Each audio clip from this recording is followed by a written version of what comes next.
Hello, my name is D, Jojo the Awesome, and welcome to episode 1 of Create Arcane Engineering. This is a 118 Create mod pack featuring Create 0.5.1. I am way overly excited for this. Check it out. Look at all the chapters of progression that we have access to. There are tech mods, there are magic mods. You're gonna know, obviously, Create, Thermal, Ars Nouveau. There's a ton more. I don't even know. I'm going in relatively blind. I'm so excited. So if you're new, I am very happy to have you, and if you're coming off of my Above and Beyond playthrough, you are going to recognize some similarities in the initial chapters, but don't worry, tons of new content awaits all of us in this pack, lots of magic mods, and of course an updated version of Create. So steam engines, trains, and all the little lovely features that we were missing. You can see I've already been given like a billion books in my inventory. There is a lot going on in this pack. And I think I just completed the first little mini quest, if I remember correctly, for chapter 0. Yes, there is a chapter 0. So we can go through. This will like give us some guides and stuff. You can see it wants us to find ourselves some machines, create our first andesite machine. So there's a lot going on in this pack. I'll do my best to explain as I go, but I am just excited as you guys are. I also think in the main progression page, yeah, we can check this and get all of these super duper useful items to start us off with. We have ourselves a backpack, one of the sophisticated backpacks. This is a quest book. Who needs it? I have a keybind. Ooh, some Cube.js sushi. Yum, yum, yum. Oh, these Atlas books. These are cute. I don't think they work very well with the with the shaders. Which, speaking of pretty shaders, oh, a vein mining book. That's nice. Yes, this pack comes with pretty shaders. I don't know how long I'll be able to keep the pretty shaders on, but I do want to. I think they're really beautiful. The pack comes packaged with them. I want to play the pack as is, so we'll see. But I have heard that as you get further into the whoa, that was cool. As you get further into the pack, you might get some lag. Well, while I'm chopping this really tall tree, let's get into our goals for this first episode, and it's pretty much to get through this chapter. This chapter 0, right? I want to get through this. We do obviously have access to chapter 1, but there's a lot of automation stuff here. Chapter 0 is going to help us out in, we want to pick up some resources, some basic machines, some less basic machines, but all things that we are going to inevitably need to get through each of the actual progression chapters. And just so you know, this is a very new pack, so there are going to be instances where, you have missing textures or bugs or crashes, and don't worry, the developers are constantly and actively updating this amazing pack, so any problems that arise will be fixed. And of course, to get through chapter 0, we just got to play Minecraft. Wow, that is such a cool mod. I have no idea what adds that. What adds like the tree leaves falling around you. That is so interesting.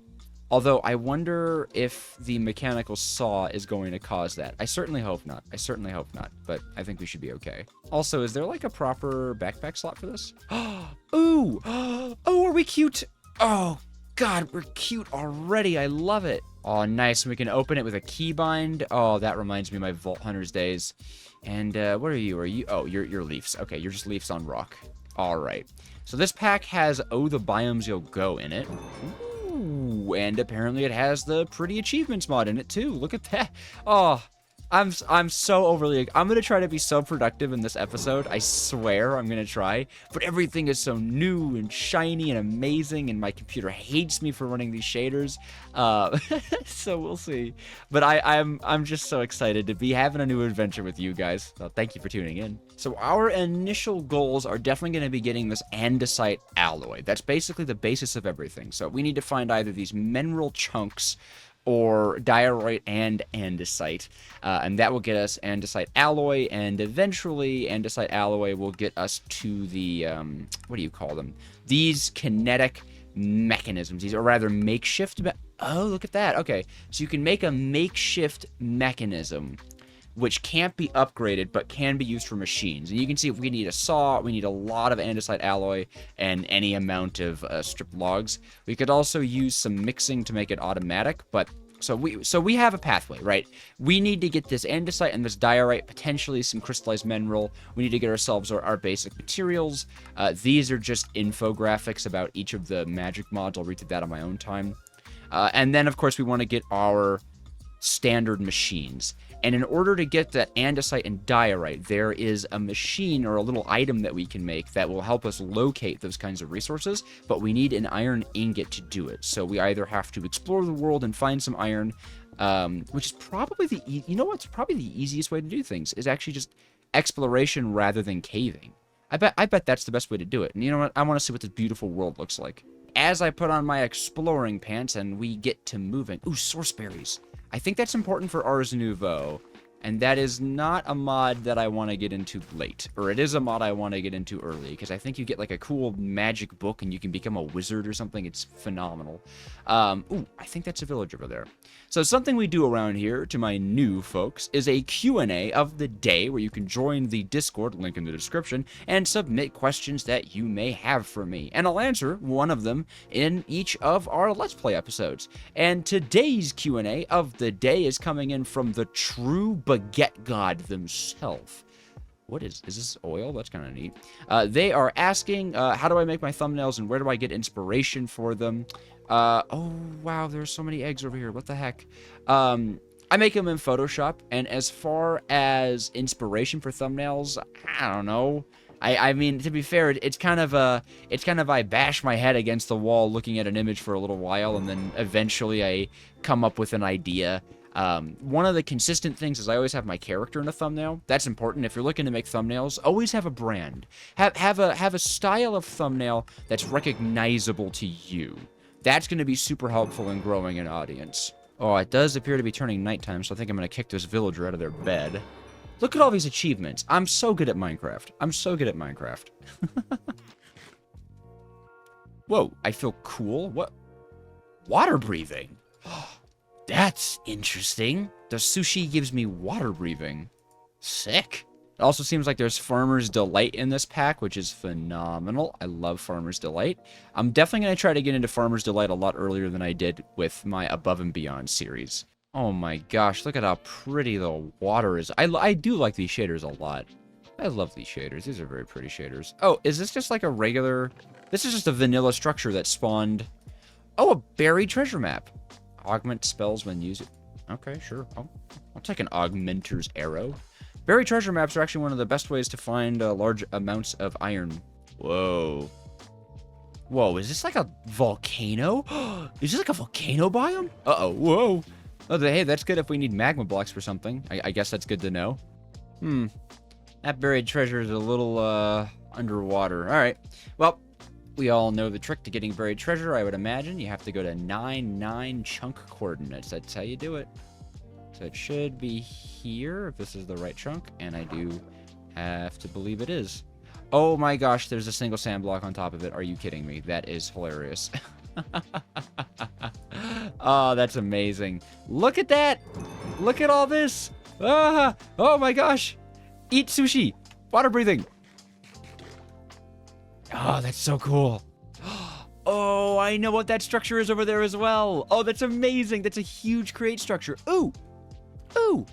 Also, do you see boat particles? Also, chests. So many loot. So much thing. Ah, we're true pirates of the high seas. What are you? If I recall correctly, this structure is like a create factory. It's full of create mod stuff, I think. I think.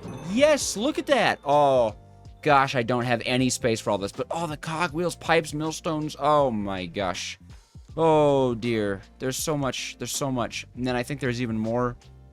Look at all this. Ooh. Someone's got some... hey, why are you... Whoa. Whoa. Copper boiler? What do you do? All right. Oh, building extended. Okay, those are building blocks. Not that that makes them, like, useless or anything close to it. But those are just building blocks. So I'm not going to take building blocks. I wish there was a toolbox in this building. There's a chest up there, so maybe it'll have a toolbox. No, but it does have a lot of shafts. That's pretty nice. Is there like a press somewhere here? Because if there's a press somewhere in here, I think like I might be able to get my hands on what you call it, like enough sheets, because I think a toolbox is just, oh no, a toolbox is string, isn't it? A toolbox, no, it's a small cog, chest, a piece of leather, and some golden sheets. Okay, like that's so doable. That's so doable. Oh, what's down here? Whoa, what is down here? Hopefully nothing like violent.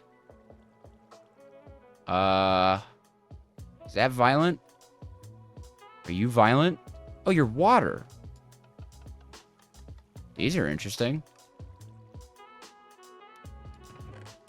Oh, oh my gosh. Okay, so there are the cogwheels. We just need the leather. Oh, a smart shoot. Oh my gosh, this stuff is so good. What am I? Oh, I'm in a vine plant. Hey, buddy. There's so much loot here. I feel like it's all gonna blow me up. A boreal extractor. Oh my god. What are you? A rending gale?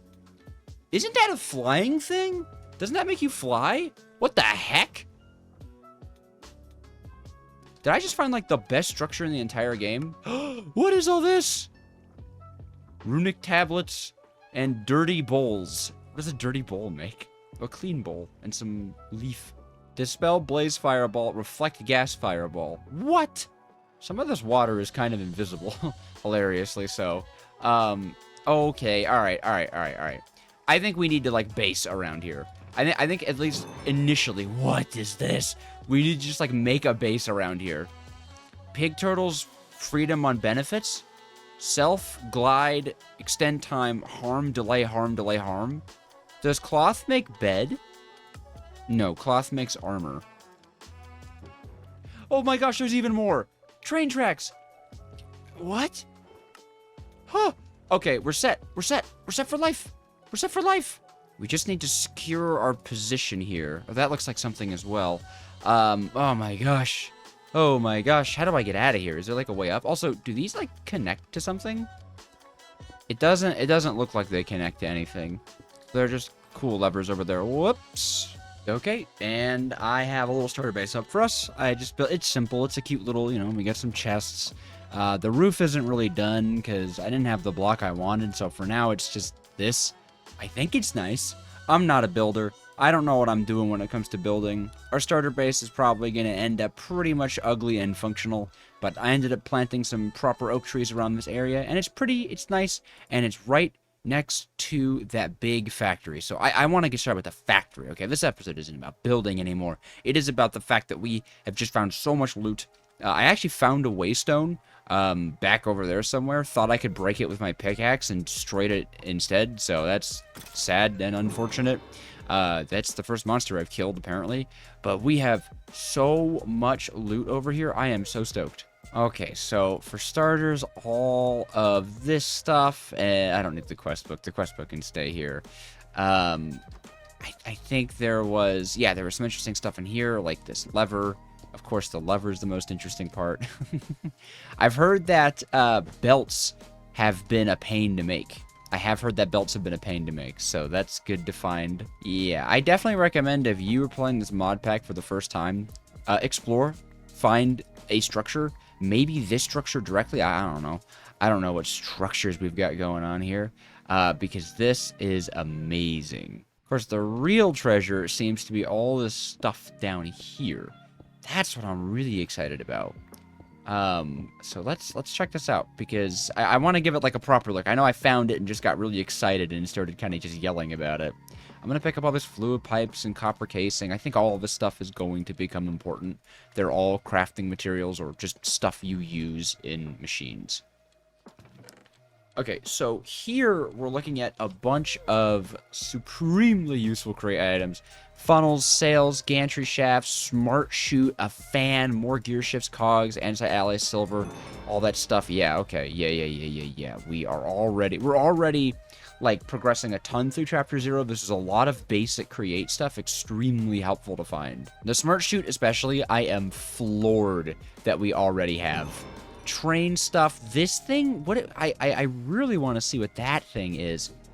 They call it an andesite loot bag, and I think that was something from Chapter 0 they wanted you to find. Right, a loot box. Oh, we get a loot box. I see. Okay. Okay, now we're getting into this magic stuff. This thing seems to make you fly and then kill you, right? That's what it looks like. This is a block of something called an arcane crystal, XPified orbs, a helmet, a jar of light, whatever that is. Do you place it? I don't know. An enchanting book that hasn't loaded its enchantment. It's just... Really? Just enchanting book.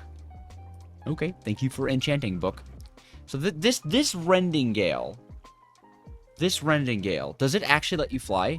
But it says charge 0. What do you do to this? What do you put inside of this? Charge the rending gale with feathers to fly. That is amazing. I think Mage Bloom is interesting. Oh, feathers.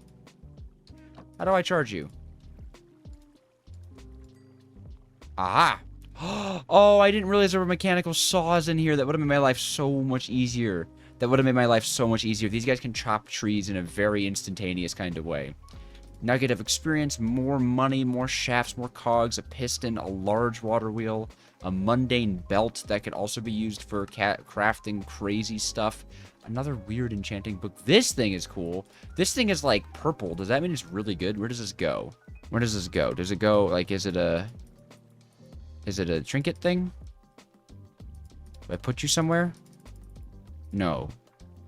I guess I hold it, but that's amazing. Oh, nice. They even started us off with a hand crank. That's super cool, but I'm out of inventory space. I guess, I shouldn't have brought the iron over. That was foolish of me. I guess torches. Torches are easy. Torches are cheap. So, whoa, okay. Oh my gosh. Oh my gosh, that was so cool. I was about to say, do I just hold right click and then it shot me into the stratosphere. All right, I'm going to make a separate chest for create mod stuff. I think that's the right way to go about things. Okay, let's open up this loot box. Whoa, what in the... Oh, what is this? Deforesting task? Collect 91 mineral logs. And I get 13 silver. Oh. Okay, I'll put you in there, you little buggy boy. Okay, so this is the hall. That's a ton. That's just a ton. Look at all this stuff. I'm so stoked. A stack of fluid pipes, 3 mechanical pumps, encased chain drives, my beloved, with gear shifts, clutches, gearboxes, tons of cogwheel shafts, a bunch of andesite alloy, which is amazing. So, not to say we're set, but we are doing so good. I'm going to take a mechanical saw as well as a crank so that we can go and chop more trees easily. And I think now is the time to make that weird device I was talking about. It has no texture, unfortunately. This radar thing, right? Yeah, okay. That gives... Why did that complete 3 quests? Right-click the ground to scan for andesite and diorite pockets in the chunk. It might be laggy.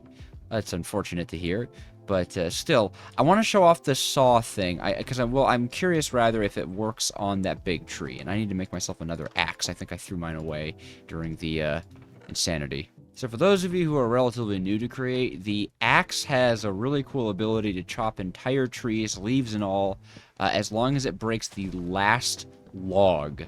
If it breaks the last log at the bottom of the tree, it should bring the whole thing down. So, of course, what I'm curious about is this the case for these weird modded trees? Oh, it is. That's incredible. I'm not finding anything in these chunks. I might make a nature's compass and then just look for, like, andesite and or diorite caves. What are you? What is that? What is anything? Whirl Spring, you're so pretty. Hey, that thing's called a starbuncle. I know what this is. They can make a cool, like, thing. How do I pick you up? Can I just grab you? Can I just grab you? Yeah, I figured not. Chicken, I need your feathers. Sorry about this. So if my knowledge of this pack is correct, and I have a little bit, you know me, I do a little bit of research before doing anything.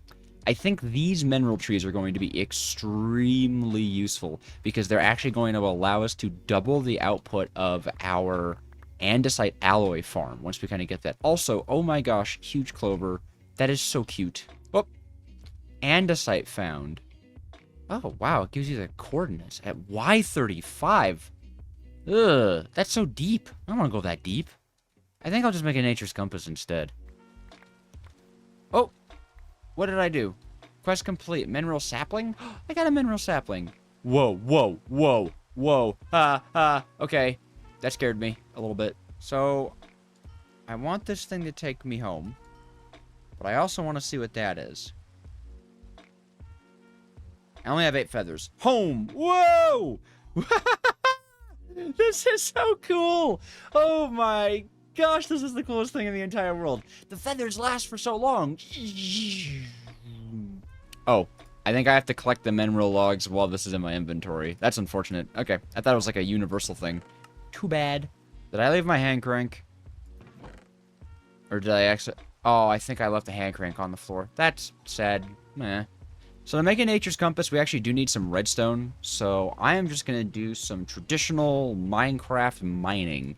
A little Minecraft mining adventure. Simple, fun for the whole family. We all know the deal. I don't think you guys need to watch me mine forever. So I'll be back unless something insane happens. What the heck are you? Stop! Stop! Ars Nouveau, too scary. Is that a spawner right there? That looks suspiciously like a spawner. Oh my. Oh my gosh, it's a spider. Whoa! Another backpack. Whoa. Huh? What? Okay, it's fine. We'll inspect these later. What does this do? Hold on. This one says fireball, and I like D&D. Oh no, I blew up the chest! What is that? What is that? Oh, I want to go near it. I want to touch it. Oh, it looks like a horrible creature, a horrible being. What is... Ooh. What are you? Okay. I'm gonna blow them up. Ha! I've let them free. Epic samurai, a kitsune. What are you? Ah! Were you a good guy? No, you attacked me. You're evil. I feel no remorse. Okay, I'm gonna do a quick stop on the mining because we actually found a ton of copper, and it turns out that copper tools are mining level iron, and have a pretty decent harvest speed and all that stuff. So I want to see if we can get into some early game Tinker's Construct, which is something that I know I should do. You know, trying to get better here. Oh, I don't have a hand crank. I don't want to use my andesite alloy to make one. So let's do some regular, boring vanilla tree chopping to get some Tinker's Construct stuff set up for this. So if I'm correct, you just need a part builder and a tinker station, and that's where we can kind of get into everything we need. I may as well make a bunch of parts. I guess 10 parts will do for now. To make the copper smelted... Oh, you know how I said I didn't want to make another crank? Well, I don't want to make another crank, but I'm going to make another crank because the most effective way to do some smelting is... Well, you know what? We have a large water wheel. Never mind. We could just make this guy automatic. Who needs a crank? Make it automatic. So we're going to take our fan, wherever they may be, beautiful, and I don't know, I'll use decorative shafts, and we'll get ourselves this thing done. Oh, and we get 24 andesite alloy for even having andesite alloy. That is great. That is awesome, actually. You know what? They give you enough to make enough makeshift machines to make yourselves... Yeah, okay. So we're gonna progress real quick. I know, I get so distracted. I'm so sorry. But we're gonna progress this chapter just a little bit more because we can and because we should. My main goal is just to get that cool loot box because the last one was really quite good. I was actually really surprised at how good it was. I thought it was gonna give like a few materials. But no, this pack so far has an awesome early game quest book. Super fun early game quest book. Very little grind I'm feeling so far. So that's big plus for that. Alright, but this is always a big moment. No, shift click. Huh? Oh, really? You can't shift this recipe in because of the saw? What? Seriously?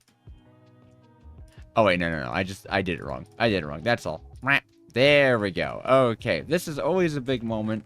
The first andesite machine. Where is my andesite casing? Come here. There we go. The first andesite machine of the game. Da da da da. There we go. And then we should also put, I think it wanted a saw. No, we have a saw. A millstone in there as well.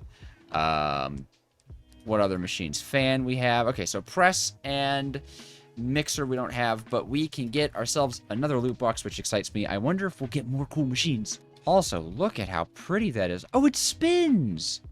Does it spin cogwheels? Does it produce rotational force? What? What? What is that even? No. Oh, I see. Haha. That's a cute way of doing it. It sits too far up on the block. Does it spin like this, though? No. Alright, that's too bad. I thought that'd be really cool. Alright, you, sir. Wow. Oh, it did give us a press. Oh my gosh. So, Skystone as well. That's not insignificant. That is not insignificant. Okay, that press is exciting. Chain drives are exciting. So happy. A straw! That's good too, for blaze burners. Is that a mechanical bearing? Delicious. So, for ease for now, we are just going to throw this giant water wheel one block into the floor, I suppose is where I would really want it, and get some water on top of it. Whoops, that's not where I want you. You go there, fan go here, then we'll use decorative shafts to get the water held. Hey! There we go. Okay, so we have ourselves a fully automatic and infinite item smelter. There's no problems whatsoever. And this guy produces 512 stress units. So eventually we can get this guy moved somewhere so it powers more than just this machine. But it is very slow. It's kind of better to use on the encased fan than anything else, because the encased fan, it doesn't matter how fast it blows, it'll process everything as fast as anything else. Although these items are actually, you know what? I'm saying it doesn't matter how fast it is. It's very much mattering how fast it is. These guys aren't processing. This isn't pushing far enough. As I was saying, it doesn't matter how fast this goes. The items will process no matter what. Haha. Aw, processing by particle. That's the achievement for actually smelting something down. I don't want it to destroy those ingots it just made. Ah, I didn't want to have to do that. Okay. We'll have to be a little careful. So I don't think you can actually put copper ingots in here. I think you need... Oh, never mind. I thought you needed copper blocks for some reason. So we can make ourselves a copper pickaxe head, and that'll be like the main ingredient of the pickaxe. What are the other things we need for a pickaxe? Okay, we need a binding and a tool handle. I'm just going to do some research to see what the best ones are. Alright, we're going to use a wood handle for the cultivated ability, and then we are going to use a stone binding for the stone-y ability, I suppose it's called. What's it called? Stonebound. There we go. It mines faster as it wears out. And then the wood stuff helps with repairing. And there we go.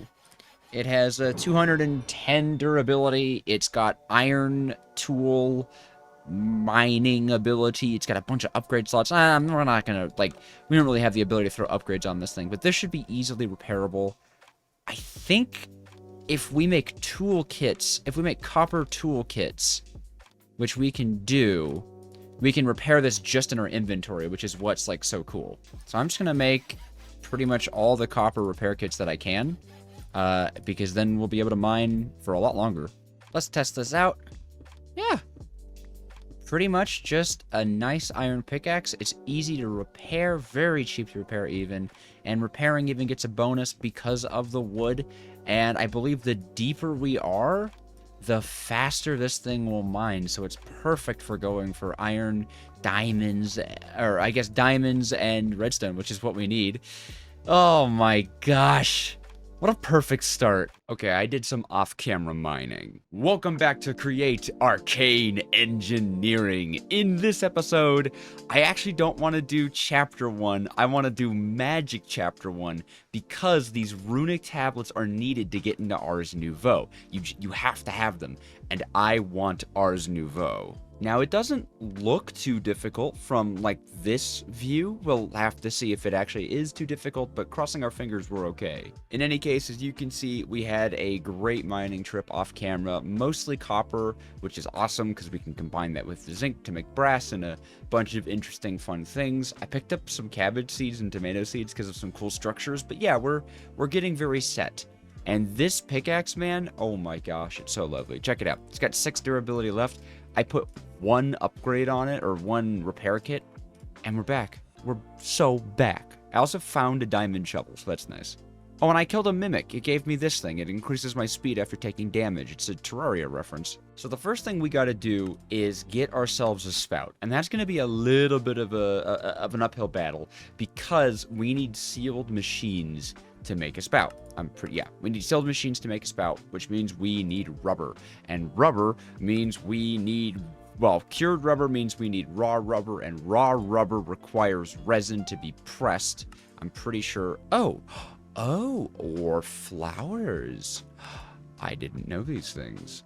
Okay, so this accepts any Minecraft flower. Okay, our lives just got a lot easier. Ooh, it's dark. I was out here thinking we'd have to do the arboreal extractor setup, but I guess I could just break some aliens and push them into water. Perfect. That's perfect. That being said, we need 8 of these, each one requiring 4 cured rubber, so that's already 32 cured rubber, and I think 1 raw rubber, did we say was 4 flowers? So it's 16 flower. Oh, that's a lot of flowers. Hold on. That's a large amount of flowers.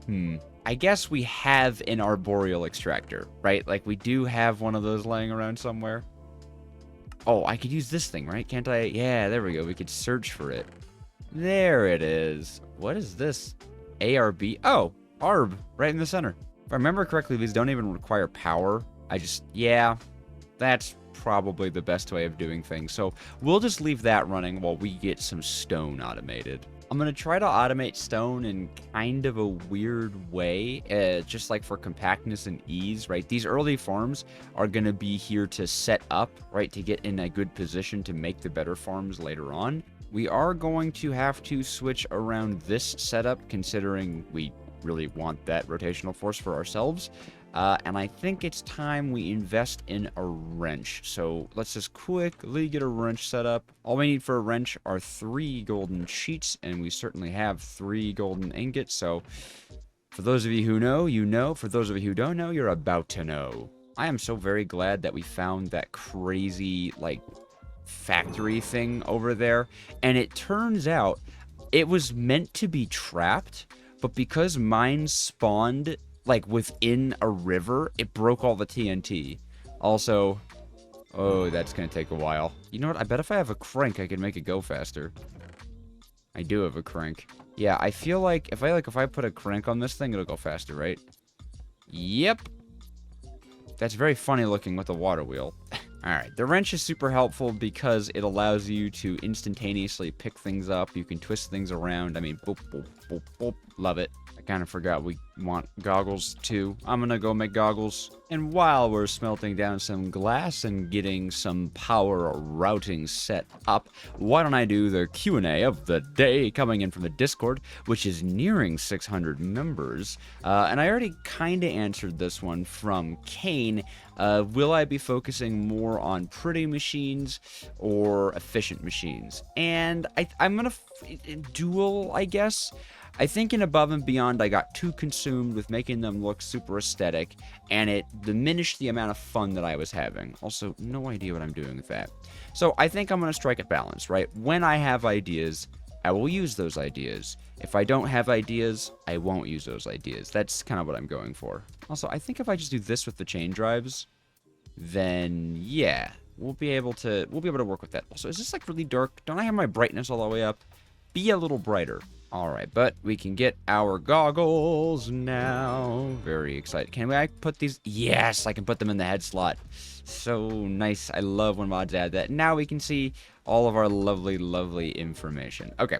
The way we're going to be doing this is a bit strange. It's a bit strange indeed. We're going to be taking our mechanical pumps, and I think, yeah, we're going to need you. Oh, we already have a drill head. Look at that. Look at that. Beautiful. This is just setting up our... Oh, I don't have a smithing table. I thought I had a smithing table. I could have picked one up while I was in the mines. Whoops. Well, now we have a smithing table. So this is how you create your machine stuff. Of course, this is our mechanical drill. I have the lava. Sorry, I'm just trying to, like, make sure my brain is working. So that can go there. And then we need our decorative shafts, of course, of course. Nope. Look nice, thank you. Lava goes here. And we're going to be utilizing kind of an odd thing you can do. Okay, I cannot go another second without a toolbox. We are going to make a toolbox. Oh my gosh, it is terrible without one. Ah, my beloved. These are great. You can store your create mod resources. Well, I guess you could store really any resources inside of it. I don't think it's limited to the create mod. But what they do, and if you're playing any create mod pack, you need these, okay? You just do. I have sealed mechanisms? I have 2 sealed mechanisms. Huh. I have no idea when I got those. I do not remember that. So as you can see, I've stored these items in here, and it stores over a stack. But if I hold down the Alt key, I could select the item and bring it into my hotbar. It's so nice. I love these things. They're amazing. They make life better. Also, the rain is so gorgeous. So gorgeous with shaders. My lava disappeared. What? Why did you do that, lava? Huh. Is it patched what I'm doing? I didn't think it was a thing that was patched or even needed to be. Oh. Go back this way, please. Hold on. Will you put my lava back? Go put my lava back. Thank you. Pretty sure if I do this... No. What? Alright, try that. Yes! There we go. Okay. That's how you do it. So yeah, you could use like one source of lava for multiple things. That's all I wanted. That's all I wanted. Hey, it's storming. I can do this now? No, I still can't. I want to summon lightning. So this is a nice little cobble gen, and it's very fast. Pretty much will just be limited to the speed of the drill, which is awesome. Okay, so far what I have is this drill here will break the cobblestone, it will go into the hopper and be placed on the belt. The belt goes underneath of our little smelting setup, so the cobblestone will be smelted into stone. And the way we're going to do some item filtering is with drawers. Oak drawers, or whatever drawers, who care drawers. These guys can be locked with this configuration tool. This is not the storage drawers mod, this is functional storage. It's a little bit different, but I think it works in about the same way. You know, I don't think we have any paper, actually. Do we have anything that turns into paper? Mushrooms, what? That's weird. Oh, bark. Only birch bark. Okay, I was gonna say tree bark in general, but birch bark is like better for some reason. Okay. That is actually a cool feature. Huh? What? You're not tree bark? You don't count? Well, what? Oh, tree bark is a farmer's delight thing. Ah. Alrighty. Cutting board, nice and easy. I'll put that on top of our blast furnace, because... and then we can strip logs like this, which will give us the tree bark. Alrighty. Now we can make ourselves the configuration tool. Beautiful. Oh, I should sleep. Alright, so early game filtering has to do with using these drawers, which I think you can eventually lock. Like if we get a piece of stone inside of the drawer and then use the configuration tool on it. No, go on the thing. Yeah, this is locking mode, so if I right click it, there we go, it's locked. So it won't pick anything up. That is going to start smelting now. And there, I can put that in. And now the only thing that can go inside of this is the stone. So we should, theoretically, be all good to hook stuff up. Okay, this should... Oh, come on now. This should be it, though. There, just like that. Oh, there we go. Cobblestones are moving. The drills are grooving. These guys will smelt, but you'll see they'll hit the funnel. And even though the funnel can't filter them, the drawer is filtering them. So this is very much technically stone automated. The only thing is it's dastardly slow. It's terribly slow. It's not that good at all. Oh, and we need it to be smooth stone anyways. Okay, well that's easy enough. So to make it smooth stone, we just have to go and cook the regular stone into smooth stone, and then that'll filter it. And what'll happen, and I've always loved this thing. So this guy will arrive here and be cooked into stone, but it won't go through, and it'll keep cooking until it is smooth stone. So that's how you filter this. It's not perfect. In fact, it's pretty slow, but once again, I just want to get into Ars Nouveau, because that's going to help us with mining and resource gathering and moving around the world. It'll make our lives so much better. This is not working for some reason. I thought it would double cook something. Huh. That's very sad. In truth, I think the large water wheel has already kind of overstayed its welcome. Might want to go out and make some sail blocks and get some actual speed going on here. You know what, let's check out what this thing is, right? Maybe it'll have some windmill cells in it or something interesting. I just want to go somewhere new real quick, and then we'll get back into the engineering. Oh, it's just a rock formation. I thought it looked like a cool structure. Oh, man. Hey, wait a minute. Speaking of structures, this whole video is about getting into Ars Nouveau. Well, getting into Ars Nouveau. But wasn't there a source gem inside of this factory? Because that's what I need. That's the only way to get source gems is through automating Chapter 1. You need the runic tablets. But it just hit me. Weren't there source gems in this thing? I forgot there were, like, mage blooms and stuff in here. Oh, there's a runic tablet. That's one thing you need. Runes. Oh, geez. Yeah, we could have skipped all of it. Oh, hey, the dirty bowl textures are fixed. This looks important. A lava lily. I don't know what that does, but I'll take it. Mage bloom. That's also important, isn't it? I forgot I needed to come back here. Oh, aren't these, like, super important? I think they might be. Was there not a source gem in here? I thought there was a source gem somewhere in here. Why does that happen? Is this, like, powered? I'm getting so much stuff out of this. I left so much stuff in here. Oh gosh. I think we just got what we needed. Well, that's good. Hey, speedrun. Yeah, I'm pretty sure this Mage Bloom Sourceberry Smoothie Bowl and Runic Tablet, these can be used together, correct? To make good stuff? Source. Yes, cast Source over the Runic Tablet to make a Source Gem. Then the Source Gem is crafted into something that turns into the book, I think. Ah, you need crushing wheels. Ah, you just straight up need crushing wheels. Oh, shoot. Oh, my gosh. Oh, okay. Ars Nouveau is way further out than I thought it would be. Oh, that's sad. All right. Well, this machine is going to need a ton more space, it turns out, to do what we want to do with it. So let's tear things down. All right. That's what Create's all about. This is like the sketching phase. You know, this is like the sketching phase of Create. All right. Let's be smarter about this and get an actually decent power source going in. Let's get some sheeps sheared.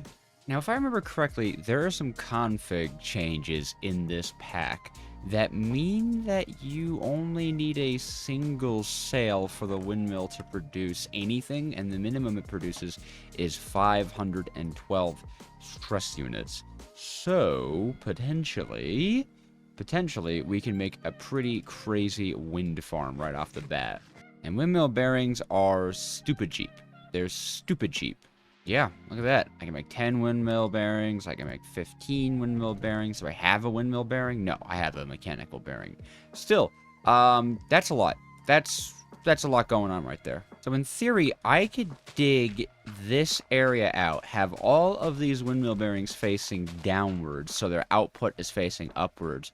And then just have this weird... Well, no, you'd want them all connected together. So I could do this.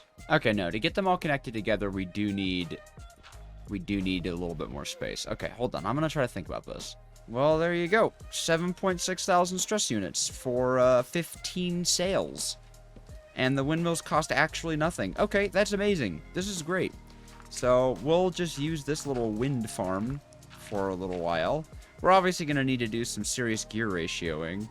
I suppose I could have done that down there, huh? Now, it did use all my belts. And turns out that belts also use resin. So let's get that sorted out. We need to get that sorted out like in a now sort of thing. And we don't have enough andesite alloy to do what we need to do. So we're actually going to start with making a mixer, which means we need a whisk. And we should just have enough to pull this off. Yes, we should. Is that not exactly what it was? Or was it sheets? It was sheets. This whisk is going to allow us to, I believe, like, create 4 times as much andesite alloy as possible, which is really exciting.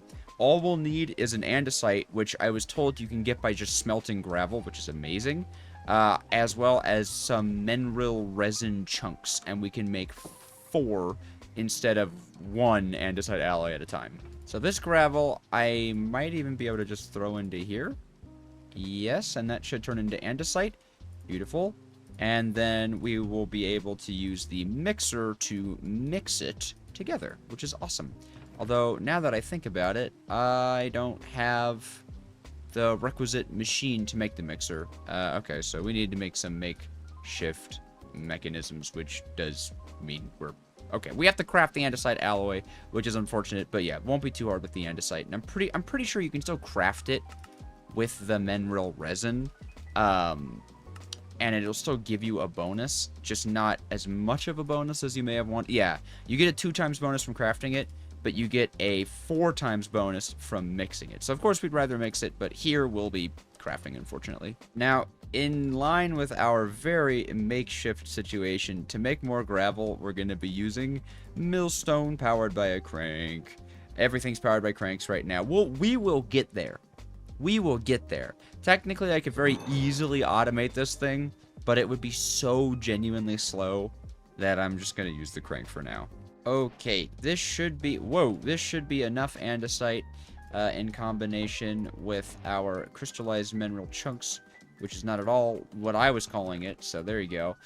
32, I think, is enough to make what we need. I should have put the saw in there, because now I have no idea where my saw is.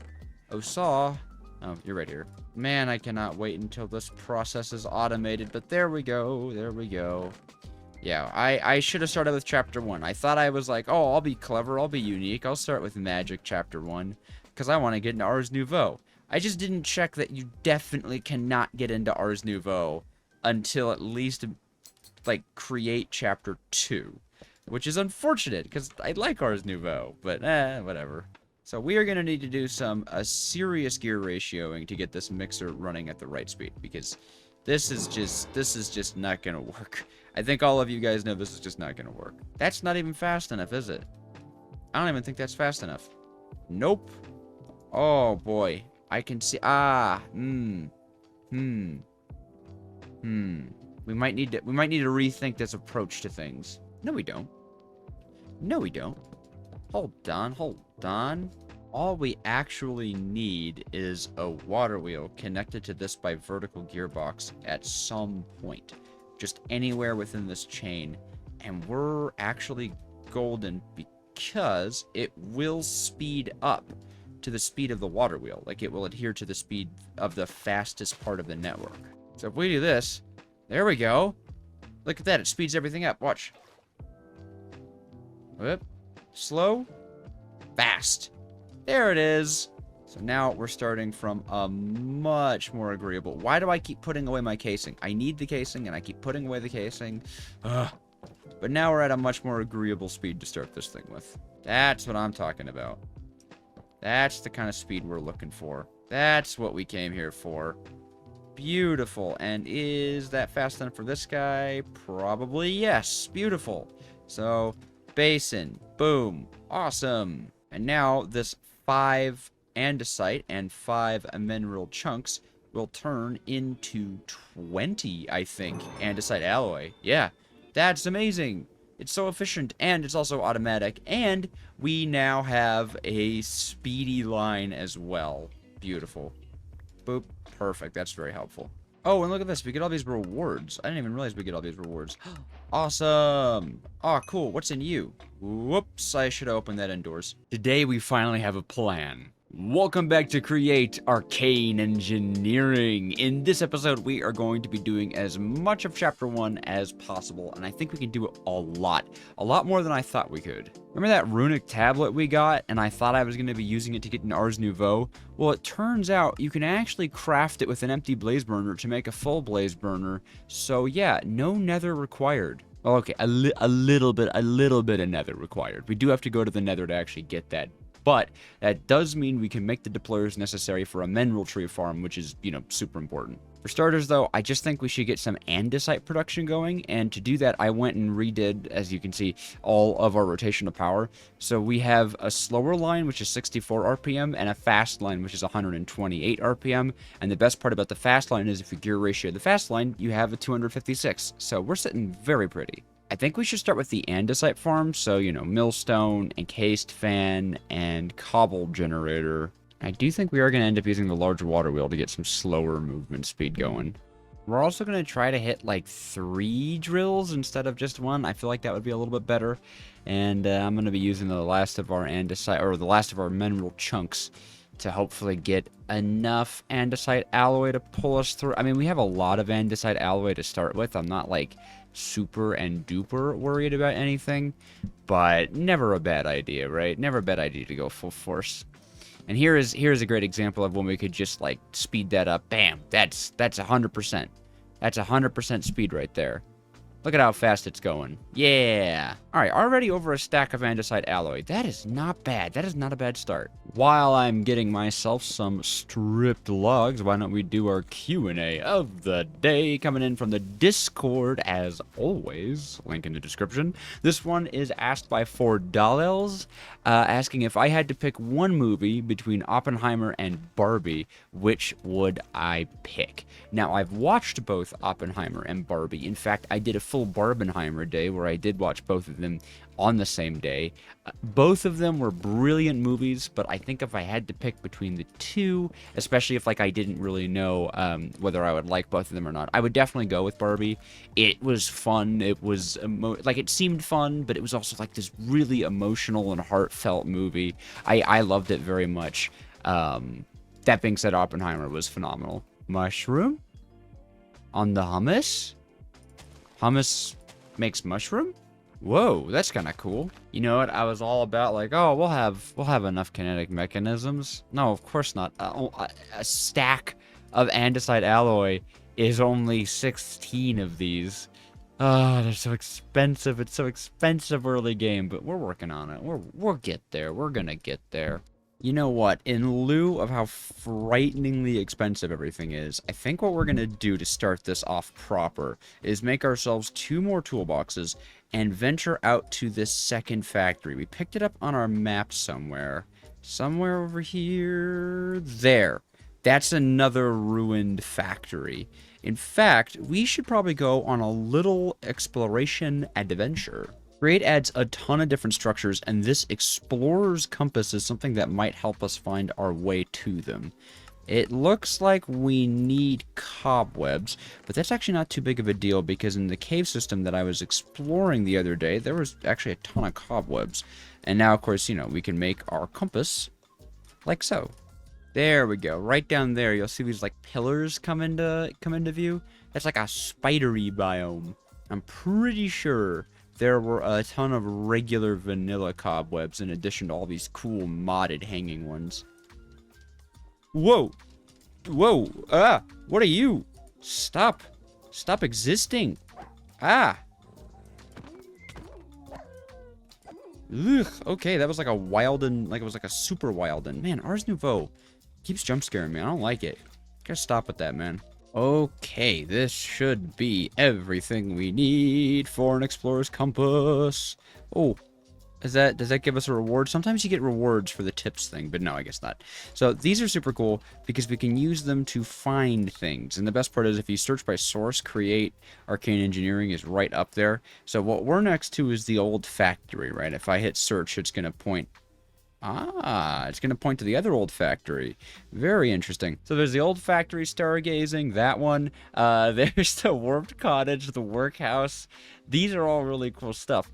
And of course, we want to find the ones that are as close to us as possible. It seems like the stargazing one and the warped cottage are very close to each other, and I want to start with those since we don't really know where they are. We are definitely going to be bringing our flying tool, wherever it may be. There you are, there you are. We have 2 additional toolboxes and 2 backpacks.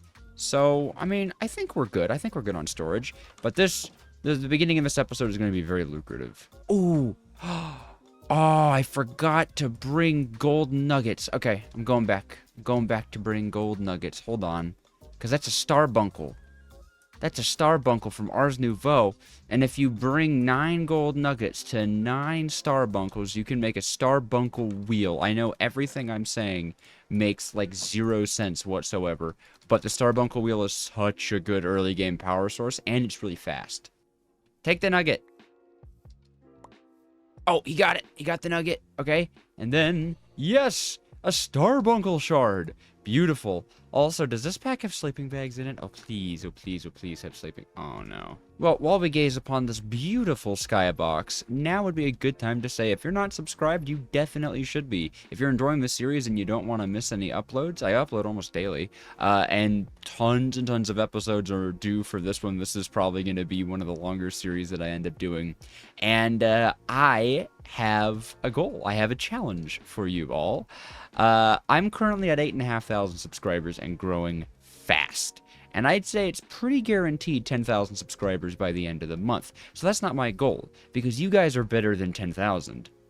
I think you guys could do 15,000. I know that's really high, but I think a community like this one, 10,000, easy work. 12,000, easy work. 15,000, now that's something that I think is worthy of the D-Judge of the Awesome community.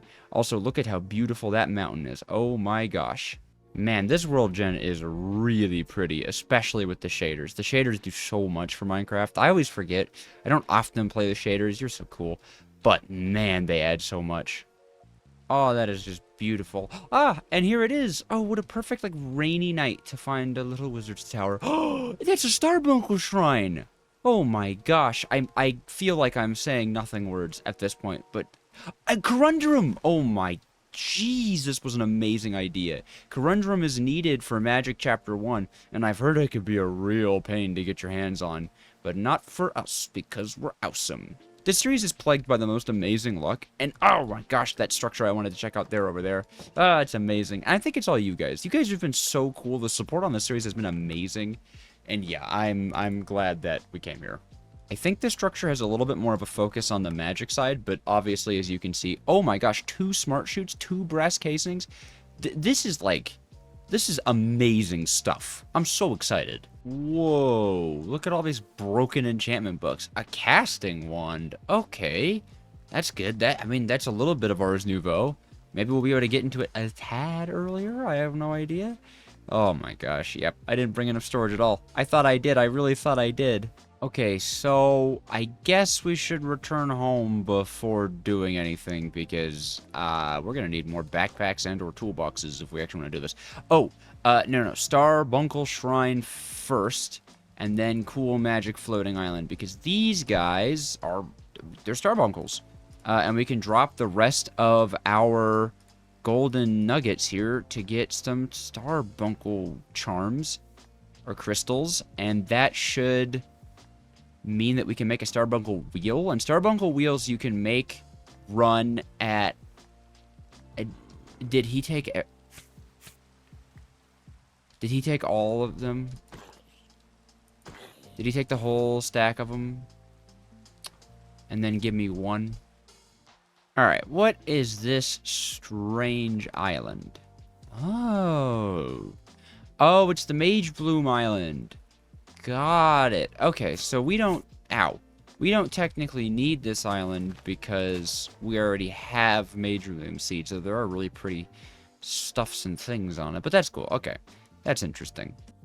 Okay, home sweet home. Wow, that was a huge exploration trip, and our inventory is completely full. We filled all of our toolboxes, so give me a second while I at least attempt to get this stuff organized. Okay, that's everything finally organized. All the magic stuff is put away. The create stuff is in its proper chests. You actually are going to go in this guy, which is our little, like, contraptions toolbox. I'm trying to, like, have better toolbox organization, or at least as best as possible toolbox organization. So that's contraptions. This is like brass components as well as fluid pipes, and then of course this is our andesite components, cogs, shafts, all that stuff. I suppose I don't need two things of shafts anymore. Once we have belts set up, that's where they'll go. So there we go.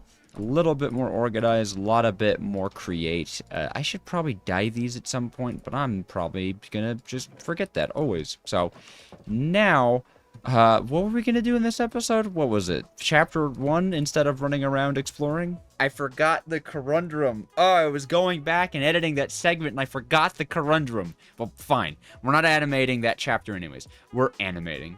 We're not automating that chapter. We're gonna start, of course, with Chapter 1, the natural beginning. And that is gonna need some additional lava. I think there's a lava pool nearby. Yeah, there's a lava pool nearby. I should probably go and make an infinite lava source. Yeah, let's go get some lava pools. Let's go make an infinite lava source. You guys know the deal. We're gonna need some fluid tanks for this to work, so it looks like we're gonna have to get our press back up. I don't even know why I broke the press. I guess I just kind of... I should probably... I should dye these. Wow, okay, huh. But as I was saying, we are going to need ourselves some handy and even potentially dandy fluid tanks. The lava farm is something that's going to run off of its own power, considering it really doesn't need that much speed. I don't want to waste a lot of stress units on it, so I'm thinking we'll just run it off of a water wheel somewhere back here, you know? Have a big old fluid tank tower like this. Yeah, 32 buckets of lava whenever we want it. Beautiful. And for those of you who don't know, you can directly pull lava out of cauldrons with the whole dripstone farm on top of them. So it is a nice and easy, speedy little thing to set up. And of course, I was informed a while ago that you can use any block with... I thought you needed to have like the specifically dripstone blocks with lava, but it turns out I'm just a foolish little guy sometimes and forget how Minecraft is played. So this is just an easy little farm. I am placing these stairs in the wrong spot. And perfect amount of stairs. Always the best. I hope this isn't too close to my wooden house. I mean, not that this house is a permanent structure at all, but, you know, I kind of like it. It's cute. Okay, yep, that should do it. So now we have a nice little hidden system. You can't really see the water wheel stuff going on. Beautiful. I can encase that if I wanted to, but now these lava cauldrons, as they fill up, lava will be pulled into our fluid container, and you're probably thinking, oh, it's terrible, it's going to be really hard to get it out. Not quite. We will need to make some of this grout stuff, but grout can be cooked into seared bricks, and if you know Tinker's construct, you know that there are these little guys, these faucets, and faucets work on any fluid container, not just Tinker's construct stuff. So they'll actually work on this, like, lava tower, so we could put a casting basin here and a, what are they called? The faucets here, and just cast right into buckets. So that's pretty exciting. I've always liked that feature. And of course, the more lava we get, the more we can, you know, expand this. The big limiting factor, of course, is iron. And iron is obviously going to be powered by cobble generator, which this thing is going to produce lava for the cobble generator. So, you know. I did save one lava bucket, though, because I want to make a 1/2 iron farm, 1/2 andesite farm. Just super beginner, get us some early game resources, and then work our way upwards to having more dedicated and more powerful farms. That being said, we do need rubber. We do need belts to make this farm work. For right now, we'll just very manually bucket out the resin and put it in the sky, but soon, I will have this arboreal extractor fella automated. And it is just as easy as bucketing that stuff in, and it is going to pack it down into delicious... Oh, blocks of rubber. Uh-oh. Can I... Okay, I can decraft that. Oof. So what you can do in that case, by the way, is just filter this out so it only can craft that recipe.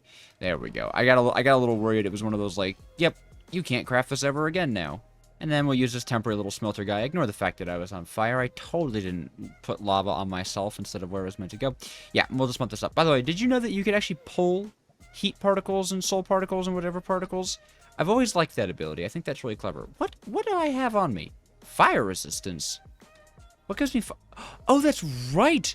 Oh my gosh, I totally forgot. I have this obsidian skull. Become immune to... Which is also a Terraria reference. So many Terraria references. Alrighty, but now we can make a whole 4 belts. So we're going to want to try to be pretty conservative when it comes to belts. Which one of you guys is the belts guy? There we go.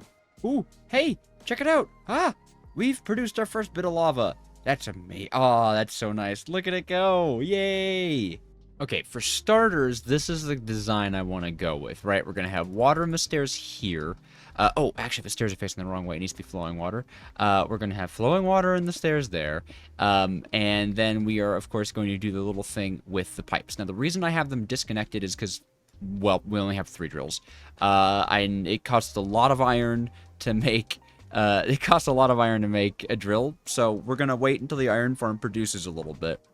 Then when the guys come out this way, we'll be pulling them into the millstone to grind. In fact, we might even want to use multiple millstones considering how fast this might run. I think we've got a few. I think 2 should be enough to start with, but of course it's something that can be upgraded later down the line. Did you know that millstones could be powered by the bottom like that? It's true. I think to power this guy, we should probably use the giant wheel. I think that'll make our lives very, very easy because 512 should be enough and the speed really doesn't matter. Once it quote-unquote reaches where it's going, it doesn't matter how fast it gets there. In fact, I think a high speed could be even too fast and could like cause problems. Dun dun. Okay, cool. And that should go right there, correct? Cool. I think that's in the right spot. Yep, beautiful. So that should... What was that sound? Oh, maybe it was the lava. I thought I heard like a weird like creature noise. There we go. Nice. All of those can be powered. Beautiful. And they're running nice and slowly, which is what we need. The belt, on the other hand, should be running nice and fast. Nice and swift. Like the wind. So that it... Oh. Oh, interesting. Interesting. Right. Well, shouldn't have powered that, obviously. Where did it go? Oh, did it throw my... Aw. Give me my gear chain drive. What? Gear chain drive. Chain drive? Okay. Well, this is going the wrong direction, and I don't want to use another gearbox. We'll just use a gear shift. I feel like gear shifts end up late game being one of the most underutilized things because why would anyone want to like make a gear shift when you could just use a gearbox instead? It's a lot easier. But I guess early game they're very helpful. Nice. And that gives us a belt moving in the correct direction. Perfect, perfect. Now these gentlemen need their speed as well. How do I want to go about that? I guess as simple as this. Yeah. That works. That works very well. Nice. And then all the drills we put on there are lickety-split. So now, theoretically speaking, if I place down the lava and I fill the proper stairs with the water, we should have ourselves a working, functioning, Amazo-style cobble generator. Though, just before doing anything, I am going to place down a stopper block here so the water doesn't come flinging and flying everywhere, because I hate when water flows all over your builds. It's my least favorite. Like, I think it's my least favorite part of Minecraft ever. It's just water flowing out of your build. I don't even know why. It's not even like that big of a deal, but it bothers me to no end. I'll make this pipe glass so we can keep an eye on it, but the lava should go through, up, around, and we should see cobblestone. Yes, 2 cobblestone. 3 cobblestone. And that is all going into the millstones. Yeah, baby. Oh, that's amazing. And we are very much producing more cobblestone than a single millstone can handle. Probably about at a rate of 2. So for every... Oh! That's going everywhere. Is the belt not fast enough? The belt's fast enough. I guess that was a fluke. Although, because I don't want items popping out everywhere. Also, this tree is going to catch on fire if I don't cut it down. We should get it out of here. Okay, yeah, look at that. We are producing way more cobble than we need to. Okay, so for the time being, I am going to disconnect the lava supply, which should just turn this off pretty much immediately. Yep, awesome.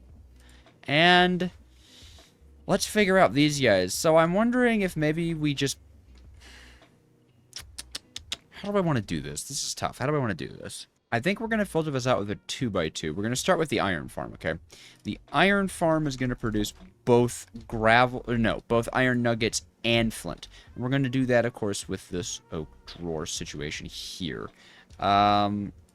We obviously need to have some sort of output. Are we already out of belts? Oh, I was like, it looked like we were out of belts. I guess we should probably work it out to have 4 of these guys. I don't think that's a bad idea to have 4 of them. So I definitely want to keep this build still to andesite stuff. I know that I have the ability to do more brass filtering, but I think that's a waste. I think it's a waste of brass stuff right now. So my thought process is we're going to have these millstones here going this way. Although, now that I think about it, this might be a bit of a waste.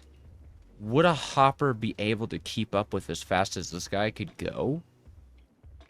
I have a feeling a hopper could keep up, because now I'm thinking if we just power it from a cog right here, all of these get powered like that, then we just have them hopper onto a belt right here. Yeah. Let's try to be, well, I am going to try to be super conscientious of my resource spend, and spending as little resources as possible. In fact, I don't need this guy out because I'm not really going to be using it.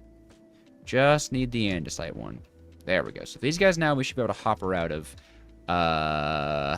Ooh, that'll be a little tight, but you know, we're okay. Alright, so the hoppers go here, and I guess we could check. Oh, yeah, a hopper will totally be able to keep up with this. A hopper will totally be able to keep up with this. Perfect, because an andesite funnel would only pull 1 at a time anyway, so we're not losing any, like, power or efficiency. So here comes the gravel, and this is where we're going to do a split, okay? We're actually going, like, I immediately am breaking my rule of not using brass stuff. We are going to use a brass tunnel, because it's the easiest way to do this, okay? Well, yeah. We're going to use a brass tunnel. I know I have one. Oh, I put it in the toolbox I said I wasn't going to need. This is our 1 brass tunnel. We're going to place it here, okay? Nope. So our brass tunnel is going to go right here. And we're going to set this thing to, where's its output mode set? Huh? Oh, it doesn't have multiple outputs yet. Okay, maybe it actually, that's kind of clever. Maybe it needs multiple outputs to have output modes, which is kind of cool. Because this guy is going to be used to round robin split our resources. There we go. Okay. So distribution method is split. We want it to round robin. So 1 gravel goes in, it lets it through that way. The next gravel goes in, it lets it through that way, and so on and so forth, like infinitely and forever. Ooh, the sun just dipped below the horizon. Look at that. I love that effect. All right, we're gonna place some torches out here so we can have a little bit of light. So this is just gonna get washed. This is pretty simple, right? We're gonna take a fan. Hopefully that pushes outwards. Ah, it doesn't. Never goes it never is. It never goes the direction you want. And in order to achieve ultimate compactness, we're actually going to need leaves. Why leaves? Because they're the best way to store your water. I know it's a weird thing to say, but in recent updates of Minecraft, you can waterlog leaves, and because leaves count as a full block-ish, the water... Nope. What? Is that more recent than 1.18? That's sad. That's sad. I love waterlogging my leaves. That's a... I'm so genuinely sad about that. Trapdoors it is. How depressing. But this is going to be our washer. And, wow, that's That fan has got some movement to it. Okay, well, hopefully... Does that block it? Yes, okay. And items on top of that should still get washed. Yeah, very much should still get washed. So here is where we will put... Oh my gosh, I cannot deal with my inventory. Here is where these guys will go. Iron nuggets and flint. Then next up this way, we will quite simply have our andesite cooker. So lava here, fan here, you guys know the deal. Awesome. Oh, something's occurred to me. I just realized these belts can't be so close to each other because then this guy will overflow onto this guy. This fella needs to stop here. So now, of course, the question is, how do we do this? Oh, I know. Yes, I know.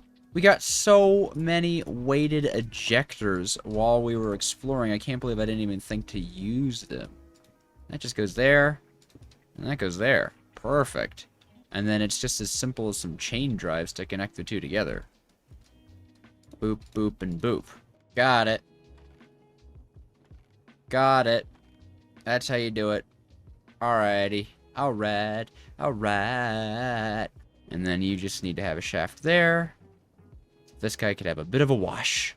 Oh, check this out, by the way. The way you get more funnels is by cutting the andesite machines. There's a bunch of cool stuff with that, with cutting related stuffs. I love it. I think it's so cool. Also, I think we have all of our filters.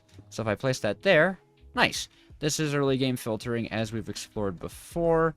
And then this over here is already being filtered for andesite, so we can put in our lava bucket, and there we go. We have both a we have a bunch of farms now. We have a lava farm, we have a cobblestone kind of farm, we have an iron and flint farm, and we have an andesite farm. Not too bad. Not too bad at all for a day's work. So now if I dump all this gravel in here, we should start to see it moving. Also, check out the lava farm. We have 14 buckets of lava already. Super excited about that, and I think it is a good time to turn on the lava farm. Can I just bucket out of this? No, I didn't think so. Kind of need that grout stuff right about now.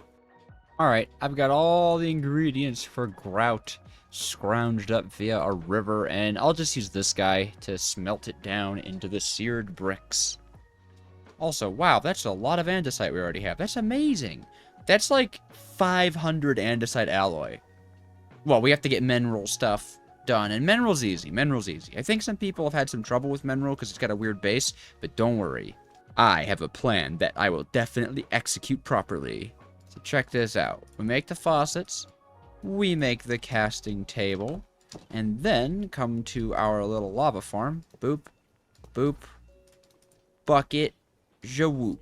Yeah! So, no need for a pump, no need for a spout, nothing crazy, nice and easy, and now we can get this thing fired back up. Do you get the fire pun? Do you get the fire pun, guys? Do you like that little fire pun? Did that one for you. So now we should see this starting to spit gravel all over and every which way. Awesome! Aw, man, this is always the best part of a Create series. The beginning, the initial farms. Jeez, my frames are already dropping below 60. Today we complete this. Welcome back to Create Arcane Engineering. In this episode, I really do want to finish Chapter 1, which is mostly going to be the extension of these farms over here, creating a mineral tree farm and just a simple deployer setup. And deployers are, of course, going to be super easy to make. We have no problems with that. I've been running this guy for a little bit while I set up for today's video, and you can see we've built up a little bit of iron, but the andesite stuff has backed up, which actually works out really well for us because, you know, it means that the iron stuff is going to continue to go. I also added a little bit of lava over there because sometimes the immersive weathering will create a mossy cobblestone. Like this mossy cobblestone was cobblestone when I placed it, but the water makes it mossy cobblestone, which is really interesting and terribly inconvenient. I also ended up speeding it up so that the belt and the little crushing guys run at full speed, but the drills run at a half speed so we don't produce too much stone, and also because I don't want to overstress our stuff. Now, the mineral tree farm, as you can see, is a little different than most tree farms because instead of just getting saplings, you sometimes get these shrubs, which need to be washed. I believe, yeah, you wash it into a rejuvenated shrub, and then you mix it with 8 berries to turn it into a mineral sapling, and then that has to go, of course, back into the machine to be placed and grown. In addition, minerals, they grow in this weird pattern here. They grow in this pattern, like, right here.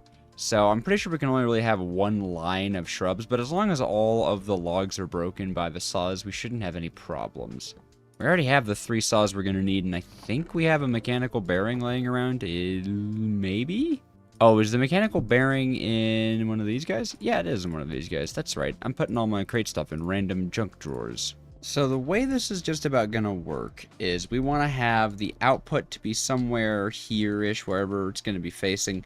And we're going to do something where we know we're pulling out just the mineral chunks and bringing them towards the andesite. Right, we're going to kind of meet the mineral chunks in the andesite in the middle while they're mixed together into the andesite alloy. So this needs to, like, it'll output this way, and then we'll do some drawer-based filtering hither and thither. Let's see, we'll want logs to be picked up so that they can be processed later. We'll want... Okay, so I've worked it out that we'll have the logs pulled into this, which... Actually, it's just occurred to me that doesn't work. I have to move this. Okay, so the filtering is going to work so that this guy will spit its contents out. The sapling stuff will go into this drawer. The berries will go into this drawer. Logs will go into this drawer, and this will save as like a pickup. You know, like for sticks or anything. Actually, don't even have enough andesite alloy to get the rest of these funnels, so I'm going to leave it for now and just continue to build the farm out. That seems to work for portable storage interface purposes at least, right? Yeah, we can build the farm out over here. Now to think about how this is going to move. While I'm getting this set up, I just want to take this time to say that if you're enjoying this series and you haven't subscribed yet, definitely consider it. We're trying to hit 15,000, yeah, by the end of the month. 15,000, and I would really appreciate your help. Okay, so here's what I'm thinking. We have the full saplings as well as the depleted saplings or the shrubs come along this line where they'll be washed. This drawer is going to, actually needs to be a 2x2 drawer now that I think about it. This needs to be a 2x2 drawer that can accept full saplings or the washed saplings. Then we just need to kind of figure out some way for this guy to spit. Oh, so difficult, so difficult. Okay, I've done a lot of belt spam, and it's not the best machine in the entire world, but so far this belt moves this way. It'll bring the logs out last. We've got random junk here, whatever we need to put in there, and now we have the shrubs get pulled into this line, washed along here, filtered into rejuvenated, and then spit out here right into a basin's grass block, which I should represent differently. We'll do cobblestone, will be a basin. And then down here is where the berries will spit out their contents onto this belt that dips downwards, and it'll go into here.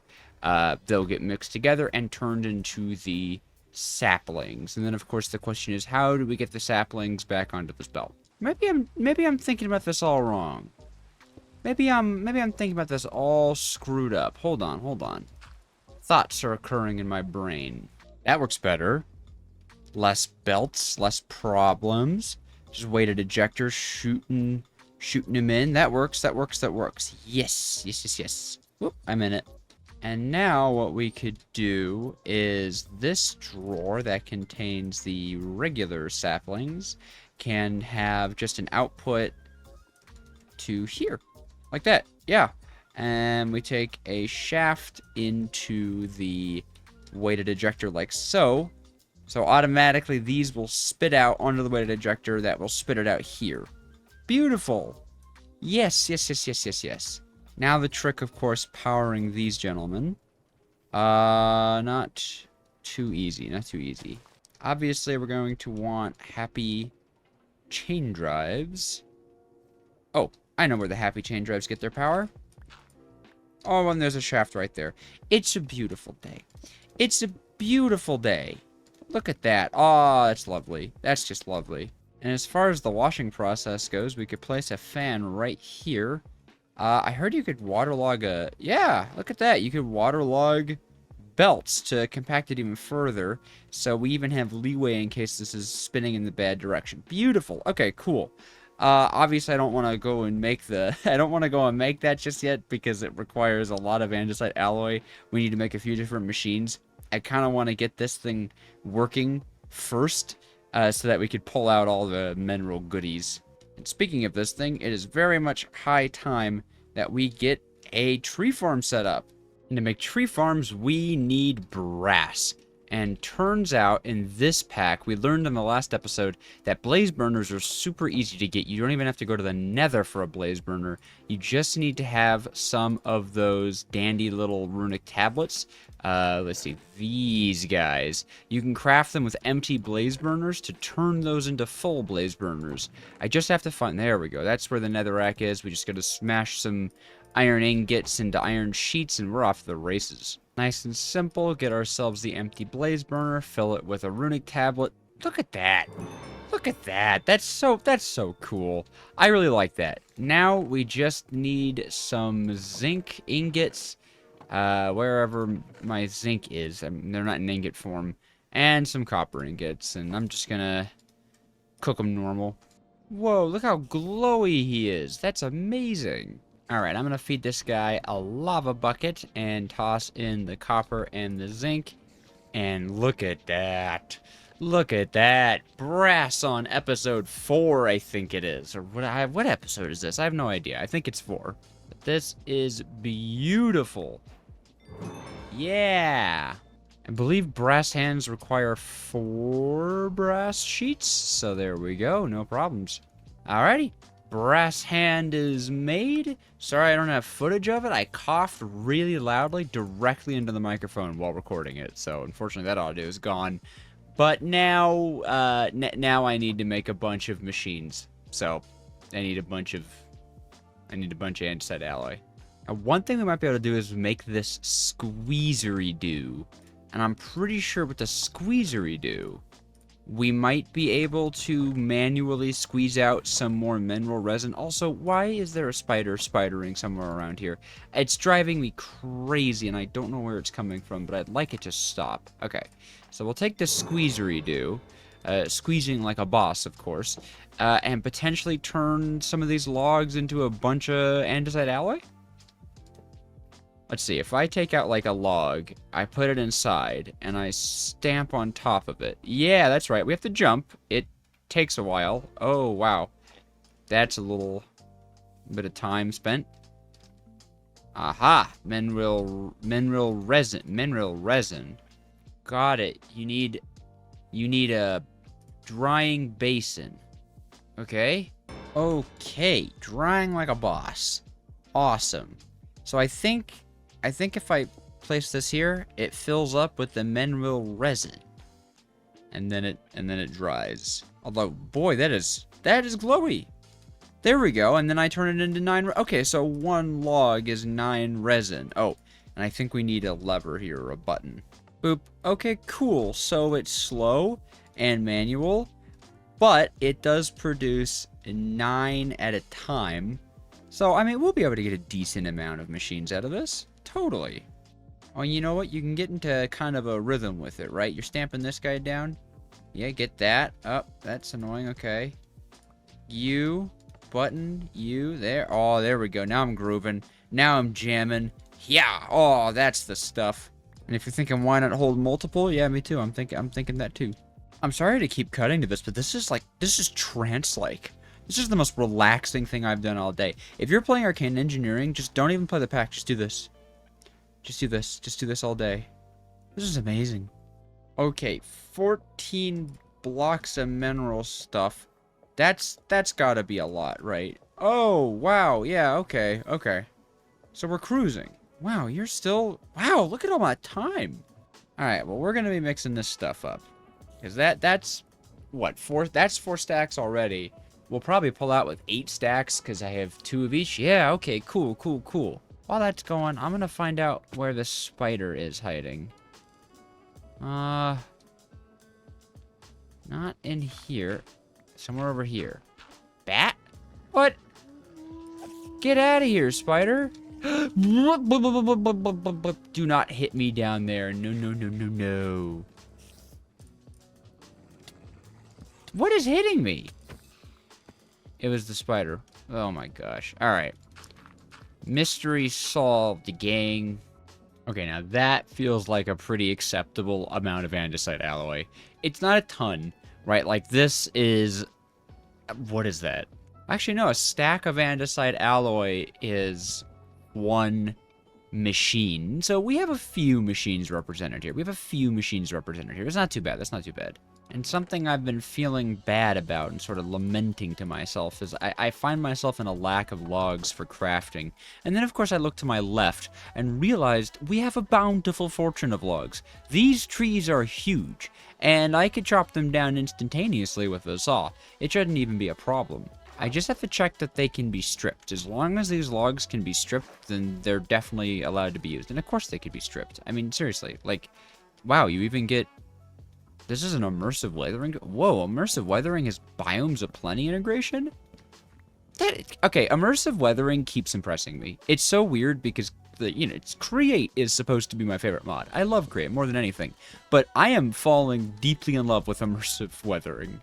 And now to do the Q&A of the day that I definitely did not forget to do while recording the video and am not adding in post. Coming from the Discord, asked by Infinite Loop, have I ever scrapped a video? Yes, I have. I did a speedrun trying to beat some allegations TikTok made about Steam engines not being early game. So I was speedrunning a Steam engine, and I got the run, but hit the wrong button on my keyboard and removed the timer and got so mad that I scrapped the video. Okay, I think we've got it. Ladies and gentlemen, do we got him? Come on now. Oh, whoa. That was so cool. Look how far the logs go. Oh my gosh, it fell all the way. Did it fall all the way to my house? Hold on, I just have to check this. No, it fell just outside my house. That's incredible. All right, well, that's a crafting issue solved. Look at all that redwood. That's beautiful, man. That's beautiful. I love the mechanical saw.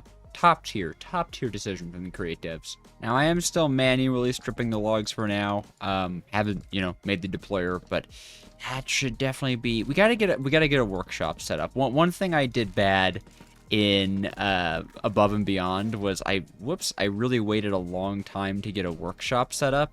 That was foolish of me. But then again, I am kind of falling into the same trap because I don't want to do any like big builds or problem solvings or factories or whatever until we have a large amount of kinetic machines. Just because I feel like better to build the kinetic machine temporarily really badly and then get my hands on some stuff that makes it smaller, because then we just have access to everything. Right, like everything base Create. Of course, there's going to be so much more that we could do and automate and make smaller. This is not a small pack. But I think if Chapter 1, if I AFK it for a little while, get myself a few thousand kinetic mechanisms, we'll be pretty. Oh, a stack makes 16. I'm a little silly guy. I'm a little funny goober. Oh my gosh. Wouldn't you know it? I really used to be very good at math. I don't know what happened to me. I genuinely don't know what happened to me. I used to be so good at math. Well, it's a good thing I made two, because we are going to need an additional fan as well. So one of these guys become fan, Detroit become deployer. Look at that. See, we're already pushing ahead. They even give us another brass hand. I don't know why. We have a lot of brass, but it's a nice thing to have. Hey, shut the door. Okay, got the area dug out. This should be good. This should be the situation that we want to be in. Oh, let me break you. I like to leave this area open or replace with different blocks since I don't like to use it. But yeah, this is our little tree farm. Well, it will be our little tree farm once we get a water wheel inside of there. Also, my frames are already getting, like, really low with the shaders on. I might have to turn them off, which is unfortunate. The pack has a lot of optimization plugins and stuff built into it, but unfortunately, it's got a lot of beef to it. And, like, I don't have a small computer. I'm running a happy little 3090 here. And we're chugging away at these frames, so it might just be a little too juicy for my machine. Okay, but as you can see, we're not actually done with this machine because I forgot, you know, one of the most crucial elements, which is a chest, which is any kind of inventory. But that, of course, can be remedied by putting a chest on top of this. Revolutionary technology, don't you think? So I can put the mineral saplings in here, very nice, and then I will have this shrubby dub. I'm gonna disconnect, nope, that's not the right one. I'm gonna have this shrub washed so that it turns into the rejuvenated one so we can lock this drawer and get things going. Now I have to make a ton of strip logs, so I'm just gonna briefly switch power to this guy and make some more deploy, or make a deployer, and then you do the thing with the I am so, oh, I already had a brass hand. I'm so out of my mind today. Now, if my shockingly good explanation of what I'm doing here, you know, wasn't enough for you, I'm just using this to automatically strip this wood here. Huh? Oh, you gotta use a saw. Ah, okay, that's a lot more annoying. Well, I mean, we'll need this anyways, so I guess that works. I suppose I'll borrow a saw. There we go. That's a lot faster than me doing it by hand. Okay, and now that we've slapped a ton of these belts and funnels and whatnot all over the place, that should mean this is ready. That should mean that this works. Probably. Potentially. I don't know. Also, this should only throw 16 at a time. Yes. Whoop. Or, well, no, it should not throw only 16 at a time. It should throw 8. It should throw 8 at a time, because that's how much you need. I think this is good to go. You guys. You little freaks. Turn into lava. Okay. Oh, I haven't powered this guy, have I? That's unfortunate. That's unfortunate. I think that means we're gonna overstress. But, assuming we won't, we pull the belt out. Ooh. There we go. Reloaded resource packs. What? Ponder tags event. Okay, whatever. That's not for me. That's for people who know what's going on. DJojo is not someone who knows what's going on. Observe as I overstress my machine. Yeah. Okay. Do I have a stressometer on me? How much more stress do we need? Because I've got 2 windmill bearings, so I've got about 1,000 more stress for you if you need it. All right, buddy. How much more stress do you need? About 1,000. Perfect. That works very well. That works very well. So I'll just use you and hit you with this.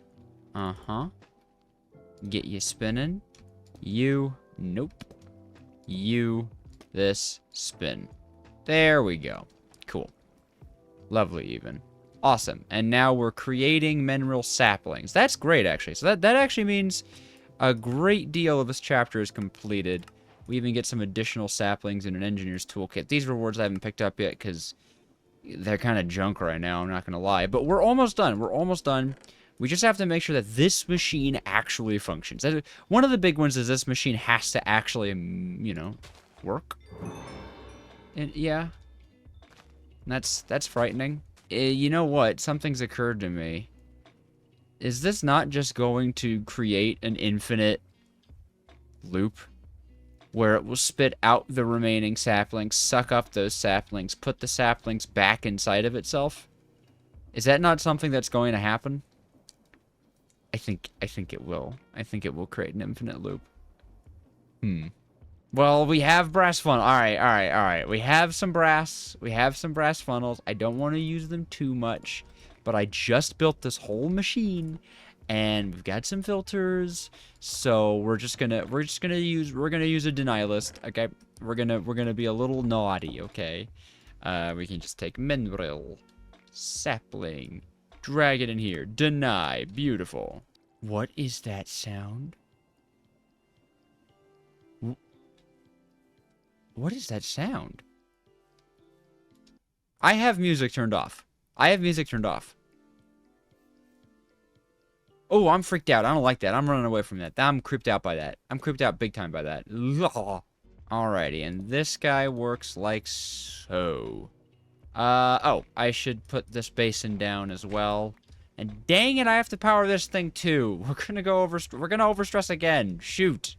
Shoot. One thing I know that you need to do is make sure these guys have a lot of light levels. So I will put a lot of light levels nearby them. Hopefully this doesn't hurt their spawning. I don't think it will. Just want to make sure that they've got enough juice. Man, this is cursed looking. This looks like it's broken. It's not. It's just how it is. So, it's just occurred to me how much waiting is going to be involved with this farm. Like, just waiting to see if it works or not. I guess in the meantime, we can deal with the super fun that we're gonna have getting this guy to work. Alright, how stressed are we, huh? How stressed are we? Ooh, 2 more windmills stressed. I don't know why I said that like that. It was a lot. I really kind of said, like, oh no, 2 windmills. How are we ever going to afford that? Yeah, that was a little silly of me. See, I don't know what is me being impatient, because I'm impatient, or what is just regular Minecraft tree growth timer. I suppose I can try some bone meal. We can try some bone meal if we have some bone meal. I don't know if we have bone meal. I think we have bone. Yeah, we have bone. Wow, 8 to 31. That's actually pretty good. That is actually a pretty good return. Okay, so we can see... Will it grow? It will grow! It will grow! Will it chop? Will it chop? It chop! Okay, here we go. Here we go. Here we go. Moment of truth. Moment of truth.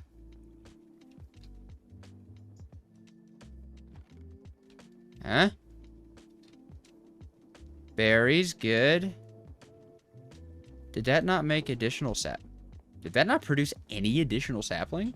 Huh? Oh dear. Wow. Only 1 sapling?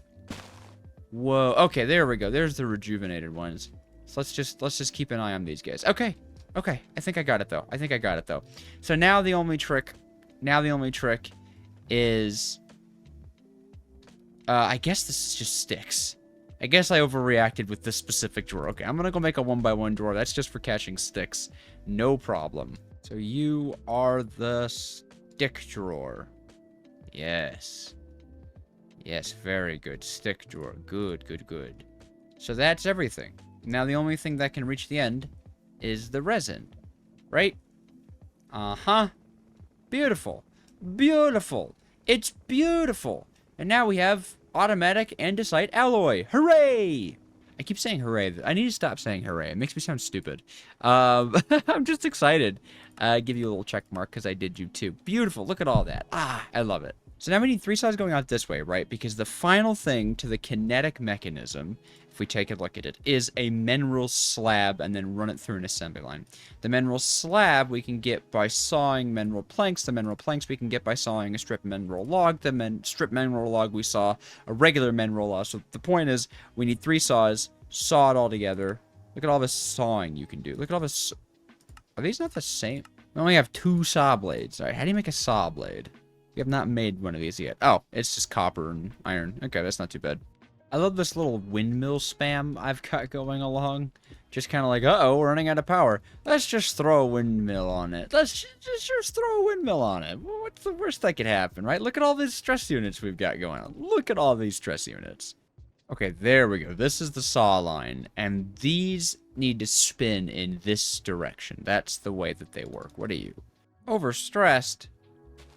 Oh, I think I may have... Do I have something set up over here? No. Wow. How much are we overstressed by? That's a lot. How much do these take? Oh, jeez. 1,000 each? Oof. That's like 3 windmills. Uh-oh. No! Oh, shoot. Oh, shoot. Oh, shoot. Oh, shoot. Alright. Alright. Alright. Okay, we're still good. So much lava everywhere. Still good, though. Still good, though. And these guys are spinning in the right direction. What a time to be alive. Well, if I had any of these, I'd be able to put one there. Although, we could use a hopper. Yes, yes, a hopper. In fact, a hopper would be even better. A hopper would be even better. I am not going to do that just yet, because it would just go nowhere and cause a big mess. And we have to figure out how we are going to split this around. Oh, shoot. We're back to this. Oh, we're back to this loveliness. I love working with the saws because I try to stand on them all the time. All the time I try to stand on them.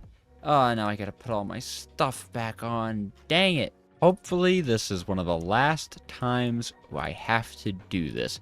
It should be. It should be. I actually think this is the first time that I have to do this. Yeah, we haven't actually made any casings because of our casing luck. But you do make them the normal way. Yeah, we've never done that. We've never done that in this. All this, we haven't made a single casing. We found so many of them while exploring. That's incredible. Here's to hoping this theory works. Because I have no idea if it will. Oh, shoot. Oh, that's terrible. Really? It'll spit out anything inside of it, even with the recipe filter? I thought for sure with the recipe filter that wouldn't happen. Really? All right, I think we're gonna use our next naughty little brass here. Little bit of brass here, just a little bit of brass here, to make this situation much more possible. We are going to have it pull only the andesite alloy out of itself. So it can only pull out andesite alloy, and when I flick it this way, I'll set it that it can only pull exactly one, so it will essentially function as a brass version of itself. Did I say brass? I'm an andesite version of itself. Speaking of andesite, you go there. Really? Actually? Wow, that's nutty. I guess two brass it is. I didn't want to have to use 2 brass for this, but we have it. We do have it. So both of those set that equal to 1. Make sure it can only pull 1 at a time. Yeah, I think that's all we can do. So if I throw this in here, okay. If I throw in here, it will split it. So at the very least, we know the splitting works. At the very least, we know the splitting works. But hey, now it goes right on into these fellas. And this guy's already full up. And overstressed? Yep. All right, by how much? How many more windmills? Tell me, windmill calculator. Tell me how many more we need. Ooh! Ooh! Now I did it again. No! I really, really need to stop doing that. Oh, I think I lost a belt. I think I lost a belt. Okay, actually, hold on. I think we did it. We done it. It's done. It do. I just, this belt. Okay. This belt should be one back like so. So that the saws can output right on top of it, which they should be able to. Beautiful. Okay. All we have to do now is get this drawer set up at the end of it. This is going to hold our kinetic mechanisms. I think I've got plenty of these guys laying around, and saw goes in there. So to finish chapter 1, all I should need to do is take this hopper and connect it to the saws and this drawer like that. Whoa. Oh. Yes. Yes! Oh my gosh, that is so fast! Yay! I am so stoked about that. I'm so stoked about that. This is amazing. Okay, I should grab I should grab that, and I should grab that. There we go. Whoop. Up. This guy ran out of... okay, it all ran out of andesite alloy. Just checking. Let's just make sure this thing has enough. It's just out of the resin, right? Cool. Just being out of the resin is fine. Oh, that is an annoying sound. But that's all we got for now. Oh my gosh. So that should have just completed all the way down the line. Oh, I didn't pick up a slab. Well, that should be the easiest, since the slabs are the ones that kind of hang out. Boop, like so. Beautiful. And that's chapter 1. We did it. Woo, it even gives us a bunch of kinetic mechanisms. Hooray, hooray. I love it. Is that the whole... Whoa. Is that the whole chapter 1? No, technically I haven't done this. And I have not looked at a blaze either. But chapter 1 is done, which means if we go to progression, we should now be able to accept chapter 2 once we make a machine. Once we make ourselves a machine, which is going to be super easy to do considering they gave us a bunch of kinetic mechanisms. Boop, boop. Task complete. And boom! Huh? Or do I have access? Yeah! Ooh, chapter 2! Chapter 2's on the horizon! Why does that be a skulk? We've elevated to wizard status. Welcome back to Create Arcane Engineering in this amazing looking skin made by the Zaps of this wizardy mini-me. I really appreciate it. I think it's such a cute skin, and I think we'll be using it for the remainder of the series, although it is going to be covered mostly by armor. But I am very excited for it, and it is very fitting because today I want to get into chapter 1 magic path. And that's because I don't want to get left behind. I mean, we could push as hard as we want with all this tech stuff, but I feel like the magic path is the way to go, especially because I think in like chapter 3, here we can check. I think in chapter 3, we automate the Eternal Oh, no, it's chapter 4 we automate the Eternal Stella. Well, anyways, I want to get to this integral chapter because it gives us a storage system, and of course we want Ars Nouveau, and I believe Ars Nouveau requires Tech 2, Magic 2, so we'll try to even things out. Oh my gosh, there's so much to talk about. Okay, so bookkeeping. Made a lot of andesite alloy. Made a lot of kinetic mechanisms, so we got a lot of stuff to work with. And to get really going into Magic Chapter 1, which I can never find, we need to get ourselves a spout, which you can see we need some sealed machines. So we need to get this cured rubber up and going, or this mineral enriched rubber. And I believe it's actually a part of, ironically, it's a part of this chapter here that we really start getting into stuff. I definitely want to do this 2 times output. Let's see. Yes, our boreal extractor on the mineral tree. That is what I was expecting. Very nice. So pretty much we just need to get the rubber automated and then cook it. It's not terribly difficult. We just need a lot of these arboreal extractors. And I am going to pull from our amazing little iron farm here. 1, 2, 3, 4, 5, 6, 7, 8, 9. Beautiful. I can still count because these guys are going to need some buckets. We have a lot of buckets, but you can never have enough. Especially because I am intending on making no small amount of arboreal extractors. Well, I was trying to keep that nice and clean. That did not work. Also, as of talking right now, we are at 5 subscribers away from 10,000 subs. I have the counter pulled up, keeping an eye on it. I want to get that. I want to get that beauty shot. It's been a long day. It's been a long day, but I'm finally back playing some Arcane Engineering. I know you guys have been waiting. But I had to get that chicken core technology out in the world. It was necessary. Sorry to interrupt your regularly scheduled program, but I have a huge announcement. We have a supporter server, or we will have a supporter server. On August the 12th, a members-only modded Create server is going to open up for all the members and supporters of this channel on any platform. If there are any platforms, you know, if you're watching this way in the future and there are other platforms, it's that too, but for now, it's just members. Little join button next to the subscribe button. It's got Create, it's got Terralith, it's got some add-ons, and as an added bonus at the end of the month, so on the 12th of September, I'm going to go through all your builds and make a little video on what you guys have made. The theme is trains, because we've got steam and rails, which is such an amazing one. So I want to see what like train builds you can make. It doesn't have to be a train build. Like, you can build whatever cool thing you want, but the theme is trains. So that's my little challenge to all the members. And even more exciting, it's a sponsored server provided by Bisect Hosting. I've used Bisect Hosting for the vanilla server. That is, you know, I just picked them because they're a great service, and we're partnered with them now. There is a link in the description. You can get 25% off your first month with the link. I get a little commission from it since it's an affiliate link, and I just want to say thank you to Bisect. Thank you to the members, past, present, and future, and thank you to you guys for making all of this possible. It is seriously insane to get to announce all of this, so just, all right, get back to the video. All right, 16 machines is 16 arboreal extractors. Maybe enough. In truth, it might not be, who knows? This is a very difficult thing because arboreal extractors take forever to process their resources. Why am I going inside when I have a bucket? Oh, cause I, hold on.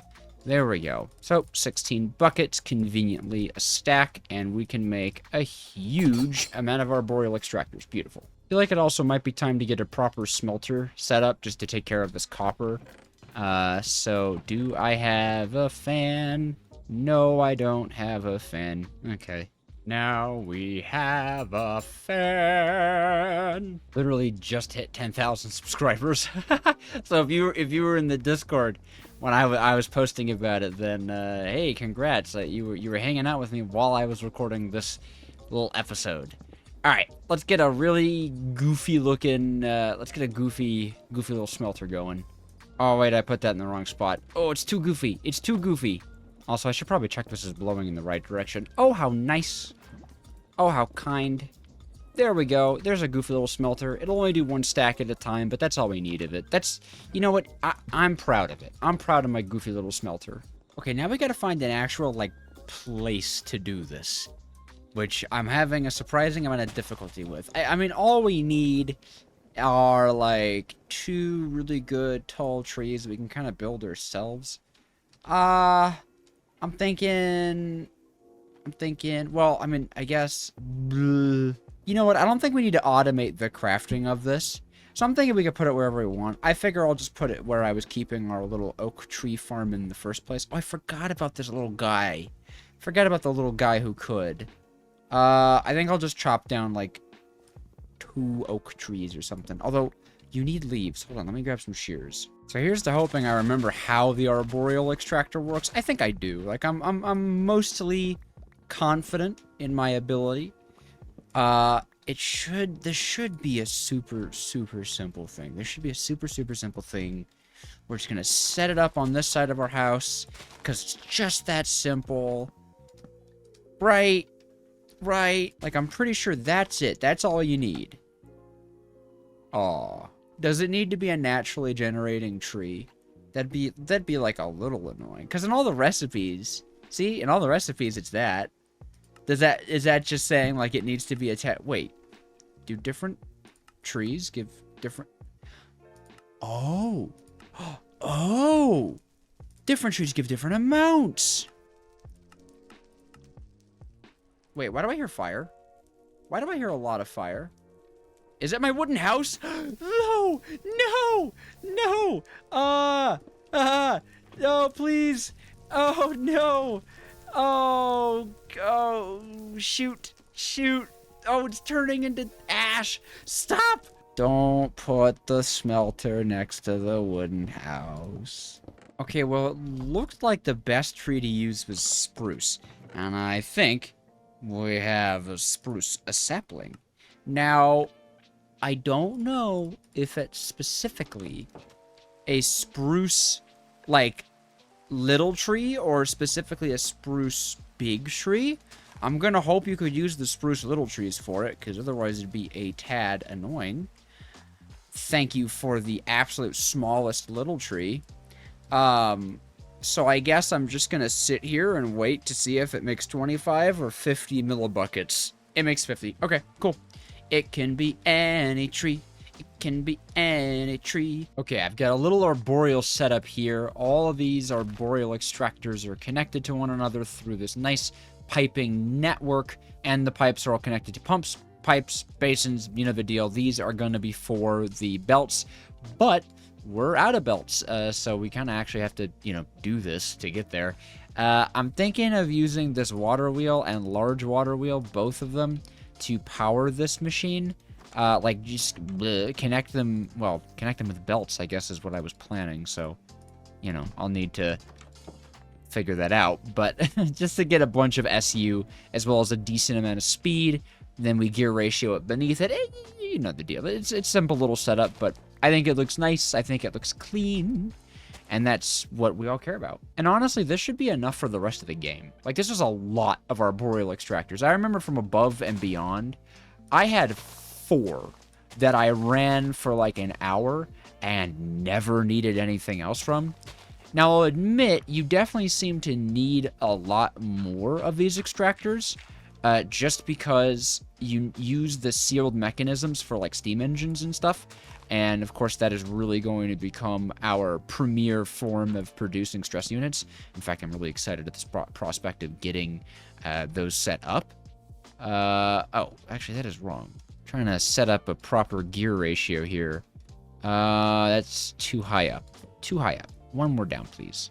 And while I'm just waiting around for all this stuff to craft up, why don't we do our Q&A of the day, coming in from the Discord, which has probably hit 700 members by now. This one's being asked by Pan. What is my favorite contraption to watch? Like, just turn it on and admire it. It absolutely has to be tree forms. They spin, they break, they make a nice sound. They're just nice, sensory. It's like a clicky button, almost. That's what it feels like to me. Like, the tree grows, it goes.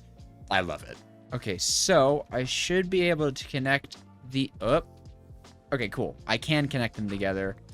Speeding up this fella here and combining their stress units together so they can power just a little bit more, and we shouldn't have to touch that ever again. It's still not super fast. It doesn't have to be, though. I mean, look at that. 5 rubber over here. There's already, like... almost, what is it, 26 rubber? Yeah, that's amazing. Now, something to check. Can belts be made out of the mineral rubber? Okay, perfect. So we should just mineral all of our rubber. Just checking. Alrighty, now we can get all of this cooked up. May as well set up the smelters here. And now that I'm thinking about it, it would have been super smart to, like, prepare, you know, to be able to put a shaft here. We could use cogs. Or, well, no, hold on. Never mind. We're good. We just need more belts. Okay, so I need to cook the belts to make the belts. Or, no, I need to make the belts to make the belts. You have to cook the belts anyways. Oh, shoot.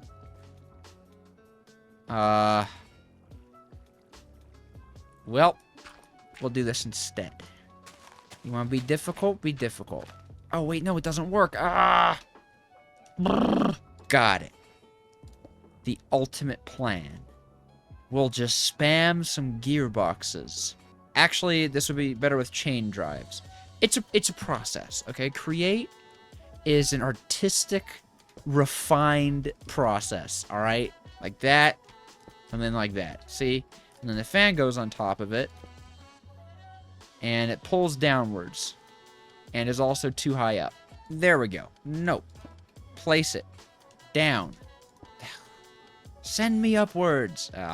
Okay, but I got it working. Just a gearbox, a little bit of chain drives, easy, speezy, lemoning, squeezy. It's child's play.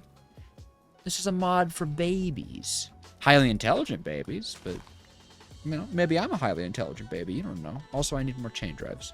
I don't want to deal with you. Not that I ever want to deal with you. This isn't new information. Ow. Excellent. Okay, it's all coming together. It's all coming together. My master plan.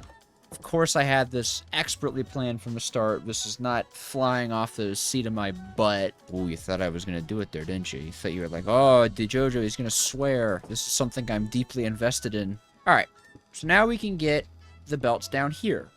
And this is the part where I realize I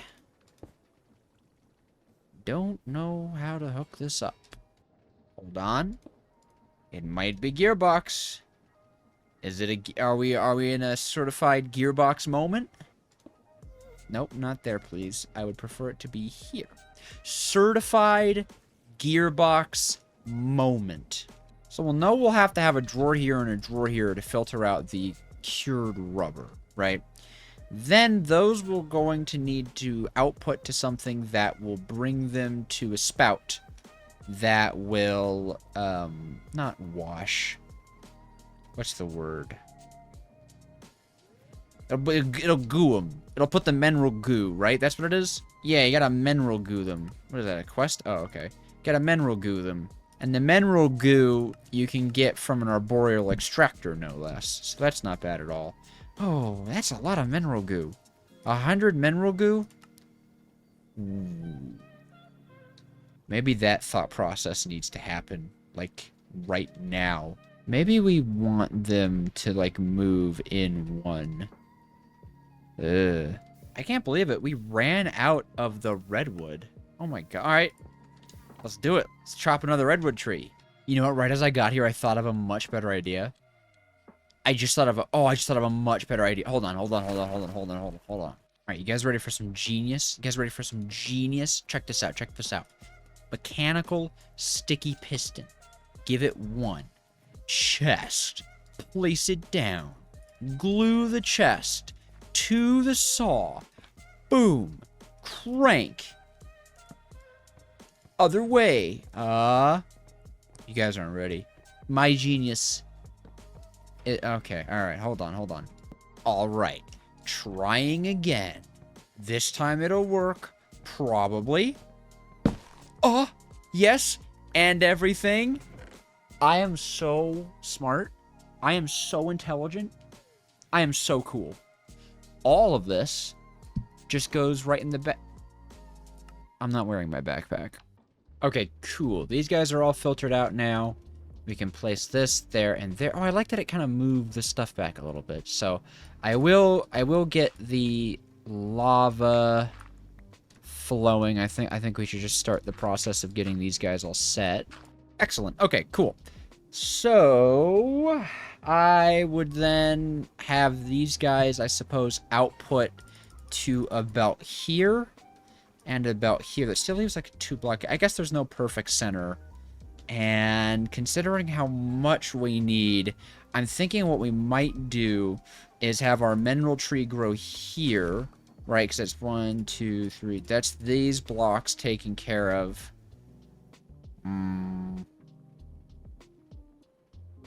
That a little bulky. It's a little bulky. I mean, we could get a little bulky. We could get a little bulky, a little crazy, a little wild. We'll just borrow some of these excessive mineral saplings and see where we go. This is create. We're sketching, you know? Once again, this thing might be permanent on account of the fact that it probably is going to produce us everything we need forever. But, well, who knows? This house definitely isn't permanent, which is why I'm very, pleased even to just desecrate it entirely. Alrighty, there's one majestic mineral tree.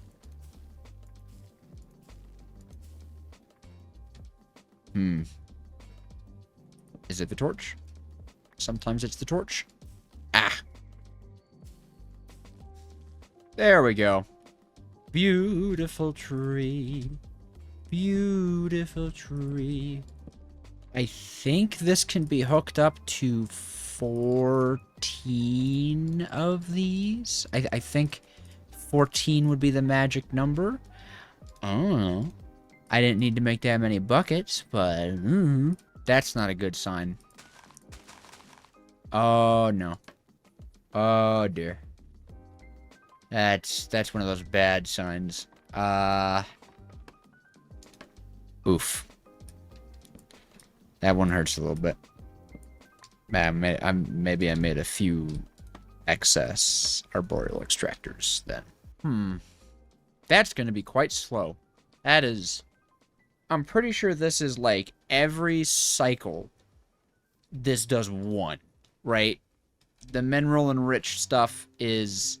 Yep, it's one. Huh. So every arboreal cycle, we get one mechanism. That is a little slow for my tastes. Does that mean I will do something that one may call slightly drastic? Slightly insane? I don't know. I don't know if insane. I don't know if we're going to go insane. But I think we are going to increase our prospects. I've been told that when you automate, you want to automate big in this pack. Like, you know, we're probably going to be spending a lot of time on each factory, considering it seems like this pack's intention is by the end of it, like large assembly lines, large factories. Okay, this immersive weathering stuff is losing its charm with all the leaf bits everywhere. But yeah, not bad, not bad. I think this is better. I think this is better. So the idea would be then that they output onto a belt right here. We have a spout. Here's a belt, right? And then drawer, drawer, just like that. And then later we can even set this drawer controller that go into like one drawer somewhere else in the world. It's just you need quartz for a drawer controller, and I don't want to bother with the nether in this episode. Now, nicely, they actually give you a mineral enriched rubber as a reward. So that is super duper useful for drawer locking. I imagine that's actually why they do it. At least I'd have to imagine that's why they do it. Make life easy. All right, we got to get some more stuff going on. But the spout, I believe, is a hopper and a sealed machine. Oh, you even get two of them. It's so beautiful. It's beautiful. Wait a minute. All I had to do was hold some of them and get 32. I should have just held the ones that we already had. I forgot about that. Well, there we go. Life is easy. Life is good. Boop and boop. Spouts are spouts. Very nice. And a U. And a U. And now it's just another simple task of hooking everything together. I would say this is not a bad job at all. Ooh, look at all the mineral resin. Ooh, look at all the mineral resin. That's not too bad. That's not as bad as I thought it might be. It looks like it is pulling out of everything. And good. That's very important. So, yeah. Okay, last thing to do is take a stripped log, turn it into a machine, and run off with the goods. Creeper, no, creeper, no, creeper, no, creeper, no. Don't blow up my wrench. I threw my wrench out of fear, and I need you to work with me, creeper. My house burned down today. I hit 10,000 subscribers. You can't blow me up. Do you know who I am? I am embarrassed at how real that fear was. Yeah, that was a little bit too real. Ooh, sploosh, sploosh. Yeah, we did it. We did it. Yeah, we did it. I have to have a bucket of the stuff to... Can I, like, sploosh a bucket out of you? Here. That should fill a bucket. That should fill a bucket. Bloosh. Thank you. Cool. And I could put the bucket... No. Oh, dang it. Now I just have a bucket of really pretty looking water, actually. No, that's nice. But that does mean we get another toolkit. I want to get fortune in some way before doing that. Oh, I should have checked this. Oh, we did all of this. It's fine. We'll get it later. But that should mean that we can get the full complete of this chapter, which is really nice. Well, you know what? I may as well make another sealed machine because I would really like to get this chapter completed, and I need it. Or I'd really like to get this mineral resin bucket out of my inventory, and that kind of relies on... Oh, wait. I forgot. I'm gonna make an item drain. What are you?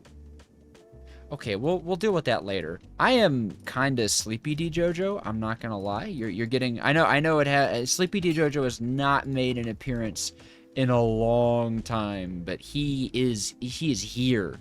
I'm kind of in the market for nether stars. Welcome back to Create Arcane Engineering. In this episode, I want to work on some improvements to me and the factory. This machine here, ironically, I actually think is pretty good, although I've been informed that putting more than one arboreal extractor on a tree actually gives you diminishing returns. So I'm just going to chop off all the arboreal extractors and just leave one on each of these trees, because I wonder if it would actually just be faster that way.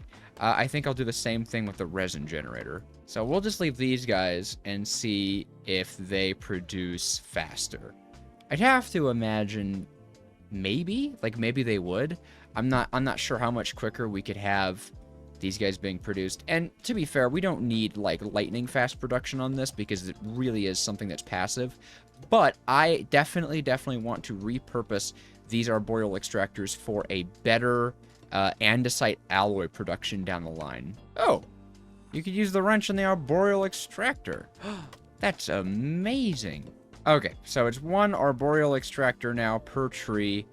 I have no clue if this is actually going to be faster in the long run. We'll see. We'll see. So to do anything, I actually want to get into Tinker's Construct. And that is going to require either a foundry or a forge. And I know the stuff for forge is grout. You need this scorched stone for a foundry, which does require magma cast over basalt. Or gravel. Okay, so yeah, my plan was always to go to the Nether in this episode, but now we have a really good reason to go to the Nether. I think for now we're just going to do a Nether portal over in here. I cannot promise that I'll do any grand building projects, but I am going to be conscious of keeping a clean factory. Like, that's why I want a building wand and all that jazz. So I figure there's no harm and zero foul in popping into the Nether and seeing if we can't find some magma blocks and get nice and far into Tinker's Construct today. I also have absolutely no complaints about getting my hands on quartz, because quartz is going to unlock us the drawer controllers, which are oh so helpful. Ooh, ooh, that's pretty. All right, I'm a little nervous about this crashing. We're on a new update, by the way. We're on the newest update of Arcane Engineering. There have been some improvements and bug fixes, so good. Whoop. We do need to go deeper. Hello? Hello, Nether. Oh, and look at that basalt and magma. Not so bad, and good frame rate. By the way, I got a question asking how I got my frame rate to improve so much. I'm using ATL launcher. That's it. Just don't use Kurt's Force launcher, and your frame rate goes way up. Do remember to reallocate enough gigabytes of RAM, because otherwise you get crashes. Oh, beautiful, beautiful. That's actually wow, the Nether is actually gorgeous. Oh, I love these little. Oh, listen to them. Oh, they're so pretty. Oh, they're so pretty. They're luring me like a angler fish. I do not like how fast it looks like these magma cubes move. What is this? Quartzite desert? Whoa. All right, looks like there's some Nether improvements going on here. We will, of course, be back here for easily filling blaze burners up, but for now, I'm just going to mark our portal so that it is a little harder for me to get lost and die. Oh, I am getting so distracted already. The ADHD is creeping into my soul, but I'm going to try to keep it to just picking up some magma blocks. Oh my gosh, there's a fortress right here. Oh, we're so cool. We're so lucky. That's amazing. My goal of Tinker's Construct is to get us gear that makes beating the game not, like, terrifically difficult. Oh, look at that. Oh, I should take some of this stuff. Whoop. Now, that was... Well, as I was saying, I should take some of this stuff for making campfires and haunting setups, since those are going to be very useful. Very useful. I want to get a Hephaestus's Forge set up soon, so that I don't have to do anything with villagers. I can just do crafting of the books. and I'm pretty sure we need a haunting setup to make it easier to gain access to that. And while I'm just digging around doing a menial task, why don't we do our Q&A of the day, coming in from the Discord from one of our newest members, although this isn't a member Q&A, but it's Chips. Thank you for joining, especially for the new member Create Mod server. Ooh, Bisect hosting, link in the description. Ooh. But that was dumb. Okay, well, Chips asked, what is my opinion on pineapple on pizza? I don't actually have an opinion on pineapple on pizza because I've never had pineapple on pizza. I think it kind of sounds gross. I'm not like a huge fan of mixing fruit with not fruit. I like pineapple. I do like pineapple. I like pizza. I don't know if I would like cheese and pineapple touching, but then again, I'm a big like, I don't like touching food. Like, you know those like loaded burgers or monster burrito. Oh, those are like repulsive to me, and not for any reason other than that they just gross me out. Like, I'm just grossed out by the idea of that much food touching. Hate. So I don't think I'm a good judge of whether or not pineapple on pizza would be good. But just from what I know, if I bit into a pizza not knowing there was pineapple in the pizza, I would be upset. I would be very upset. Oh my gosh. Is that puddle rendering?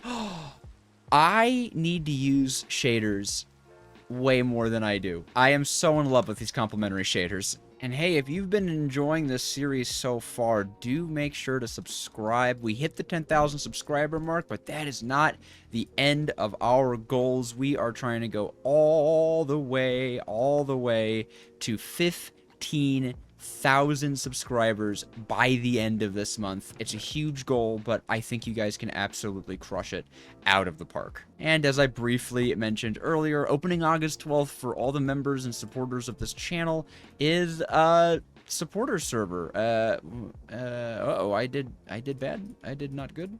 I thought I'd do good. What did I do? I'm sorry, it needs to be an ingot gauge? Is that really? Oh, what do you make? You make nothing. Oh. I guess I could reclaim the glass if we ever build a foundry. Okay, alright, away with you. As I was saying, a members create mod server. It's got Farmer's Delight. It's got all these great little mods. So you know what to do. Little join button. I will stop talking your off about it. I gotta figure out how to get better at plugging. I'm not very good at it, I don't think. I get nervous. I know it's kind of dumb to say, but I get a little shy every time I'm like, do you guys want to be a member for my channel? That's what I feel like every time. And I'm hooking this guy right up to the lava farm too. You know what I'll do? I will just very easily have then this pipe running into the heater over here. I know it's a little tight with this cobble farm, but this stuff, I keep saying it's temporary, but it really is. But the reason I don't mind taking out this casting is because we can pull lava directly out of this, so it will effectively be opening up like just like a buffer. Do I not have any of those? I need to bulk craft some stuff. I also really need to label these. I've been very lucky picking up the ones that I need, but I seriously need to like get these things named, labeled, whatever you can do with them, I gotta do it. Okay, so that should, yes, beautiful. Okay, cool. That's pretty much infinite. I don't think we're gonna be using this thing so much that it'll run out all of these. Alrighty, and now we need to create some of that delicious gravelly dew, or not gravel, seared stone. Yes, seared stone, that's what it is. This is automatable with some hoppers and some levers, so let's get that done, because I really don't want to have to babysit this thing, because that would be super duper annoying. What am I doing over here? I've been doing some future research on this pack, just so I kind of have an idea of what's going on, so I can make higher quality content, and I gotta say, I am so excited for what is coming. This pack seems so fun. Alright, pretty sure we can get a chest there. Hopper can squeeze right in there. Hopper can squeeze right in there. Gravel goes in here. We are absolutely running away with this. We are brilliant. Magma needs a hopper. Magma in. I mean, whatever, right? Well, maybe not. Maybe not that much. Hold on, maybe not that much. Hold on. Let's think. Ooh. So 4 slime balls is a whole block to make one My nails are getting too long. I don't like to cut my nails. It really bothers me very much. But it's getting to the point where we need it. What was it called? Scaled, scored, seared, scolten, molten. Oh, jeez. I've been awake for too long. I have. I'm trying to like scorched. I'm trying to remain like.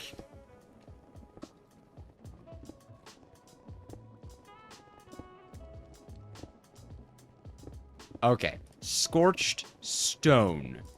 Perfect. Scorched stone is 2 slime balls. So you only need 32 magma blocks to create 1 scorched stone, which is part of the foundry. Okay, so we have already put in 3.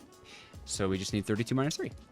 There. That's now an intelligent way of doing this. All we have to do is give the faucet a redstone signal, like that, and it will automatically cast onto the gravel. That looks like it is a nice and quick, beautiful. And there we go. That's totally automated. So all we have to do is sit around and wait. It's occurred to me, though, can we make a foundry controller? Molten obsidian. How much you want to bet? Yeah, okay. Oh, no, we could actually... No. Whoa! We can! We can use lava. You can't melt obsidian? Oh, I was like, hold on.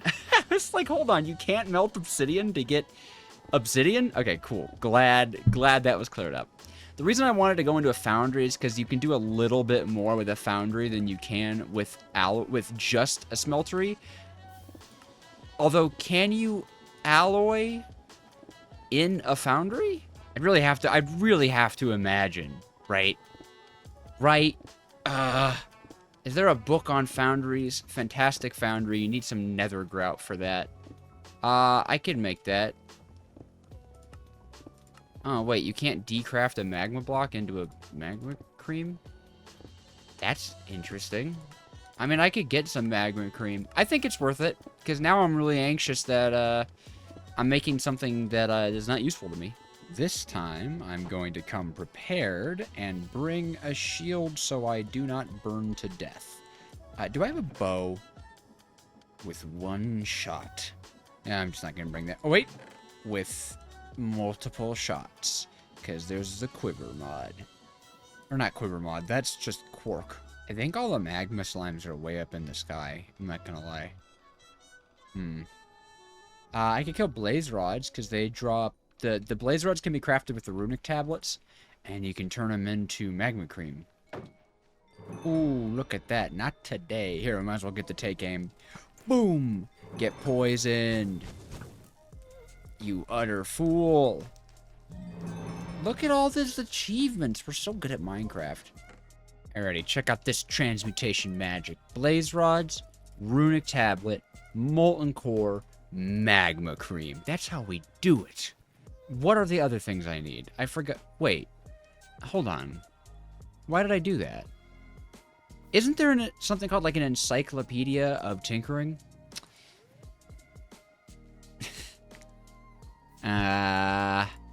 Well, you know what? We'll get the foundry book anyways. You know what? We're dedicated here, okay? Soul soil or soul sand gravel. Cool. Boy, I really need to get a storage system worked out. This is getting a little bit out of hand. Alrighty. All of us to see if you can alloy in a foundry. Yay! Wait. Oh. You can't. So you have to make something called an alloyer specifically. Okay. Well, alright. I mean, why use a foundry then?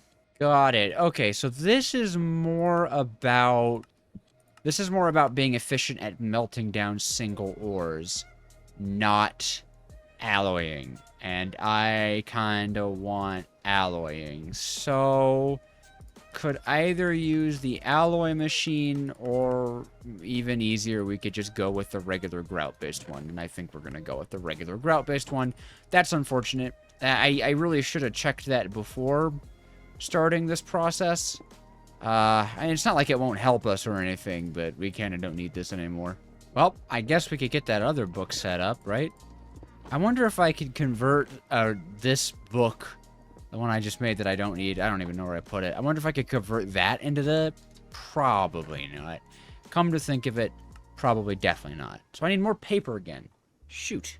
Alrighty, well... What? What? I can't make an ingot cast? Why ever not? I need bronze. How do I get I can't get bronze. No, ingot gold cat. It has to be a sturdy sheet, which is iron that gets blowed up. Okay, I could blow up an iron. I'm gonna blow it up in the nether so I don't ruin any of my pretty terrain out here. And I'm pretty sure all this says is literally just blow up an iron ingot, so... Boop. Whoa, look at that! Oh, it did a little animation, I like that. Okay. Yay, it worked! What, excuse me?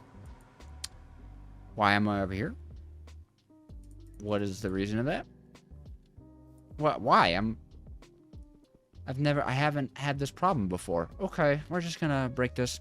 Okay, here is the sturdy sheet, which is, I'm pretty sure, how you actually make the terrain stuff, so I guess we gotta figure out how to get more of that compressed iron in a much more automatic way later down the line. But, get out of here. No, get out of here. Now we can make the gold cast. There we go. Not golden bars, jeez. Okay. You, and that should just get going. Nice. Now, one thing we could work on is this Hephaestus Forge guy, right? I'm pretty sure we could get working on this. You need to place arcane chiseled polished darkstone, then chiseled arcane darkstone, then polished darkstone, smithing table, and hit it with some cool dust. I think, because darkstone we can get by haunting blackstone, which we can get by haunting deeps, or any cobblestone. I think any cobblestone, you can haunt it into blackstone. So I think we can do this. So if I'm not wrong, and let's be honest, there's a high possibility that I am, I should just be able to grab a bunch of cobblestone from the farm and haunt it from this thing. I think so. This guy always has a stack of cobble in him. There. Nice. Perfect. Because I think, a stack of this stuff should be more than what we need. Don't pull. Push. There we go. Haunt. Okay. There is the blackstone. Nice. Gotta eat. And then we'll get it turned into darkstone, I think. Oh, starving. There we go. Alright, and that is the darkstone. Hooray. Now to gild it, I think we need some stuff. Like to get this. Okay. Whoa. So we need an ingot of arcane gold. And so we need 2 ingots of arcane gold. I think that's it, though. The rest of it is just polished darkstone. Yeah. Now, to make arcane gold, pretty sure... Yeah, you mix 9 gold nuggets with this moon beater dust, which you can make with soul beads and arcane crystal dust. Oh, we have 1 moon beater dust, and we have enough for an ingot. Okay, cool. So, we're just good. We're just good to go because of all of our amazing looting. That is awesome. That is great. And there we go. Another arcane ingot. You get broken apart into gold nuggets. How much more you got? Oh my gosh.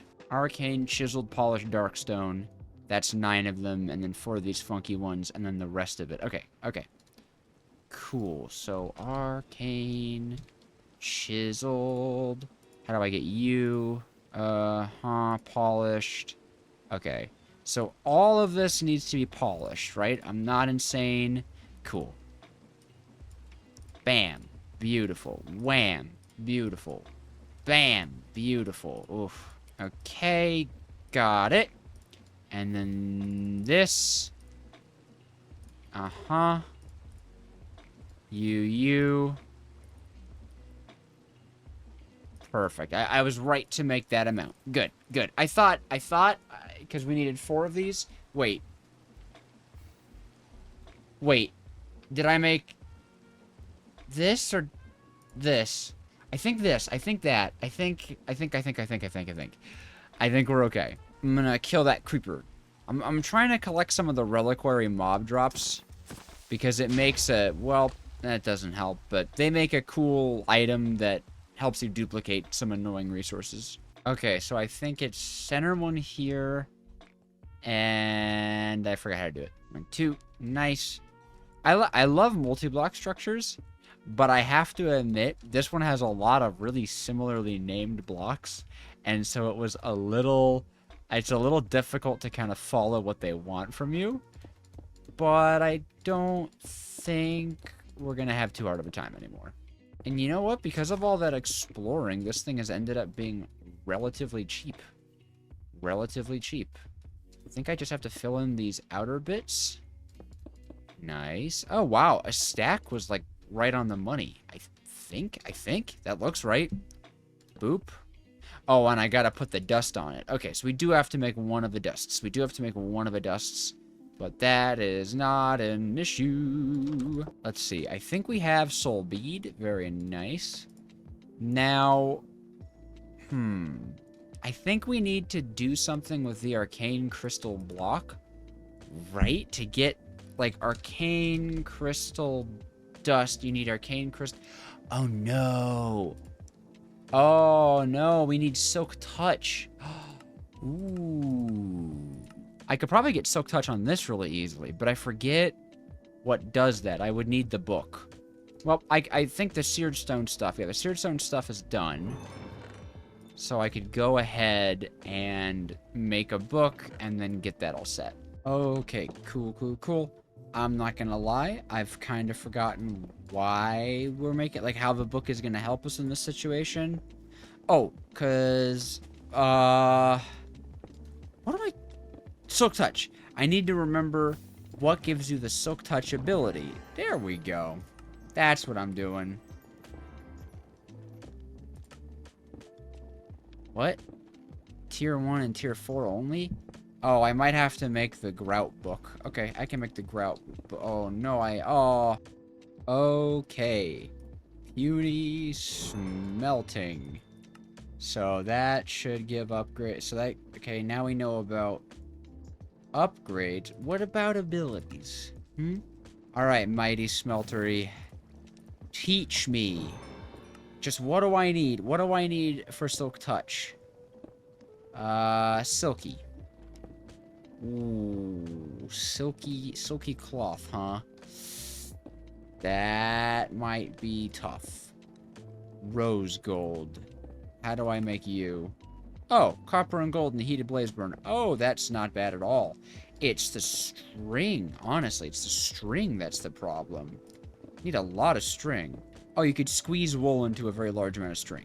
Okay, that's nice. Okay, cool. Then I can work with this. So I think it's 30 copper and 10 gold. Easy enough to heat the blaze burner. And I guess we'll just hand mix this because we don't want to overstress our guy. And it's fine. Fine. Awesome. Even. Boop. Loop. That'll last basically forever. Rose gold. Boop. Okay, cool. And I've got to shear some sheepuses. All of this to get some magic dust. Right? Like, that's why we're doing this. Honestly, you know what? in real life, I would jump on wool. I would jump on 1 cubic meter of wool in order to get a magical pickaxe. Oh, plenty of string. Plenty of string. Okay. So now... That's too much rose gold. I made way too much rose gold. That's all I needed. What was I doing with all that? Well, hopefully rose gold is a useful ingredient because... Yeah. Part builder, no. Tinker station, also no. Ooh. I might need... Can I look at stuff in the encyclopedia now? Okay, cool. I may need a proper anvil or something. I may need a proper tinker's anvil. Yeah. Let's see. That's not too bad. It's just the odd blocks. Although, it looks like I can make a brass one. Hopefully this will work with scorched stone.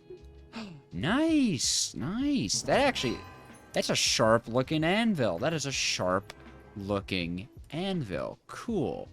So we can add the silky ability to it. Nice. There's silk touch, baby.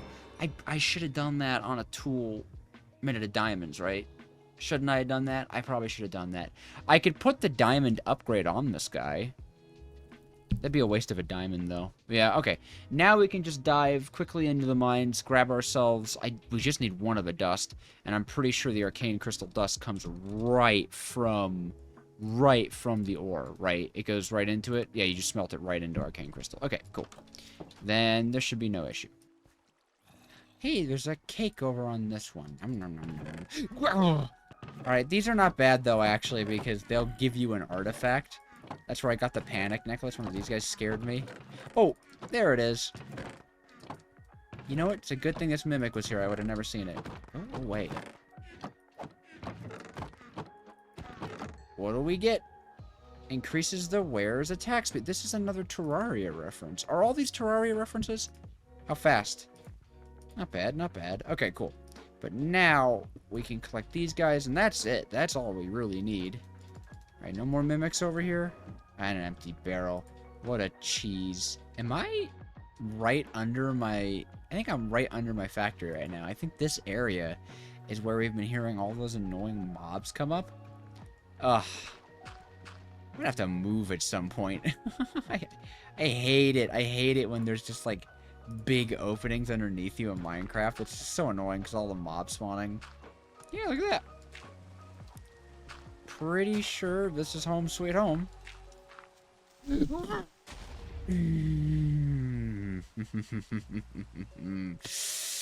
and I'm back in the hole. I'll fill that later. I just want to... Is my arm all messed up? Ew. Oh, those claws look horrible. Turn that off. That's gross. Messes with my skin. Bleh. I don't like that. Okay, alright. I just want to do this forge thing. That's all I want. Dust. Beautiful. Soul bead. It's there. Do I craft together here? No. It was a mixer, right? I gotta mix these guys together. You and you. Mix. Uh-huh. Good. Grab. And Hephaestus's forge. I summon you. Ha! No! Yes? Ah! All of this just to find a single rabbit, which I didn't find. Welcome back to Create Arcane Engineering, and if I look different, that's because we had an incredible live stream the other day, and I found out how to hide my armor. We ended up defeating the Ender Dragon, which is where we got this cool armor. I found this leprechaun hat, which is really cool, and this flamingo, which is really cool, and today I want to get a permanent factory location. It occurred to me this is not the best spot. You see, there are geodes. I think this one over here is actually a geode. This thing we saw over here, this is like an ochrum geode. There are 4 types of important geodes: the azurine, the crimsite, the ochrum, and the viridium geodes, as well as we need a meteorite from Applied Energistics. We want a factory, or our factory, to be as close to each of these things as possible, and in this episode, I want to do a bunch of traveling, a bunch of waypointing and marking and searching to find a central point between all 5 of those resources, but that's a lot of traveling. A lot more than our Rendingale can really handle without having to just slaughter chickens or spend hours AFKing, so on stream, I was made aware of these slime boots, which you can only make out of ender slime. Guess what? I found an ender slime sapling. I farmed a bunch of ender slime sapling. We have a bunch of ender slime in the form of saplings. We have 7 actual balls, and then 21 saplings, and the saplings can be melted down into a slime ball. So we have the ender slime, but we don't have the rabbit's foot. Now, I've been looking for the rabbit's foot, and as you can see, I went up here looking for a grove biome that's about 3 blocks large, and a grove biome, which is a little more than 3 blocks large, but no rabbits respawning, and there's a meadow, which is about 3 blocks large, and no rabbits respawning. The best biome is a desert. The desert is 3,000 blocks in this direction. So that's what we're starting this episode with. We're exploring to a desert that is 3,000 blocks away. Now, I don't want to walk 3,000 blocks back, so I'm going to use these source gems to make a warp scroll from Ars Nouveau, which you can make with 4 source gems, 4 lapis, and Blake parchment. And Blake parchment we'll be able to make because we have enough of the mage bloom seeds. So it shouldn't be too bad. And I don't know why I just opened up this chest. Now remember, we're only going to do this travel just so that we could get a rabbit's foot, so that we could do more travel. Thus is the curse of this mod pack, it seems. But I really want the Ender Slime boots because I think they're a more infinite, permanent solution than the Rending Gale. This says, use while sneaking to set a location. Okay, so this should teleport us right home when we use it, which we're not going to do until we have a foot. And this cleaver that we made on stream should be able to cut a foot off of a rabbit really easily, and we have an extra looting on the hat, so we shouldn't have any problems, and I've got plenty of chicken. Away we go to a great desert. Hopefully it is a great desert. Just please, please, please be a big, big desert. And while I'm just zipping along, I may as well do our Q&A of the day coming in from the Discord, which I believe has passed 800 members. This one's coming in from Solar Flare, asking if I feel proud that I have helped so many people get into the Create mod. And absolutely I am proud I've helped so many people get into the Create mod. I love that I've introduced Create to people, not just like, you know, rehashed the same ideas to people who already know the game, but actually like made a difference in the modding community and helped a lot of people get into Create and feel more comfortable with it. That means so much to me that my tutorials and videos like reach out to people like that. It's absolutely insane. And I mean, this community as a whole is phenomenal, and the fact that I'm the one who created it is still stunning to me. Oh, and if you did miss a stream, the VOD should be up nice and easy in the playlist. And is this seriously the desert? Is this seriously the desert?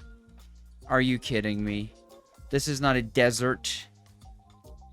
This is... Oh, okay. Why? I guess the desert extends out here as well. Alright. Hopefully there'll be a rabbit somewhere in this tiny, tiny desert. I just need... Oh, are those rabbits? Yes. Okay, I just need 1 rabbit's foot.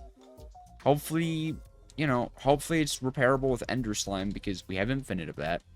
So much of it because we have infinite of it. All I have to do is chop a rabbit. Chop. Chop. Oh my gosh, you are a jumpy fella. Come here.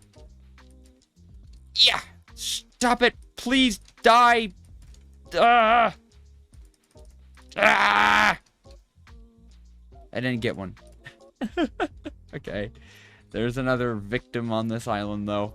So how long until you grow up, huh? Stop. Stop moving so I can look at you.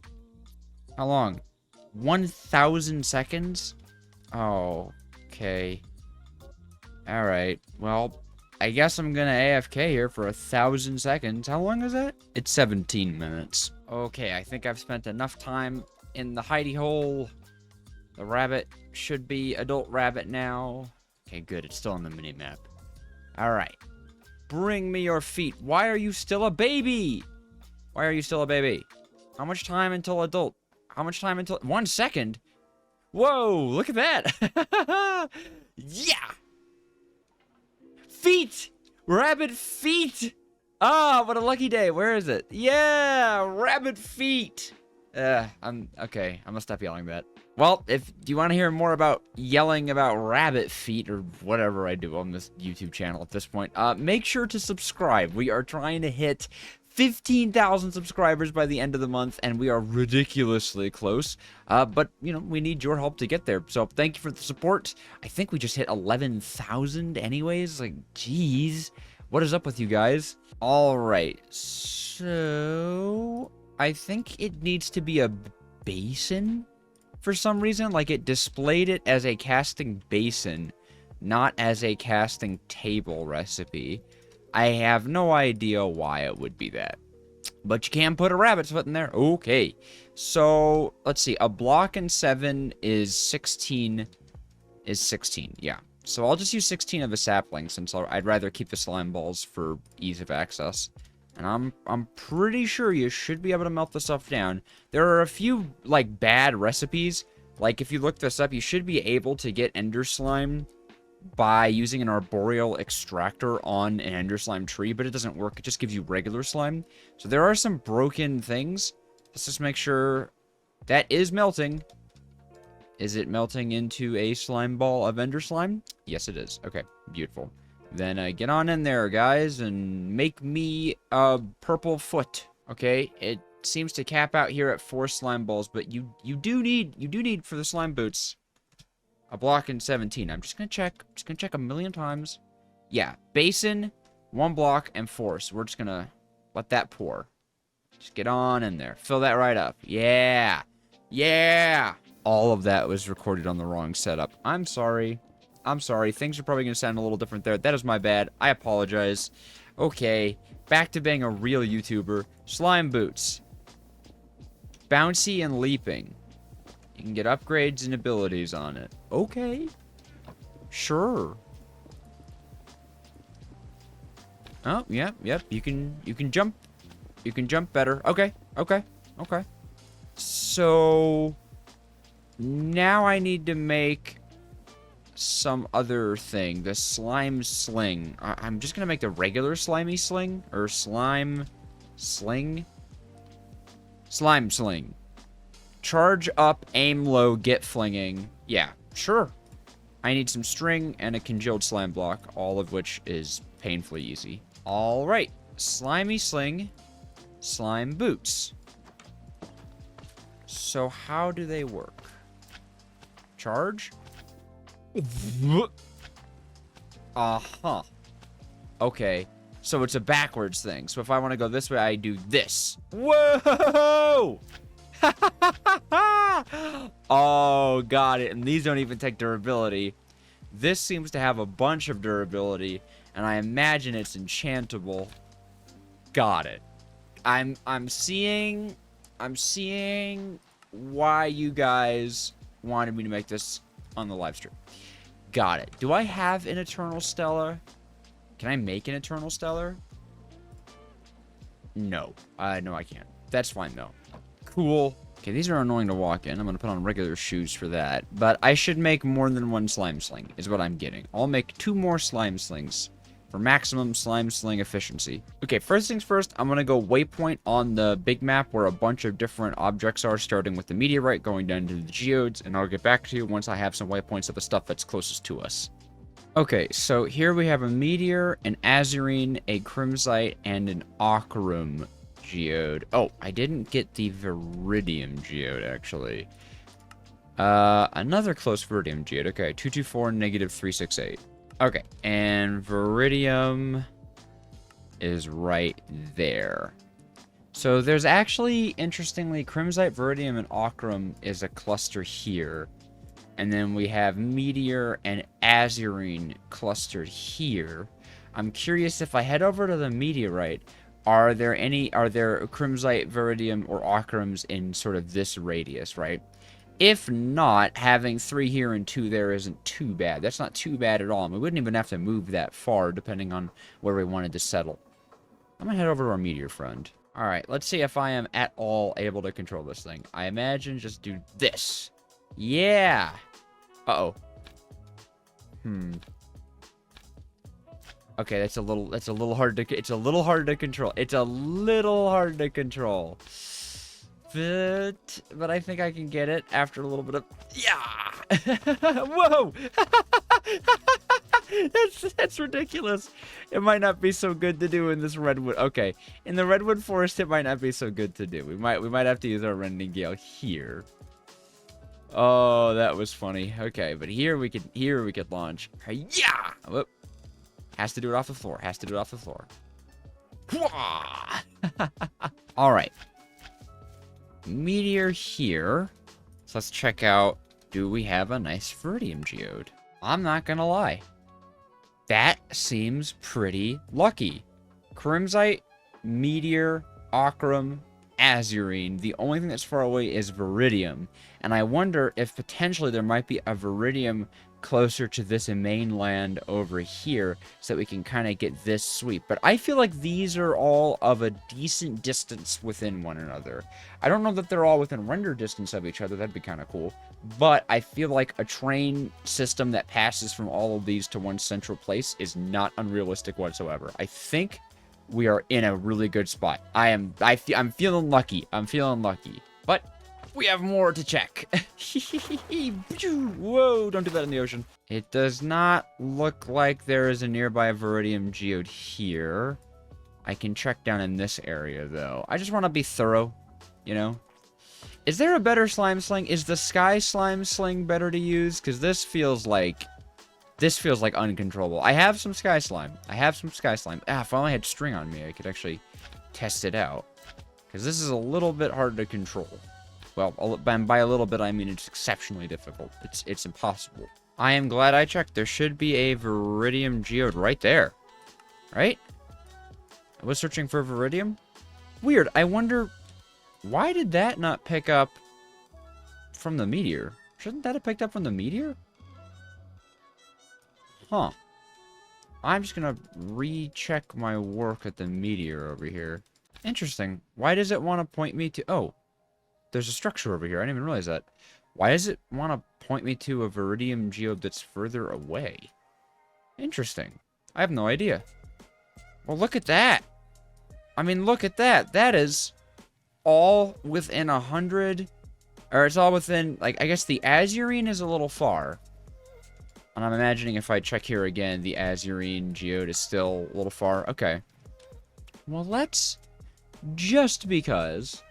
check down this way for another Azurine geode, because it would be really cool to have an Azurine geode be a lot closer. Not quite. This one picks up an Azurine geode really far away when I'm over here. Okay. Then I guess the Azurine geode is just going to be a little bit far away, but the kind of central point is right on this island. Oh, there's a wild in here. Hey, man, could you leave me alone? Okay, Bouncy Boots, I need you to be off of my feet. I'm going to make a Sky Slime Bouncer. And we're going to see if that's going to be more helpful. And then we'll take a look at our new home area. Because that is a lucky, right? That is lucky. That is all the static things. Okay, that's all the static things I know of. There might be more static things that we'll eventually have to travel long distances for. But that is a bunch of these static requirements, right? All these things you can't move from where they are. Now, I will say the Ochrum being underground, or the Ochrum and the Viridium being underwater are definitely going to be annoying. Same with the Azurine. But that's something we can always work around, you know? We can still clear out a big area. I'm quite pleased with that. All right. How do you work? Sky Slime Sling. I will put my Bouncy Boots on. This one says, charge up, let go, and get back in the air. Okay, so... Wait, what happened? This just goes up, right? Got it. So this one just bounces you. But not very far. But not very... It doesn't seem like it bounces you very far. Like the... Or should I aim at the ground? Nope. Should I aim upwards? Is this... I don't know that this is a better mode of travel. And I don't really get this one. Well, this is fun to do every once in a while. Whoa! Yeah, the Rending Gale is better. The Rending Gale is definitely the better tool in this situation. I guess I could check up on this mountain now that I think about it. Hold on. I could check up on this mountain to see if there is an azurine closer. Because apparently the way this compass works is a little weird. No, that is pointing me right at it. Okay, so that's the one. That's fine. That's fine. All right, meteor. Let's see where you are, because you're kind of central to this whole thing. First of all, look at that. It's this structure right here. But it was destroyed by the meteor. Interesting. Interesting. Well, I'm pretty sure we don't want a base in there anyways, because it's got all the TNT. And I guess this island would be where we would start to flatten and build out our factories. Not so bad. Although I wanted to explore this village. Oh, right, and a waystone. Oh, having a village nearby is quite good. We do get a waystone here. That would mean that we have much easier access to the stronghold using the Zedrid waystone over there. Ooh, basing near this village. So maybe somewhere over here? Well, then that kind of puts us further away from all this stuff. I wonder, maybe if I can get the Viridium over here somewhere and centralize it closer here. Let's see. No. Okay, no luck with that. No luck with that. So, we have a waystone here. But the smart place to put our factories is over here. Unless we just base in this area here. But it's all mountainous, isn't it? I think it's all mountainous. I don't really want mountainous. That always bothers me. Yeah, this would be an annoying area to try to set up a base, especially because of how much space you need for create stuff. There's all these big giant trees. There's this big giant mountain. I think the smart thing to do would be base here. And then whenever we want to make if we want to make a trip to other waystones, just to have a little hop over here with the Rending Gale. That shouldn't be so bad. That shouldn't be so bad at all. Have I at all explained why we want these geodes? I don't think I have. Oh, it's been way too long in the video, but I'll start now. Each of the Akrams or whatevers that I just described can be crushed into various resources. Akram can be crushed into gold, which is very nice. Viridium, I think, is crushed into copper. And you get it a pretty good chance. Then there's Crimsite. I actually don't know what Crimsite turns into. I guess I would assume iron for... I don't know why I would assume iron. It's red, but... Oh, I was right. Okay. Red for iron. And then the last one was azurine, which might be zinc. I'm not sure, though. Yep, zinc. And these are all really important resources, and they can all be powered by these azurine catalysts, right? And they will kind of spew blocks or turn blocks around it into the azurine blocks. And then this meteor contains a really interesting one for Skystone. And that is actually needed for the current chapter that we're on. And oh my gosh, I'm just going to fly on top of this thing. So somewhere in the heart of this meteor is what we are looking for, that little skulk thing. This right here, a Skystone catalyst. So hopefully it shouldn't be too bad to get to it, although for some reason it seems like these things are really difficult to break. Oh, but look at that. I think those Fluix blocks means we're pretty much right on top of it. So no real problems then. Just gotta mine out the area so I don't get trapped down there. There it is. A Skystone catalyst and in dry land as well. So we'll be able to use this area very effectively. Just dig out the meteor, get a nice radius around it. We'll be able to start that kind of farm. Also, Fluix block, that's interesting. Oh, this will make some Fluix crystals. Oh, that's a good start. Nice. And I think we just earned ourselves another engineer's toolkit, a brass toolkit even. So we'll be starting off with some good resources. So it looks like this area is going to be our new home. It's still going to need some terraforming, of course, but not as bad as some other places. Get a few saws, chop down all this birch. We'll be sitting pretty. We'll be sitting pretty. I'm also going to destroy this thing. I don't want it. And spawn point. Nice. Okay, cool. Now it is time to start a very, very, very arduous moving process. Ooh, but what is this first? What is this? This is an interesting looking building. What are you? You look like a nice little build. There's cake in there. And a furnace that's infinitely burning. Oh, is this a dungeon? Oh, I think I've seen these. Yeah, this might be a dungeon. Okay, so there could be some good loot down there. That might be something fun to explore later. But I don't know that I want to do a dungeon just yet. Now, I picked up this cool thing, a reinforced chest upgrade, and it says that you can upgrade a wooden chest to turn it into a reinforced wooden chest, meaning it will keep all of its contents even after being broken. So it turns it effectively into a shulker box. And I would like some shulker box stuff. So I know I have a backpack, and I'm pretty sure you can't really upgrade the sophisticated backpacks. Let's see, cyber pack, yeah, see, we can't do that one. I know we have a brass backpack. There's a radiant backpack, and we can't do that. Yeah, so we pretty much have the best backpack that we can. I know I could add some pockets and stuff to it, but I think, yeah, you kind of need to do some random stuff, and I don't want to do random stuff. Now, is this a one-time thing only? Yes, it is one time. But, ooh, it's a bigger chest. And if I put stuff inside of it and break it, sweet. Okay, that's going to help us move. That's going to help us move. Beautiful. Well, here's all of our stuff. Actually organized even, you know, we got like farm chest, valuables chest, mob drops chest. Like, it's actually an organized system, unlike it was back at our house. Now, none of this is permanent, and it's not like I have a build here.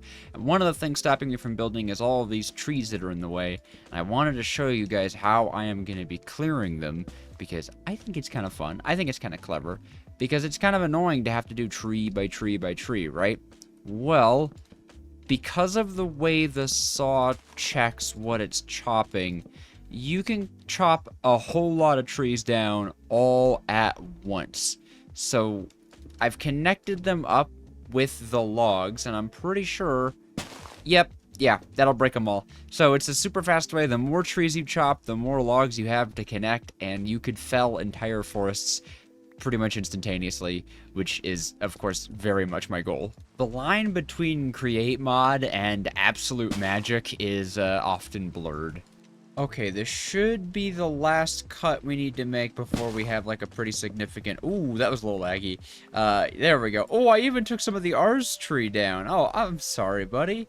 Wow, I didn't actually think you could mix different types of logs. I guess you can.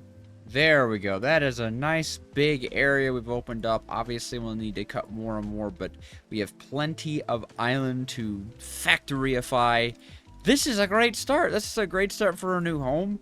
Our first step is going to be redoing Chapter 1 to be smaller and faster and better in pretty much every way, and I'm sure that's going to go exactly the way I want it to. I just scrapped an entire episode. Welcome back to Create Arcane Engineering, and yeah, I scrapped an episode where I set everything up behind me.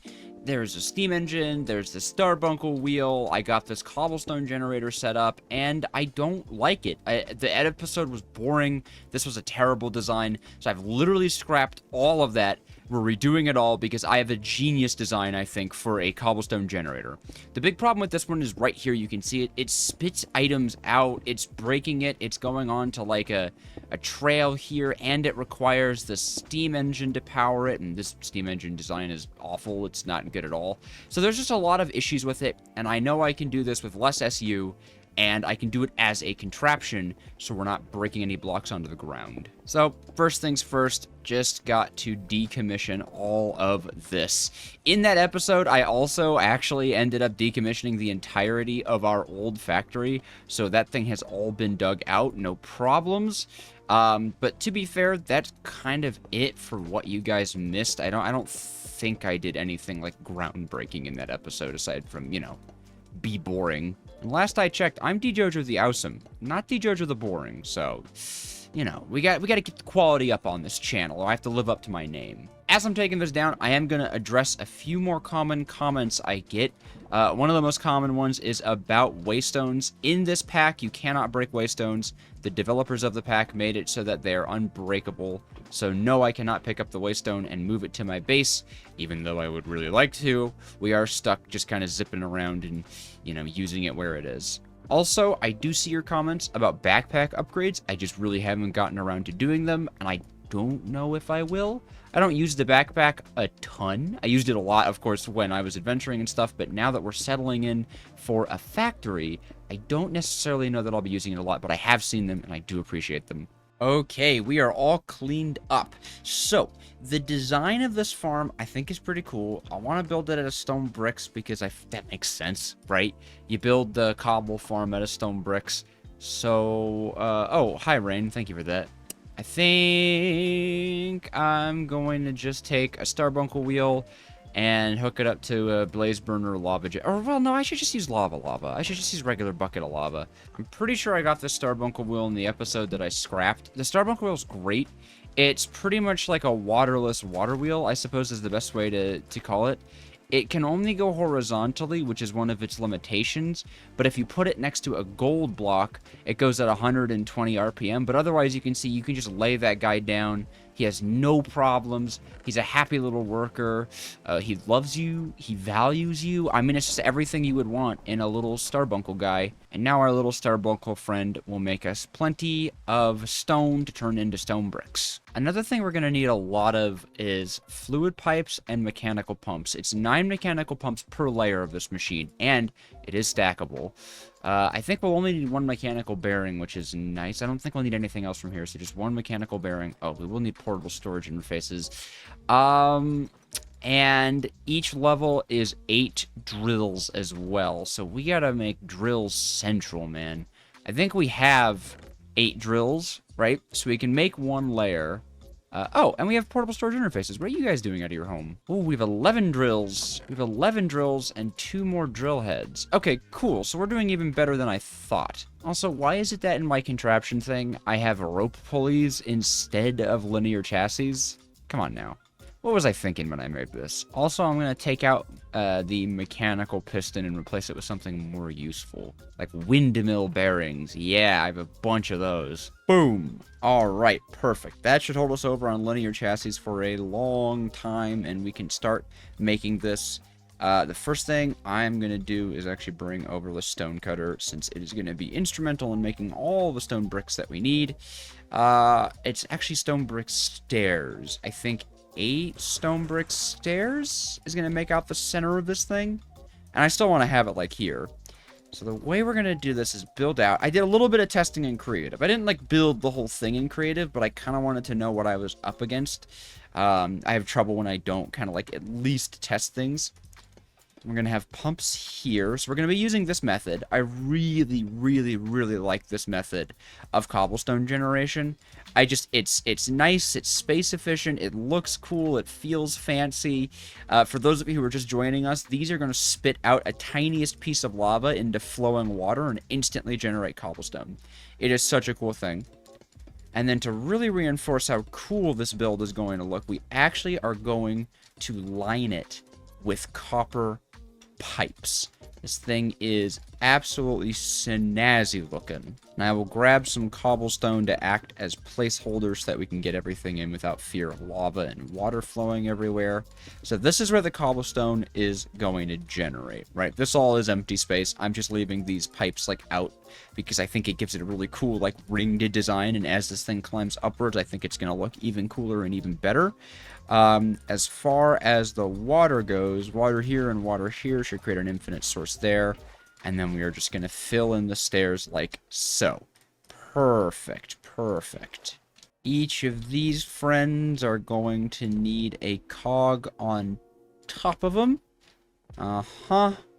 Nice. Okay, cool.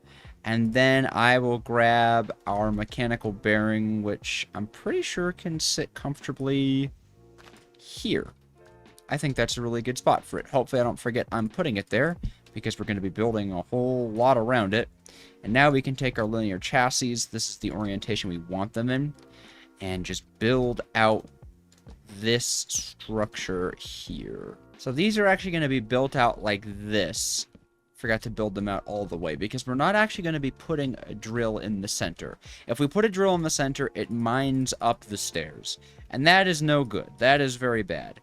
We are just going to be putting drills on these outer edges so that the stairs do not get broken, because if the stairs get broken, Armageddon breaks loose, which is water everywhere. It's horrible. It makes that horrible flowy wishy-washy sound all the time. I despise it. But this is what one layer of the machine actually looks like. And this is infinitely tileable in a really cool way, because for the next layer, we could actually just put the drills on top of this device like so. So we could utilize it again. So these drills will be facing upwards and the cobblestone will be generating on top of them. And I want to get like this layer and then 2 more, so we have a total of 4 layers on this thing. So I'm gonna go make up a bunch of drill heads. All right, I am gonna have our little Starbuncle strip us down some birch, because one thing I'm really curious about is whether or not, can I have you facing the other direction? Thank you. I'm curious whether or not, I don't remember if you get the bark from stripping on a mechanical saw. I don't think you get the bark. But this guy's way faster, and I want to show off. Check this out. Boom! Look how fast he goes. So now I can just drop the birch logs there, and it will... Nice! Look at that, so efficient! This is like the perfect workshop buddy. I love him. I need a name for him. He's my workshop buddy. But wait, there's more! Not only can workshop buddy help you with stripping your logs, he can help you with turning those stripped logs into casings. Just hook your workshop buddy up to your semi-infinite amount of resources, and you'll find him to be an infinite source of amazingness. Boom! Workshop Buddy has no end of his uses. So while I am putting this all together, it does seem like a pretty good time to do our Q&A of the day. Coming in from the Discord, which you should join with the link in the description. This one is coming in from Kane, the luckiest bug in a rug, asking, do I like energy drinks? I don't quite drink energy drinks. I can't really say if I like them or not because I don't drink them. Maybe I should, because I can be a sleepy little guy sometimes, but more often than not, I drink coffee, and my favorite coffee is a caramel frappuccino, either from McDonald's or from, Starbucks. Those are the other people. And I'll add a fun DJojo fact into this. I don't actually eat McDonald's food. I exclusively go there to get caramel frappuccinos, am I the only one who does that? I hope not. That'd be really weird. And remember, if you want your Q&A to be the one of the day, you can join the Discord and make sure to get yourself verified so you can see all the channels and then verify yourself for the Q&A by reading the FAQ channel. And I might answer your questions. Now, here's a question I need to answer for myself. Will it look better to have the pipes ring around the entire structure, or would it look better to just have them ring around the base and then come upwards? I know which one would be more resource efficient, so I'm gonna kind of hope that having them only ring around the base is going to look fine, and then later on we can add in the much cooler looking structure, because, you know, unfortunately limited resources. We don't have a copper farm just yet. We will eventually, but this, of course, does save a very large amount of pipes. A very large amount of pipes. And you know what? It doesn't look too bad. And I even wonder what it would look like if I kept this more... Yeah, let's do this for now. Let's keep this design for now. And then we could expand it to have more pipes, more amazingness in the future. Oh, you know what, though? Actually, a problem with that is it blocks the cogwheels, which that is a problem. That is a problem. I guess we're gonna go the more expensive route. Yeah. Because look, the other option is having it off-center, and that is a crime, okay? Everyone here knows it is an absolute crime to have a create build be off-center. This is literally the mod, like, I swear they intended the mod to be, like, perfectly centralized. But we can save a little bit of resources. We can save a little bit of resources because, like, we can connect these 2 bits together in the corner instead of in each corner. So we still don't have to use as many pipes, but I want to keep it looking clean as well as being resource efficient. At this point, we probably should also just start making sure these guys are all hooked up to each other. I think it'll be easy enough to just have them push out by 1 and then go into vertical gearboxes. Obviously, it does not have to be an ultra complicated wiring structure to get these guys working. I just want to make sure that I'm already thinking about the spacing of it. But I think this is already a really industrial and clever looking machine. I don't know if it's the best way to do this, but I'm really conscious of item lag in this pack. And so I don't want to use, I know the very fastest machines use some super laggy designs, but that's because, you want speed. You need to lag a lot, is what they say in the industry. And if you're enjoying this series and want to see some other potentially clever designs in the future, do make sure to subscribe. Not only does it absolutely make my day and introduce you to, I would consider, one of the best communities on YouTube, but it means you'll never miss an upload. And who would ever want to miss this? Now, is that not just beautiful? That is a cool design.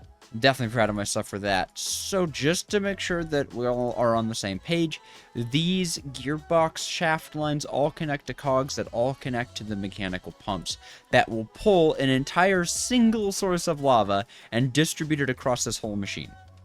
The stairs that have water, the water will flow outwards and turn instantly into cobblestone, and the lava won't get placed down. And this whole device, which I need to make sure is not sticky, or is sticking only to one, this whole device is connected together and is one giant contraption, one enormous contraption that should pretty much mean this is as little lag as possible since it's one entity and there's going to be no dropped items. Hopefully. I don't know how lag works in Create. Now, of course, the last thing to do is get this all wired together so that we're obviously, using some SEU and hooked up to some form of vault, like a massive cobblestone vault. I want to make sure that we can even put like a clutch on that vault. We also got to make sure we have portable storage interfaces. So we're almost done. We're almost done here. I just need like a working chamber underneath this guy. I can't believe I've almost blown through an entire diamond pickaxe already in this series. I really gotta get better at Tinker's Construct and make some proper tools for myself. But I'm so bad about it. I really am. There it goes.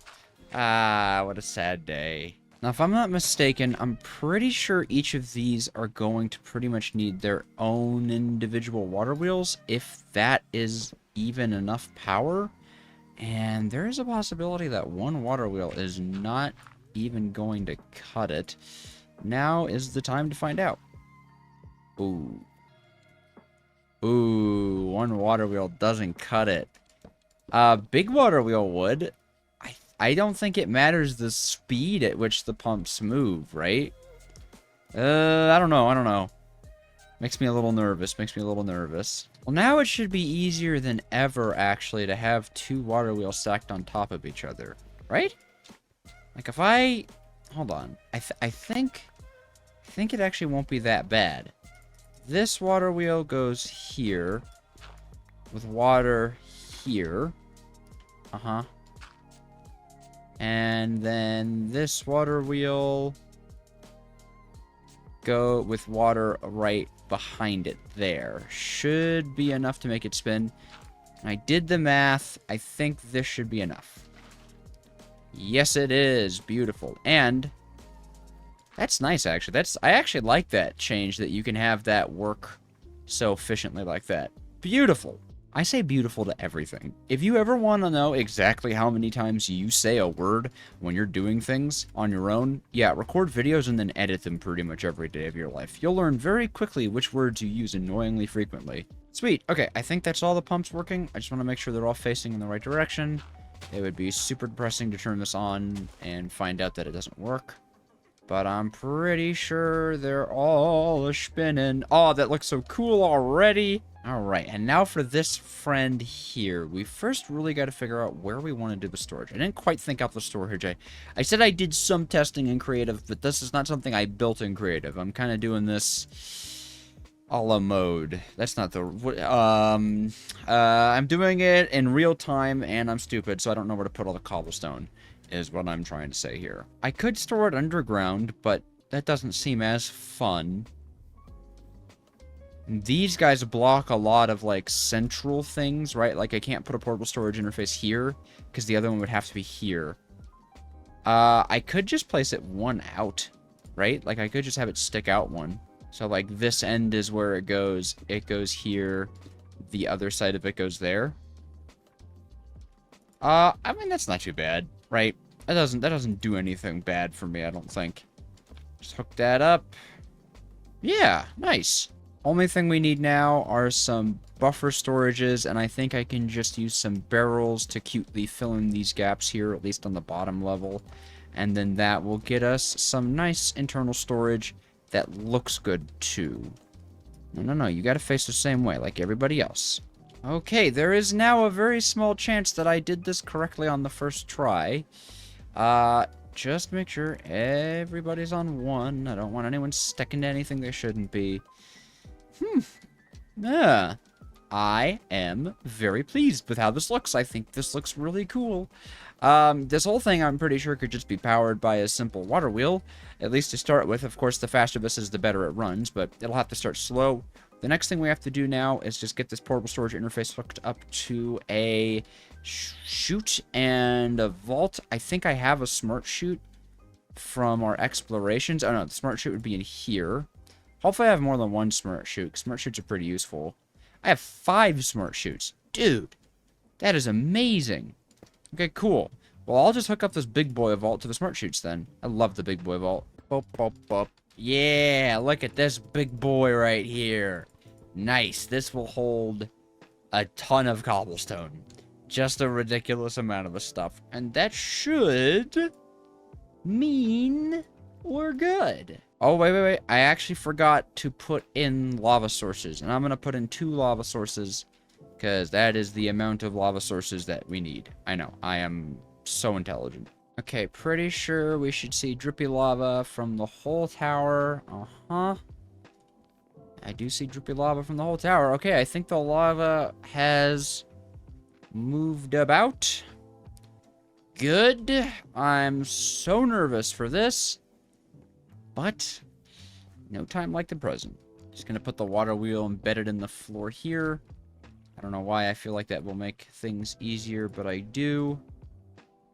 Go. Oh, boy. Oh, boy. Oh, yes, I think that worked. I think that worked. Oh, wait, I hear it breaking pipes. Uh-oh. Okay. Hold on. We can deal with that. Hold on, we can deal with that. Uh-oh. Okay. Stop. Okay, so pipes got destroyed. But that's it. Those are the only things that broke. The piping system needed to be 1 out. Understood. Alright, I think I fixed it. I think this thing shouldn't be mining any more pipes or breaking anything. A good thing is it didn't break any stairs, right? That was quite a good thing. But if I hook this back up, it should spin and maneuver normally. That looks like it's connecting. Good. That's cobblestone breaking sounds. Good. Nice. It has occurred to me, an error in my build, that these 2 drills are facing the same layer. And that's unfortunate. I forgot to build this properly, but whatever. It works. Yes, it does. It does work. It looks like it's making full revolutions. No stairs are breaking, no pipes are breaking. That's exciting. Awesome. So it's not super fast right now, but we could speed it up later. I think the fastest this thing can run is about 64. So technically, I could take this guy and de-ratio it.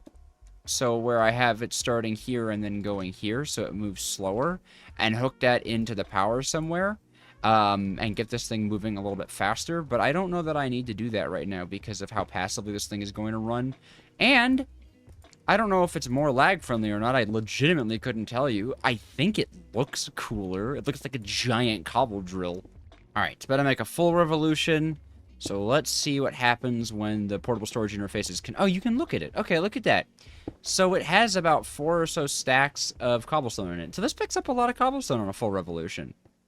Awesome. You know what? It is killing me how slow it is. It is. It's kind of killing me. I just... Let's just see, okay? Let's get our workshop buddy really working for us. All right, so big cogwheel there. Little cogwheel there. Starbuncle here. Gold. Oh. Nice. Nice. Oh, that looks like it's running like a dream. Aw, thank you. Thank you, factory buddy, or workshop, whatever I called you. Workshop buddy. Right? Yeah, that looks like that is running like an absolute dream. Beautiful. And then that is much more cobblestone, much more fastly. Why is there immediately a fire? Oh, wait, it missed the portable storage interface. What? Why did that happen? Hit it. There we go. Okay, I was like, what is going on? Okay, so I might miss it every once in a while, but that's fine, because I guess it'll just fill it up with even more cobblestone. Yeah, beautiful. All right, I'm going to sleep. Now, because we picked up this threshold switch like we're lucky duckies, we are actually able to set up a way to turn this thing off if it begins to overfill the vault. Because we really don't want that to happen. It'll end up overfilling and dropping cobblestone everywhere, and this very, I think, seemingly lag-friendly machine will turn into the worst nightmare of lag ever. So, we can set up a redstone link system and add a clutch, not a single secure switch, threshold switch. So what we can do is we can say when this vault is 75% full, give off a redstone signal until it reaches 25%. I actually like how that works. So we're going to put a redstone link onto it. So what that means is once this hits 75% full, which I can't believe it isn't already, it will give out a redstone signal to this guy, and that will power any of these guys who are listening. Now I'm going to put a clutch right there, which I do think we have some. I just need to grab. I don't have any of them in a toolbox. And when a clutch receives redstone power, it will turn off the machine that it's connected to, or rather, it will just turn off the rotational force.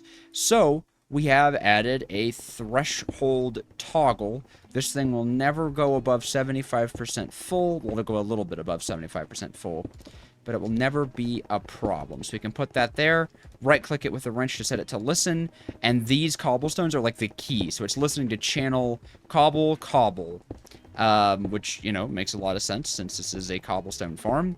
And as you can see, we're only, how much is that? Right, oh, you can even watch it go up a little bit as it fills up. So you can see, like, it fills up quite a bit each time it passes by. It's not like it doesn't, but this can hold a lot. In any case, we don't have to worry about our item vault filling up and causing a lot of lag and issues for us, which is always good. Don't worry, I'm moving the vault. Welcome back to Create Arcane Engineering, and in this episode I really want to pick up the pace, get Chapter 1, that's not Chapter 1, get Chapter 1 re-implemented as fast as possible, and move on to Magic Chapter 2, or maybe even just regular Chapter 2. I don't know which one, there's so much possibility, but we kind of have a lot of Magic Chapter 2 done, so probably Magic Chapter 2, or 1. What number is this? In any case, that's starting off with moving the ugly vault and getting some cool stuff set up. I have seen your cries of despair in the comments. I even had, like, the developer of the pack comment on how I could change this to be better. So clearly change must occur, and so it will. So we will be moving the bulk of our storage into a drawer. And we are also going to be using a handy-dandy drawer controller to kind of teleport it. No. Storage controller to kind of teleport it all around. Oh, I can't make a storage controller just yet. I need a brass machine for that, really? I thought I could make a storage controller. Did they change it? Maybe they did change it. Huh. Interesting. I could probably make a brass machine, though. I do just need these electron tubes because a screwdriver is really easy. And if I'm not mistaken, an electron tube is molten iron pumped over rose quartz, and rose quartz... oh. I think you could craft rose quartz. I mean, I could just destabilize some redstone. Yeah, I mean, let's do that. We need a spout for this, and of course I should grab a depot. Then I think I'll just use ourselves a regular, melter, and we'll manually pump out the destabilized redstone from it. So this should be enough to make 16 rose quartz. I even am gear ratioing this to make it go a little bit faster. Oh, wow, that did go fast. Nice. Look at that. 16 and a little extra to spare. Don't want a little extra to spare, so we're removing that. Now I need molten iron, right? How much molten iron? 45 millibuckets. Well, what makes 45 millibuckets of... How much is 4 nuggets? 40 millibuckets. Okay. Alright, did the math. That works out to 8 ingots of iron. Probably. I suppose we'll find out. Worst case, we can always just cast them. Nope, that was right on the money. Boom, 16 electron tubes. And that should mean if I find some deployers, we're all good. I was going to say, I should definitely have deployers. And now for a super speed run of a quick, dirty, and lazy precision mechanism maker.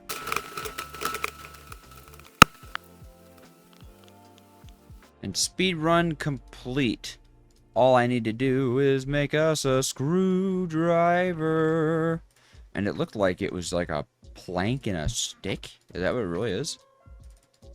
No. Well, that's a whole lot different than a plank and a stick. Where did I get that from? And hey, if you're enjoying so far, make sure that you're subscribed so you don't miss an upload. I'm changing around my upload schedule just a little bit to give myself a little bit more room to breathe. So you definitely want to be around to make sure you're hitting every episode. And it really just means the world to me growing the channel. We are just like 3,500 away from hitting our goal of 15,000 by the end of the month. We are actually like genuinely so close. I know you guys can do it, so keep up the good work.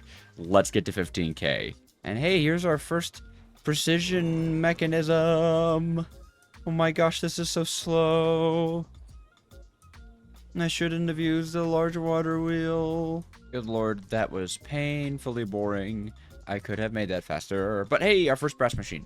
That's very cool. Does that technically mean that in the progression we just completed this chapter? That is kind of funny. I am not going to check that off, obviously. Oh. Oh. Oh. Cheat code. I thought you'd have to unlock everything before it. Oh my gosh, that is so nice. We just got 8. No. We just got 4 more brass machines and an engineer's radiant toolkit and 2 brass I need to get some fortune in my life. Well, for starters, we can make ourselves a storage controller and another drawer to actually store the cobblestone in. I do need a controller linker, but I think I have everything for that. It's just some paper, gold, another drawer, and diamond. Yeah. Actually, now that I think about it, I have no gold.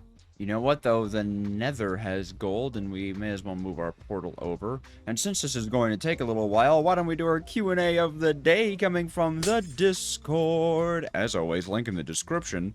This one's coming in from Sori, asking, what other games do I like to play? Well, right now, I have been absolutely in love with Baldur's Gate 3. Oh my god, Game of the Year.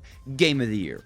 Game of the Year. And I played Tears of the Kingdom, Baldur's Gate, Game of the Year. And I think even if Starfield comes out and is everything that everyone thinks and hopes that it will be, Baldur's Gate might still be Game of the Year. It is phenomenal, it is stupendous, and I love it. I also duly love Terraria, an amazing game I hope to bring to this channel at some point. And I liked Ragnarok, I obviously like Zelda games, Majora's Mask, best Zelda game ever, don't at me. Alrighty, I would like easy access to gold, please.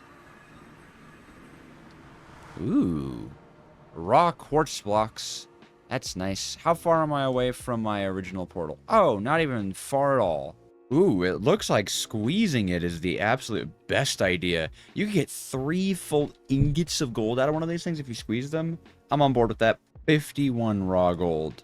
That came from 18 of those blocks. That is insane. And I think you can process raw gold even further, right? Yeah, you could get nuggets of experience from crushing wheels. Melt it to get 3 more nuggets out of it. You could foundry it to even get some copper out of it. Okay, it seems like that's as far. You can't mill it, but man, there are so many good ways to do this. In fact, I think I am going to melt it. I think we're going to melt. Melt. Okay, that should be everything we need for a linking card. Super cool. That means that this storage controller is fully operational. Hear ye, the ugly vault has been removed and displaced into a lovely little storage drawer, which we'll be working with in a bit. We are going to be refactoring and rechanging and reworking. Stop. No. We're going to be changing this up a little bit, but just a little bit. Our Starbuncle friend needs to move, and one thing we're going to be doing is moving this whole thing down by 1. That is because the actual developer of this pack messaged me about the, what do you call this? Item vault, or not item vault, the portable storage interface. The interaction of the portable storage interface when placed directly in the center of a machine. And it was super interesting. So what I am led to believe, and I did a little testing just to make sure, if I have a portable storage interface that is connected right here, right in the center, right in the center like this, okay? Yep. This guy does have to move down 1 more so that we could actually, I didn't need to pick those up, so I can actually power this fella. That'll be important. That the portable storage interface can face downwards like that and have a consistent, sustained connection, okay, with the vault. This should be super cool. So, if I were to power this and turn this on, these two guys should meet up with one another and be completely intertwined. And what I'm going to do is have the vault beneath all of this funnel right into a drawer controller, and the drawer controller will just link to the cobblestone drawer, and then that's it. That's as easy as that. The vault will act as a significant item buffer, and we'll still be able to hook it up all we want. So it should be cool. It should be really efficient and interesting. Oh, and addressing a comment I mentioned in the last episode about not actually needing the geodes that produce iron and gold, since you could do it otherwise. I've also been told it is more efficient to use the geodes, and you know what? It just sounds more fun to use the geodes, right? Like, is that just me? I don't think that's just me. I think it genuinely just seems like it would be a lot more fun to use the geodes than it would be to not use the geodes. So I am going to do that. Whoops. You should never dig down. Well, you can dig down if you're an absolute gamer like I am. Oh. Okay, that should be pretty cool. And now I guess I'll just use another one of these guys, and that will go right into the drawer controller, or the storage controller. I gotta remember that's what they're actually called. And I should be able to take the threshold switch. Can these go upside down? Doesn't actually look like it. I don't think that's working. Okay, well, I could just put that in an offshoot over here, never to be looked at again, and you can go back to being on cobble. I don't have any cobblestone in my inventory. What? Alright, well, I do need to get that controller configured to the tool before I do anything, so I'll come back to this link controller in a second, and we are going to link this drawer. Well, I don't have to link that drawer yet. I shouldn't link that drawer just yet. I am instead going to get the power source for this machine set up. Also, then you just shift right click. You don't even need a wrench. I didn't know that. I'm a little silly guy. Okay. Threshold switch is set up. Amazing. So now I can set the power on and encase this machine, which I'm very excited about. So the Starbuncle goes here.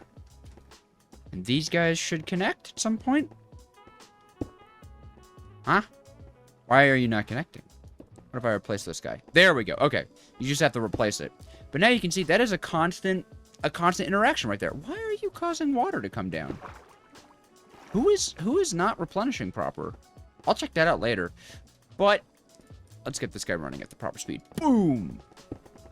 Yeah. And now look at that. They're just twisting around one another. Stop making me wet. Whoa.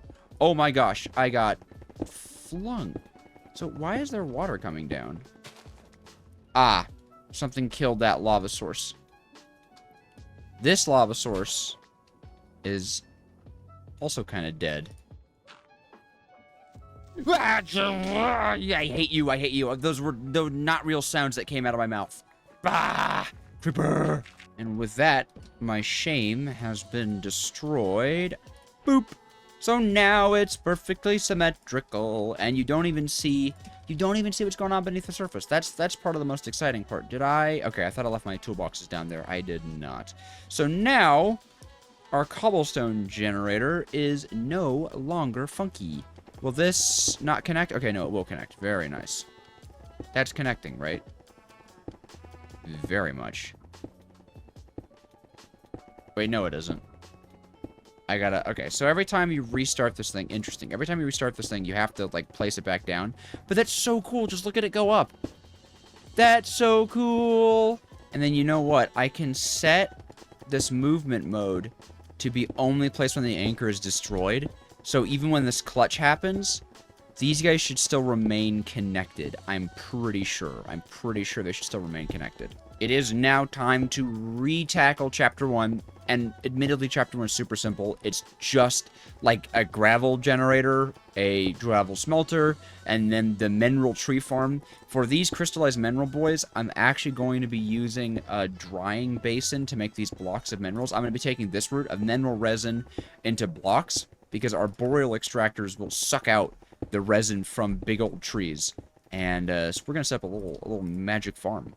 I think that in order to do Chapter 1 the way that I really want to, we are going to actually start by making crushing wheels, which is going to require quite a bit of the brass machines. I think we got 4 freebies, if I remember correctly, and we're going to need a total of 7. So I am going to go craft up a bunch more precision mechanisms. It's just that, like, let's be honest, crushing wheels are so much better than millstones, and although they take more SU, they'll just be better. You know, it does say you can skip a majority of this chapter by crafting the rose quartz with quartz and redstone dust. So maybe it's just that JEI is not working properly? Like, if I do this... No. Okay, JEI is working just fine. The tip is just wrong. And something else I can do to actually reduce the workload we have, I believe I could craft these weird, like, thingamadoos? Yeah, variable cards. In fact, 24 is exactly how much I need. So now we only actually need, or actually you need to be first, I believe. We only actually need 24 of these things, so it's not too bad anymore. I have made 3 extra electron tubes because I had some leftover redstone so that I could do this. Ta-da! An adjustable chain gear shift, which has the magical power of doubling speed when you power it. I just need a lever. This is one of my favorite blocks, because as you can see, off, slow. On, a little bit faster. So that should make my life less painful. It is still not that fast, though. Yeah, it's still pretty slow. Alrighty, there are our 7 brass machines, and now it should be, I believe you just have to make 7 crafting tables, and then combine them together to make the all-powerful crafting wheels. No, automatic mechanical crafters, jeez. And if we put them in a sort of this way formation, with all of them ending on one path at the bottom, we should then be able to make the ultimate, amazing, crushing wheels, which I am super excited about. They'll just make everything faster, better, cooler.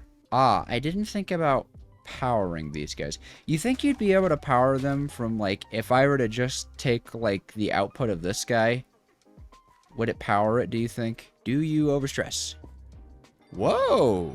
It actually doesn't! Okay. Okay. It's not going to be super fast, but it's definitely going to be faster than I thought. And here's a hot tip. If you know that you're going to need certain sections of the crafting wheels, or the mechanical crafters, you can knock out the connections like that to create fluid sections that you can very, very easily add stuff to. So, for example, you can see we have this section and this section. This will be for sticks and this will be for cobblestone. Let me show you. I throw all the sticks in at once. I throw all the cobblestone in at once. And it should start to craft. Oh. Oh, that's slow. Oh, that's slower than I thought it would be. Well, still, crushing wheels. Crushing wheels are happening. Crushing wheels are happening very slowly. Come on. Come on. Here they come. Ah! Wow. I am so excited for something. Give it to me. It's right there. Let me hold them. Let me hold them. Please? Please? Yay! Crushing wheels. These are much, much better than our millstone friends because, first of all, they look snazzy. Second of all, they're easier to set up. And third of all, they can crush up to a stack at a time. So, nice and fast. Oh, these guys are back. All right, one sec. I gotta burn you with lava. One day I wish to play a mod pack where these guys are just, like, turned off. They're so annoying. Oh, I should pick these up. I'm going to make something called a controller extension, which I think I know how it works. It should be an alternative input into a system. The reason I'm making that is because I have this idea that instead of the andesite being held over there in chapter 1 all the way over here, that we'll just be able to use a controller extension to sort of, like, quote-unquote teleport it to a different part of the factory to just make it a lot cleaner and easier to work with. This is all very much guesswork, but we'll have to see. I think it'll work. I think it should work, at least. So, what I have going on right here, by the way, just to show you, is, let me just get this funnel in, and there we go. We're going to have the cobblestone, which I can actually link now. Linking device, burp.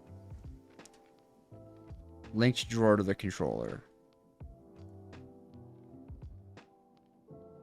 Hey, what happened? Why did you stop when I did that?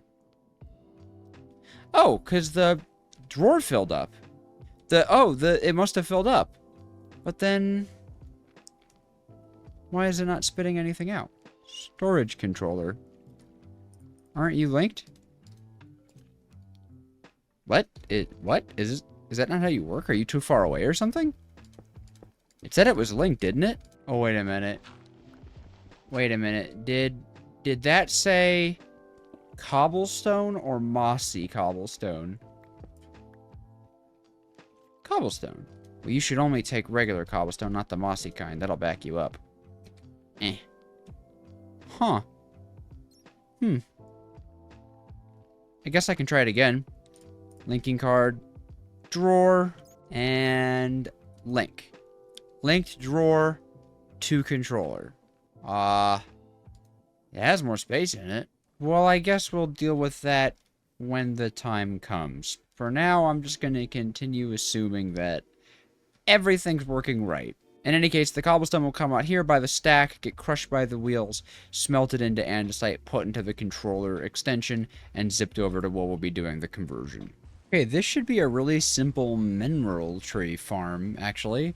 This guy should still place in the right circle. These saws just pick it up. I thought it would be cute to have it made out of light blue wool, you know, all thematic and stuff. But I'm pretty sure, yeah, this should cause absolutely no issues. And I'm sure it'll run fast enough. Yeah, I'm sure this thing will run absolutely fast enough. It also should be far enough away from this guy. I think it should be far enough away from that guy for these trees to grow. Probably.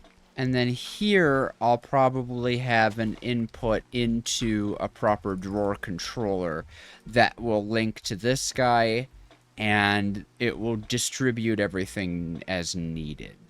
While I was in the inventory, I noticed this pusher upgrade, which could potentially change the entire game. I don't know if it will, but I got really excited about it, and I want to try it out, because what it seems like is that B's functional storage drawers have the ability to push their items onto certain inventories that are next to them. So if I hit this berry with a pusher upgrade, its direction down. Okay, can I open this thing? How do I change which direction it's pushing in? Right-click in a GUI to change. Oh! Okay, so which way is this? East. Oh my gosh. Oh my gosh. Now here's the real question. No. Don't go in there. Here's the real question. Can I push... Like, did that push a stack? Did that push as much as it could? So we need this to be pushing to the west. wet. 2. I mean, you know what? For my purposes, that should be okay. It's weird that it's only 2. But it seems like this could really change things. Because this drawer would just be used for the dead saplings that come in, which won't be much. Pushing them here, waiting for them to get washed into here, pushing them into the mineral berry basin to be turned back into the good boys. Okay, this should be the entirety of the mineral sapling rejuvenator put back together. It's powered by this machine, actually, so it's nice and tight and compact. The mixer is going to mix together the berries and the rejuvenated saplings. The rejuvenated saplings will spit themselves all onto this belt, get washed here, go in here. This will eventually be filtered. Mix, very nice, get pulled into this drawer here that will push them into this storage controller, sending them over to this thing. I think they're linked. No. These guys are linked up. So it'll send over the saplings here that'll fall into the purple storage interface and be placed into here. And then the mineral sapling filter is put onto here. And all I have to do is find out where I want, like, the sticks and the, what is it? The sticks and the, where did the sticks drawer go? I've lost the sticks drawer. I actually have no idea where it is. Okay. I guess I'll make another sticks drawer. But I'll eventually link you to that guy as well. There definitely is a range on this, so I'll have to move around the controller down there to get the cobblestone working, but it will. Alright, so progress update. I've got most of this blocked out, right? Like, I know Log Boy is going to go here into these saws. And we're getting to a point where everything's kind of connected to each other. I'm liking how it's looking. I'm liking how it's feeling. It's just that I'm struggling with where our andesite alloy is going to go. How we're going to split it apart. That's the tough part right now. That's the tough part right now. Okay. I think I have it. Something like this. And then I will have this set to export 2 at a time on either side like so, and that should get things split. Yeah. And then here we can use chain drives to get that together, and then potentially this might even with a gearbox be able to get that done, but we'll see. Wiring I'm not super concerned about right now. It's more so just getting everything to work, or to look like it'll work, and then we could tear it down when it's powered. And then we should be able to perform the mixing procedure right here, right? Yes, I think. Which one of these has pushers in it? Okay, that's pushing down. Let's have this push up. Cool. Do you have a pusher? Not yet. But I think both of these guys can link. This is going to link to you.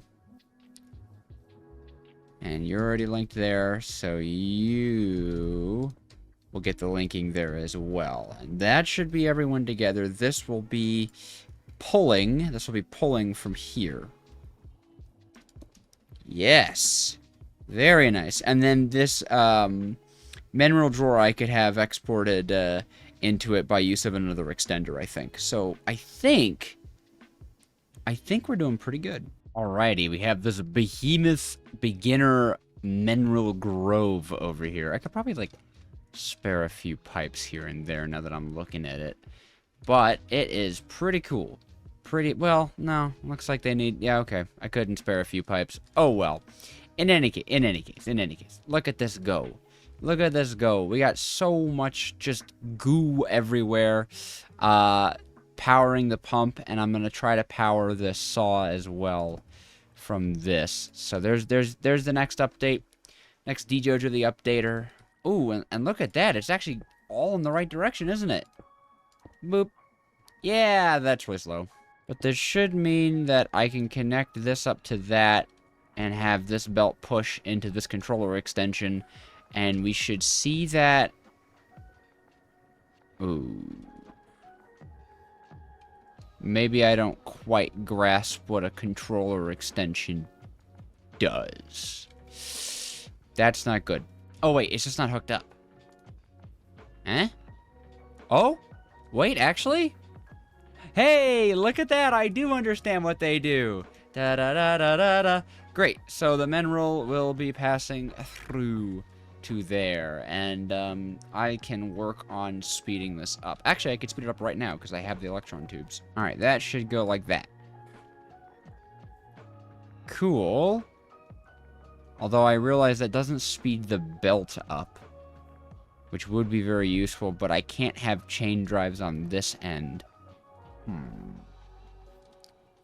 The saw being faster will be good, though. And check it out. It looks like it's hitting all the arboreal extractors. Yep, it's hitting everyone in the back. I've also been told that I know that there's diminishing returns for putting 4 around a tree, but it's still more efficient for putting 4 around a tree. It's just to stop it from being overpowered. This actually produces a lot of mineral chunks pretty quickly. Yeah, that's nice. So that means all that is left to do is to find the sticks drawer and get that down somewhere. And get everything wired together and hooked to a power source.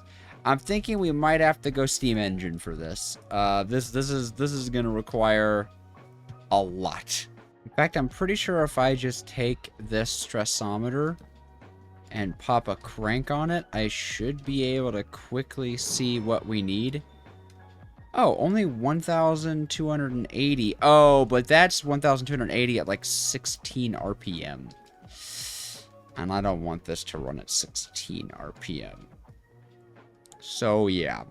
We should make a steam engine for this. That is a weird looking flower. Welcome back to Create Arcane Engineering. In this episode, we're going to be powering our factory, hopefully with like a level 9 steam engine. And then I want to jump into the magical chapter 1. I think we should be able to do this. Looks simple, right? This looks simple, easy, doable in a single episode. I think so. My level 9 steam engine is going to require more blaze burners than we currently have. I don't think I have... Oh, I have 1 runic tablet laying around. Well, I guess I should probably start with a level 4, automate the runic tablet, and then just make the blaze burners easier. That's a better idea, Joseph. And we're going to go do that. That's smart. I'm being smart today. Oops, that was dumb. Well, dang it. So I've been trying to think about where to put the steam engine. And I mean, I guess I could just put it here, right? Like, eventually the steam engine will grow bigger than this, but this isn't too bad. We have some access to where we could route the power around, and I feel like it's close enough to things that I could even, like, eventually just hook that up to this guy here, so they could be moving really lickety-split fast. That'd be nice. I'm thinking we could have 2 arms out this side and 2 arms out this side, or we could have like Magic Chapter 1 going. So we've got like, you know, two places to do things. And then on either side our lava farm. I mean, obviously this is not a permanent structure here. I think most of this stuff, well, I think most of this stuff is going to be permanent. To be perfectly honest, I've identified an issue. This has a pusher upgrade, but it is not pushing into the basin, and I'm afraid that only 1 pusher upgrade can affect an inventory at a time. You know, I've done stuff like break it and place it back down. Only the andesite gets put into this thing. I don't know if it's just a quirk of the basin, like just putting an item. Yeah, I'm not sure why the mineral chunks, because this is north of it. It's not like it's oriented wrong. I'm hoping that maybe once I power this, well, I don't know, something will happen. Well, yeah, now I actually have to give it water power as well. I always forget about the water every single time. If you're wondering how we're going to do this with the blaze burners, there's a mod that gives an item called a straw that allows blaze burners to actually like drink lava, which is really cool. So we're going to be using that guy. I'm hoping if I use 4 pumps like this, it will evenly spread the lava out, because when I did set up a steam engine earlier, I did have an issue where it wasn't evenly distributing the lava. And then, you know what, we could even just have pipes here and pump there, and that could be what powers the water pump as well. So we would just have the water source in the ground. That's not too bad at all, actually. Nice, nice, nice. While I'm just pouring some lava from the old house, why don't we do our Q&A of the day coming in from the Discord, which is getting strikingly close to 1,000 members. So I wonder how fast we can do that. I think we could do that in like 2 months. Do you think we could feasibly get to 1,000 Discord members in 2 months? I don't know, but you'd have to join to find out. In any case, Surreal Design asks, if I could add one thing to the Create mod, what would it be? And it was actually just the other day on said Discord server. We were talking about how you can't lava log anything for easy, like, depot production for bulk stuff. And that's when I had the idea of what I would add to the Create mod. A heated depot. A depot that you, like, put lava inside of, or you craft with, like, magma blocks or something. And the depot itself acts as a candidate for bulk smelting so that you can effectively lava log a depot. I think that'd be so cool. Boop. There we go. Lava is down, which means the lava farm is active. Perfect. Perfect. And I think I'm seeing a decent way to get this guy kind of hooked up to itself.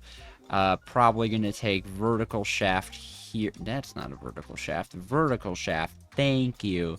That can come down here and end up powering that gear. So something like this. And what I'll probably do is add a water wheel to do like a jumpstart. In fact, I'll do that right now because we will need a water wheel to jumpstart this thing. It's gonna look a little janky, but you know what? What's wrong with a bit of a janky system, you know? Well, typically there's a lot wrong with a janky system, but you know, you can't sue me for it. I think as long as I ratio this, it should be fast enough. I'm pretty sure. That's kind of where the jankification comes in. There's just like a lot of cogs laying around this area. But you know what? It's got charm. That's all I'll say. It has charm. Yeah.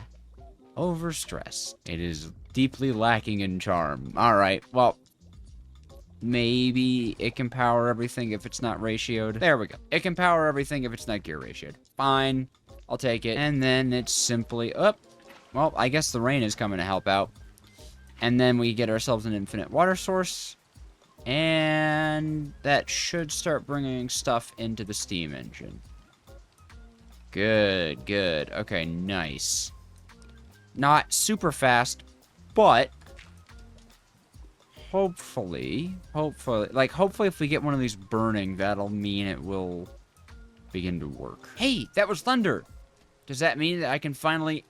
Yeah! Oh, I've been trying to do that for ages. Cool. Well, that was actually kind of a waste of flight time, but it was cool. Alrighty, let's jumpstart this machine. Oh, wait, no, we gotta add straws. And you know what? While I'm adding straws, I am going to take this time to say if you would subscribe if you haven't already, it would absolutely mean the world to me. Today, we're just about to hit 12,000 subscribers, and my goal is 15,000 by the end of the month. You've got a few days left, you know. I think that you guys can absolutely do it, so keep it up. I appreciate you more than you'll ever know, seriously. Oh, hey, there's lava in the cauldrons? Whoa. Wait, whoa. Is there lava in these cauldrons? Was there lava in a cauldron I didn't even understand? Whoa. Why are you spitting out the bottom? So this is still idle because this isn't spinning fast enough, huh? So it kind of really does need to be gear ratioed. But if I gear ratio this at gear ratio... Ah, my plan, it's falling to pieces. Oh, you know what? I could probably just do the... Whoops! Don't do that, please. I could probably just do the trick I used of stacking two on top of each other. Yeah. You know what? I'm gonna see if we can do without the mechanical, or without the steam engine arm, because that just looks bad. Right? That just looks gross. So I'm gonna see if we can just regular style gear ratio. Oh, I had it right in the middle there, didn't I? Hold on. Yeah. Ooh, that's tight. That's clean. I'm into that. That blocks where I want to put the pump. So it's not that tight. Well, okay. I can just move the pump. I can just move the pump. That was cool. Come on. No, not there, not there. I want to get you. I want to get you the way I want. Come on now. Give it back to me. Don't take this from me, Create. Oh. No. Come on. Oh. No. Ah. Place it. Place. Yeah. All right. That's 2 water wheels. That's right. 2 water wheels for the price of 2 water wheels. So hoping that means we should be much more in the clear to have the gear shifted pump, because if it's moving fast enough, and then we wouldn't really need to deal with kind of having the ugly arm come through. And I mean, I don't know that that'll be fast. I'm gonna be honest. I'm gonna be honest with you guys. I don't know that that'll be fast enough, all things considered. But we'll see. We'll try. Okay, are you fast enough? No! Dang it. Alright. And doing the math, if I speed this up one more, we would need a 3rd water wheel. Well, fine. Yeah, alright. We're doing it right, okay? If we're doing it right. This is taking me way too long to get a steam engine set up. I have such a long day. I had to crawl on the ground. Seriously, this is real. I had to crawl on the ground of a storage unit because the door broke. It wouldn't open. So we had an employee help us out. Lovely employee, by the way. Super helpful. Absolutely not the unit's fault. It's just like, you know, sometimes things happen in life, right? Well, the thing that happened was the door got latched on some boxes and, like, debris, I guess, that we had inside of our storage unit, and fell onto the actual, like, latch and door, so we had to cut the lock off. And even when the lock of the storage unit was cut off, the door couldn't open. So to check for what we were looking for, I had to literally get on my back like a video game character in a loading zone and crawl into our storage unit. It was not fun. I don't like being, no one likes being dirty. No one likes getting dirty. I especially am not a big fan of becoming dirty. D Jojo become dirty. It was just like, blech. I didn't like it. And what we were looking for wasn't even in there. Yeah, so it's been a long day already, and I haven't even had lunch. Oh, here's a fun fact. So I can't place this cog here because the other cogs and like these two are conflicting. Pumps don't have that kind of placement rule. So if you just place your cog first and make sure to fall into the hole, that's actually really important. Fall in the hole and then place your pump, and you'll see it has no problem.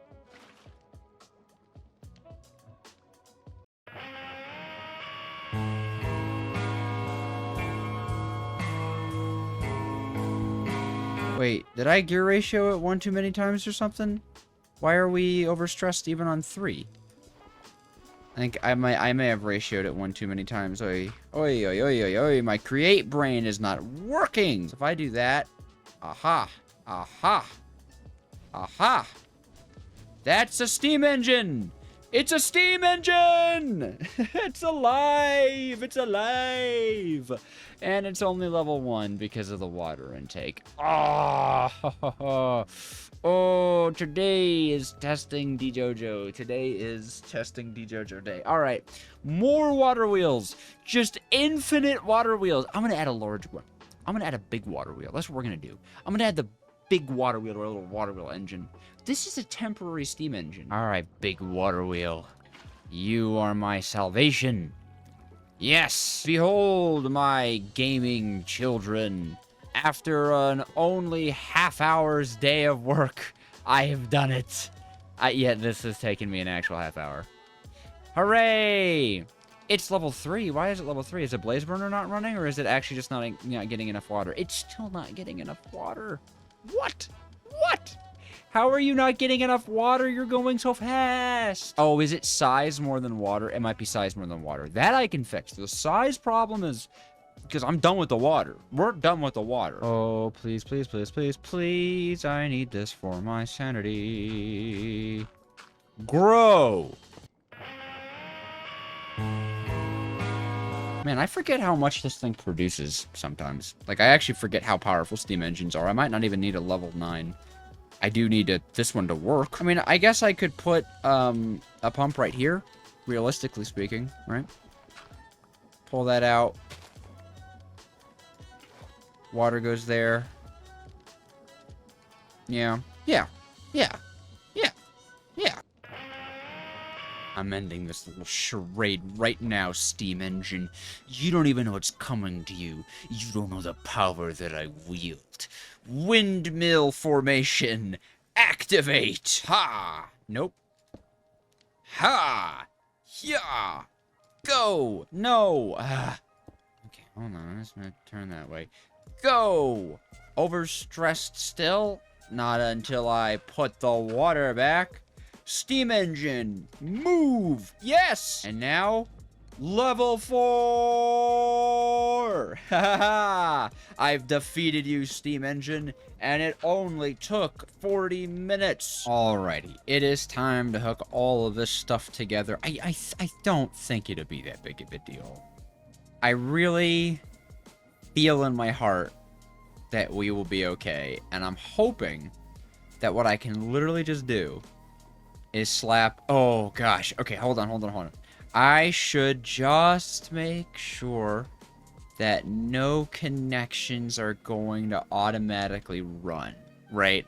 I don't want things to be spit out everywhere, or at least if things are going to start moving, I want them to, like, move in a safer direction. And I just realized, like, ooh, it would be really bad.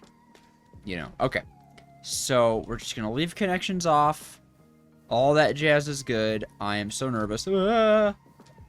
Alright, what are we doing here? We're mixing?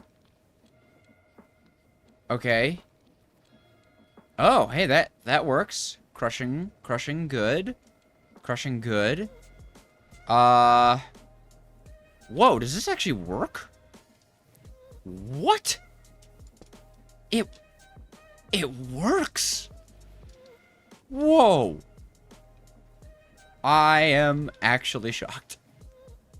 The only thing is yeah. The drawer problem. The drawer problem is like a very real actual thing. I can do that now. We do need to power this. Yes. Yes. Yes. I am so happy about that. Oh, gosh. Okay. Drawers. You break. What I'm thinking for now is that we could just use hoppers. I'm sure hopper speed will be more than enough and will cause no problems. That's what we're just going to do for now because, I mean, like, dip, right? Some of this stuff is not, like, obviously it's not early game anymore, but some of this stuff will be phased out by later materials and resources. So, I'm not stressing. Just gotta grab you. And we'll need to make sure the linking card, are we on the right network? Uh-huh. Ha! Link it. There we go. Alright, that's a mixin'. This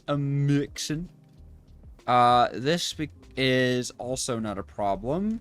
We'll just have the berries move. Grab. Yoinkus. Add.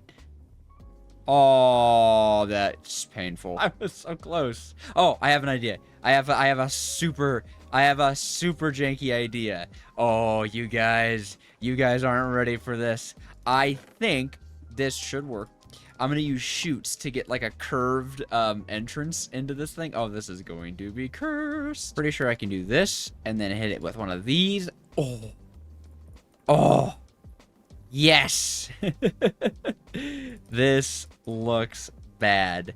And I am going to be scaffolding on gearboxes, but that's because they're so easy to break. All right. Boops. Yoops. Mineral berries go down. Cool. So if I just take out the mineral... There we go. I'm pretty sure that's mixing. It is! It works! And then if I come over to this drawer, do we have... Oh my gosh. We've made it. We've gone and done it. So, all I have to do is turn on this farm here. And this whole chapter 1 setup should be going nice and smoothly. And that's producing tons and tons and tons of that goodness, whatever it's called. I already forgot. Oh, andesite alloy. Yeah, and the last thing is just saws. And I can make a chest full of saws that gets hoppered into this thing too. So that's not even a problem. I can't believe this actually worked right off the bat. I am very... Up. Oh, right. The berries is full. Bad berries. I think obsidian can be used to make a voiding upgrade. Let me check if we have it. I believe it is 8 obsidian that you need for a voiding upgrade. Right? Oh, it's 1 obsidian. It's so cheap. Oh my god. This video, it's today's turning around. Today's turning around, brain cells. Yeah, I remember from that stream. You guys are my brain cells. That's what I'm calling you. You guys are my little brain cells. I don't know how much I'm gonna adhere to that like name nomenclature, but for now I think it's cute. Boom. Void upgrade. Get it? Oh yeah. You void upgrade too. Oh yeah. And now when this mystical magical gentleman... Is that mineral leaf pile stuck to the contraption? That's kind of interesting, actually. It should start emptying its... Oh, right. Mineral berries aren't linked. There we go. Now the mineral berries are linked. Okay. So now, when this mystical, magical machine passes by, it should transfer everything inside of it. We should be good forever. Oh, pretty, please. Yes.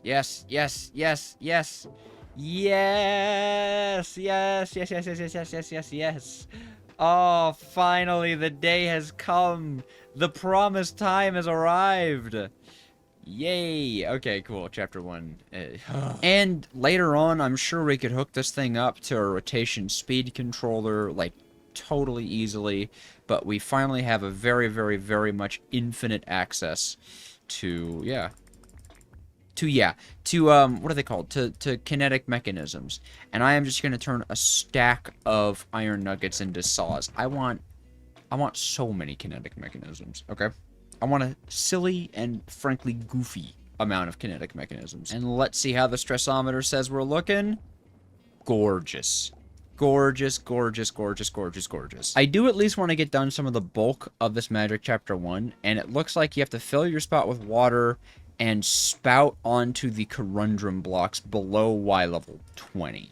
So it looks like we're going to need some sort of like elevator or something, or at least to just build a factory down low.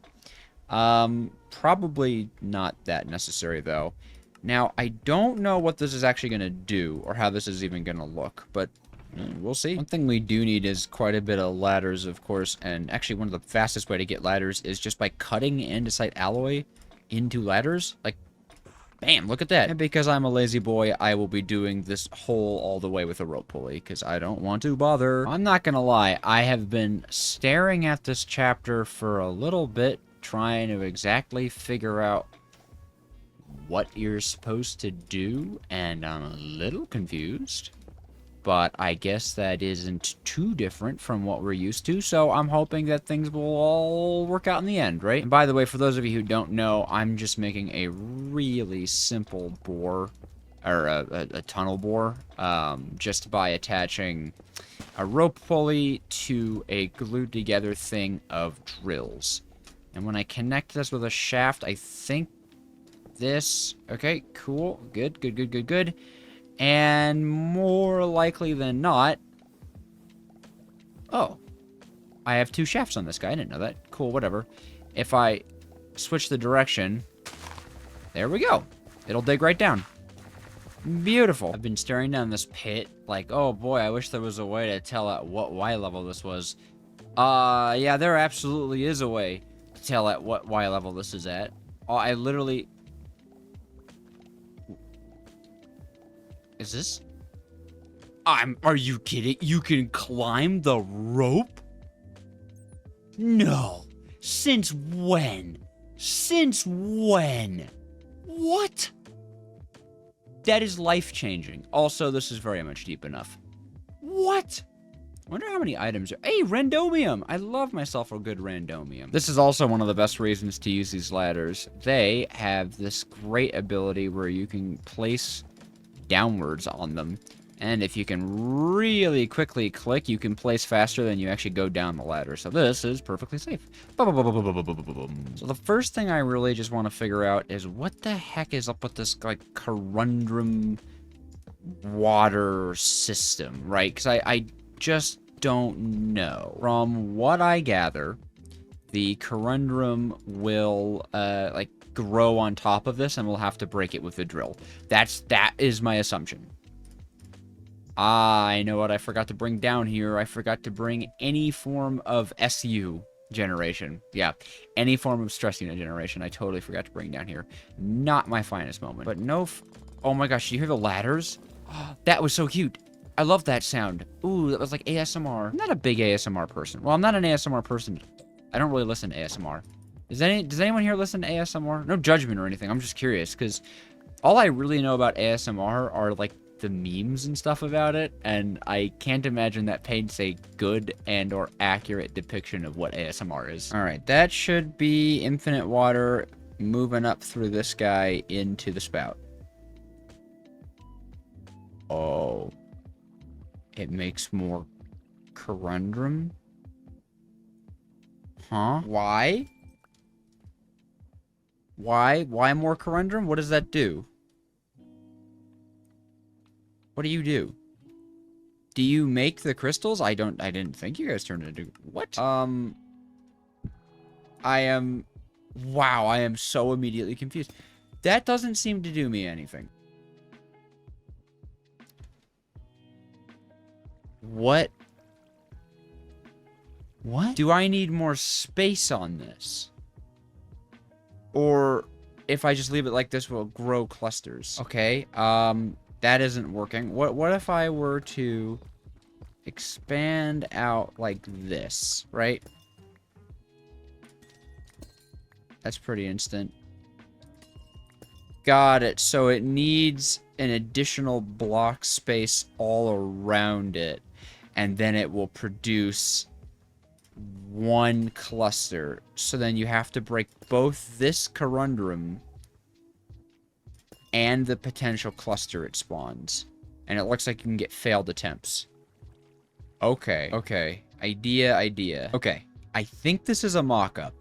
So it's a little bit odd, but what you do is you actually get that going there, right? Where you have it set inside of this contraption. Right now, it is breaking the top corundum, and as long as the contraption can pick up the clusters that pop off the sides too, then we're absolutely... And that's a problem. That is, like, immediately an issue. Well, I wonder, what if we put drills in each corner like this?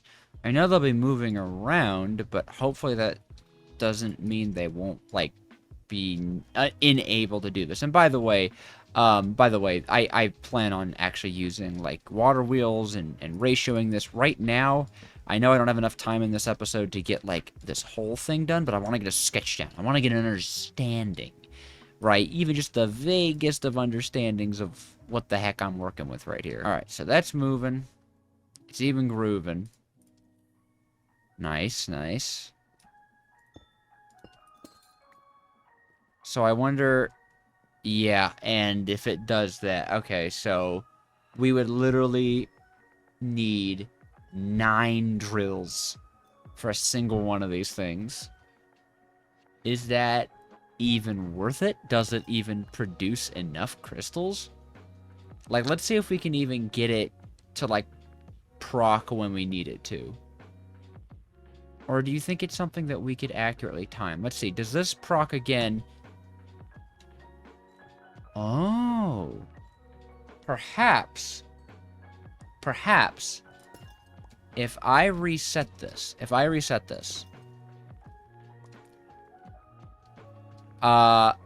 just like that. Perfect, just like that. So I have the crystal and stuff on top. Could I really quickly get it to kind of work?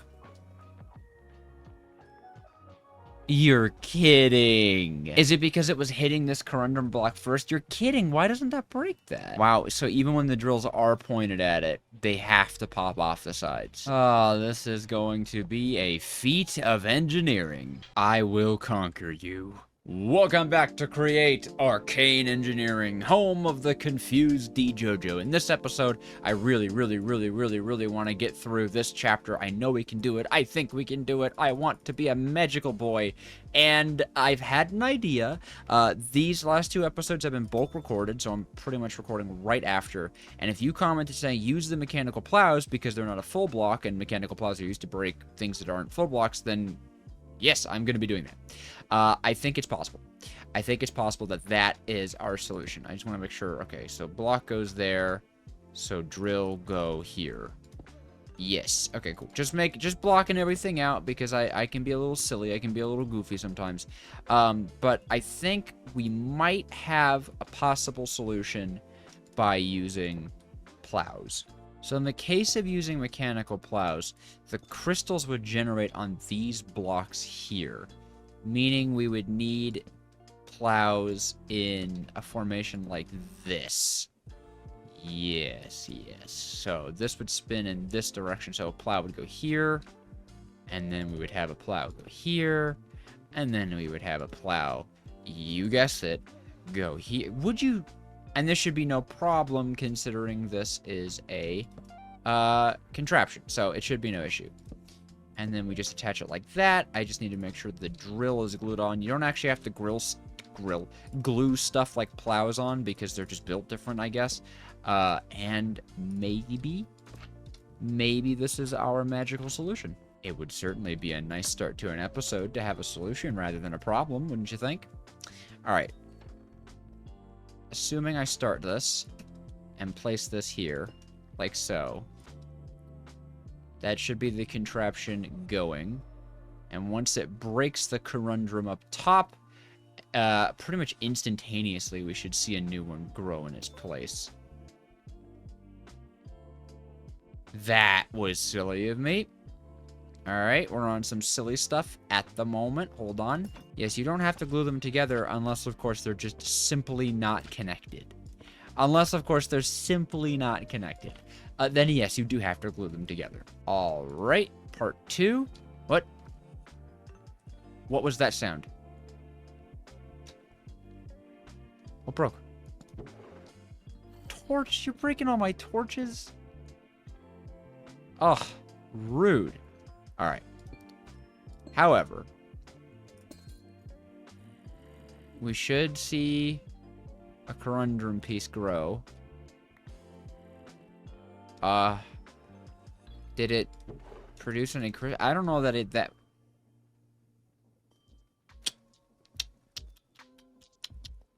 Okay. So it's beginning to look a lot like they drop on the ground. And that's just what they do. Okay. We'll work with this. But I can zoom? You can zoom in this pack? Oh, that was an accident. Okay, wow, cool. I was just up here making some glass. You know what, while we're getting some glass and I set this whole thing up, why don't we do our Q&A of the day? I know it's early, but it's a good one from Derfabian asking what makes me the most happy. And it's very hard to say because there are a lot of things in this world that make me happy. You guys make me happy. My girlfriend makes me happy. Video games make me happy. My cats make me happy. It is actually genuinely difficult what is the most happy. I'm not sure. But the reason I really wanted to do this Q&A is because I wanted to take some time to appreciate the members of this channel. They support me in a financial way, which is extremely helpful. I've recently had some financial, we'll call them oopsies. Well, they weren't mistakes. It's not mine. In any case, I've had some financial problems recently, and so having so many members is extremely uplifting and takes a lot of stress off. Obviously, if you can't support financially, please don't think that you're not helping out. But I did just want to shout the server, the supporter server that we have. It's got Create Mod on it. It has a fantastic community. Seriously, if you want a community-oriented server, apparently mine is the way to go. I am absolutely stunned. There's like a regulations document for how to build the trains because the build theme is trains for this month. I'll be doing a video on it mid-September, and so I just wanted to give the shout in case any of you guys have the money, want to support, and want to be a part of that. Otherwise, the next people I want to thank is my audience. I was just thinking, like, literally while editing the video, last video, I was just thinking to myself, man, there are so many new people. So many new people are joining us on this journey, and I'm feeling sappy and emotional, and I really just want to say thank you to everyone. Thank you to every last one of you. Everyone who likes the videos, who comments on the videos regularly. That stuff is so helpful. Is so helpful. Commenting and liking every single video is legitimately probably as helpful as supporting, right? Like, it's so good. And so just thank you. I really thank you to everyone. And, you know, if you haven't already, if you're in the Discord, you should really, like, introduce yourself to the community in the introduction section. Because, like, you guys know so much about me, and I like to know about you. Oh my gosh, I could literally talk for hours. Maybe I gotta talk about it on stream. I don't know. I gotta get these feelings out. The 10K episode was not enough. But, don't worry. Back to cold, hard, calculated engineering, and by that I mean continuing to fail at this. Literally chapter 1 of Magic. If this is chapter 1 of the Magic chapter, I'm so excited for what comes next. I do want to make that clear that I really enjoy the challenge. I kvetch and kvetch and kvetch, but that's just because I'm a good Jewish boy. The reality is, I love a good challenge, and this pack has been a very good challenge so far. It is fun for me. Also, how am I going to do this? I'm thinking, well, it's a contraption. You get to have a little bit of like clipping fun with contraptions. So I'm pretty sure all I really have to do is just get these guys attached. Oh, there's glue. Unglue, unglue, unglue, unglue. Okay, whoops. Always check your glues, children. Always check your glues. Okay, so that's that. Realistically, this is working? Like, I could do this, and it will do. I don't actually need a chest on this. I'm just gonna check. You spin? You spin, but you don't break that conundrum? What? That doesn't make any sense. Right? That makes approximately 0 sense. Are you messing with me? Why? Why is it suddenly different? What? What has changed? Please be the easy fix. I would like that. Okay.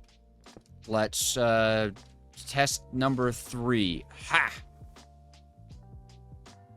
I take everything back about this pack being fun. This pack is taking years off my life. What is going on with this? I'm actually, like, I'm actually genuinely, I have no idea what's happening here. Are we in a realm of madness? Does it have to, like, directly be connected to that? Does it just have to be? Is that what we're happening here? Is that what we're happening here? Oh, I'm losing it. I'm losing it.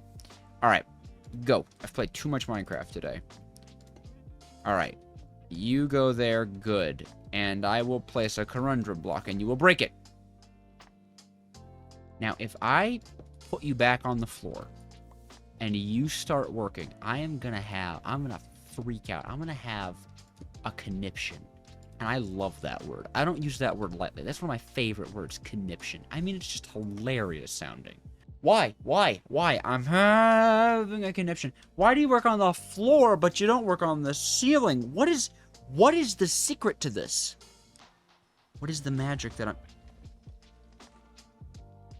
What is happening? So, at least, though, the idea is that's the whole contraption. This right here is the entire contraption. All we need is present. Ow, ow, ow, ow. You're working now, that's right. So, we would place then that conundrum there. These pipes would have to go down a little bit for... Oh, wow. Look at that. These pipes would go down here with the spout there. Okay. So that's kind of what we're looking at. And I imagine I have to cap these off. And probably not, but maybe. This is at least a system that will drop them downwards. There could be chutes beneath them. There could be belts beneath them. There could be any number of wondrous, nigh on magical contraptions. All we have to do is cross our little fingers. Please work. Oh, that's a big one. All three of them at once. That's a big one right there. 2 there. 1 there. Yes. Okay. At least we have that. At least we have that. So let's just run through the rune crafting, okay? The way to do it is over a heated blaze burner to press 3 rune dust and a single violet corundum cluster. A violet corundum cluster is any 3 corundum clusters that you combine with 1 rune dust in shapeless crafting. Okay? So 1 turns into 3. Right. To get the rune dust, you crush a rune, and you get 4. It doesn't matter which one you use. Crushing wheels aren't more efficient or anything like that. So the idea is you crush 1 rune, you get enough to make 3. Right. Okay, so what we would want is 3 of them go forth to be pressed. 1 of them goes forth to be corundumed. Got it. That could be easily achieved with some andesite tech. One change I'm going to make here is this, so that there is a contraption space beneath this, so that we can just very easily make it so that belts can run across the whole thing. And eventually I will be replacing this with the mechanical bearing, powered by some nice gear ratioing, so this goes nice and fast, but for now, just proof of concept it, we're using the windmill bearing since it's super convenient. Another thing I can do is have a brass funnel right here to just filter out the corundum blocks. Boop, just like that. So they all fall out, nice and simple. No, I needed that rune tablet. Oh, I needed that rune tablet for a blaze burner. No, I realized it the second I did it. Oh, okay. Yoink. So, what we have here, this cool kind of situation, is this belt will collect everything, drop off the garbage, right? It'll then pull the full stack of 3 into this guy, because andesite tunnels have this really cool ability of pulling just 1 off of any item stack they take and distributing it to the different lines. So 3 will go through here, 1 will go through here, and this will be our little corundum guy, and this will be our rune creator.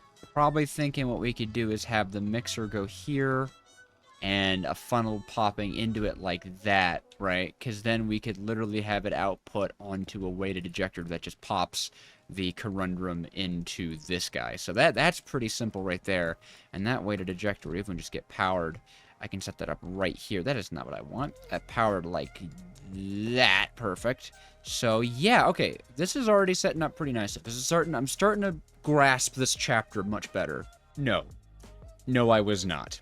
Sorry, Past Joseph, but you're operating on bad math. See, at this moment, I believed I needed half of the amount of runes I actually needed per crafting cycle, and I had the distribution all wrong. I believe that you needed to distribute the most amount of runes to final processing, with only 1 rune going to crushing. The opposite was true. Not only did I need 6 runes instead of 3 per crafting cycle, but only 1 of those runes should even reach the processing stage at the end. Now I'm going to skip a whole lot of content of me building up this machine. I know I normally show this stuff, but it is simply the depths of depravity, insanity, and confusion that drove my blackening heart during the creation of this episode. I will not, however, spare you from the absolutely scuffed explanation I gave as to how this machine was meant to work, so that you can understand where I went wrong and you have the context for when I went right. Thanks for sticking around the video and putting up with my complete inability to do basic algebraic math. Okay, here's the loop so far. Ready? Corundum, get that bottle off that belt. Hold on, it's ruining my presentation. Thank you. Corundum over here. It's filtered out here at some point, okay? What happens here? Oh, I'm forgetting. Why does this split here? Why did I do that? You don't have to be there. The only thing Corundum should be... What have I done? Oh, wow. I'm glad I did this overview. I messed something up. I messed something up big time. This whole thing is wrong right here. This whole thing is wrong right here. Okay. New and improved. Raw Corundum. Boom, boom, boom. Here. The blocks are filtered out. Sam, it's going into here. It's mixing into purple Corundum. It's landing on this fella right here. It's getting jumped. Bam! Right into this guy.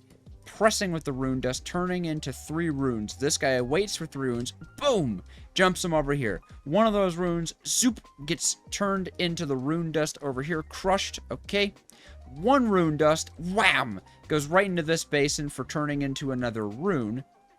No. 3 rune dust, zam, goes into this for turning into 3 runes.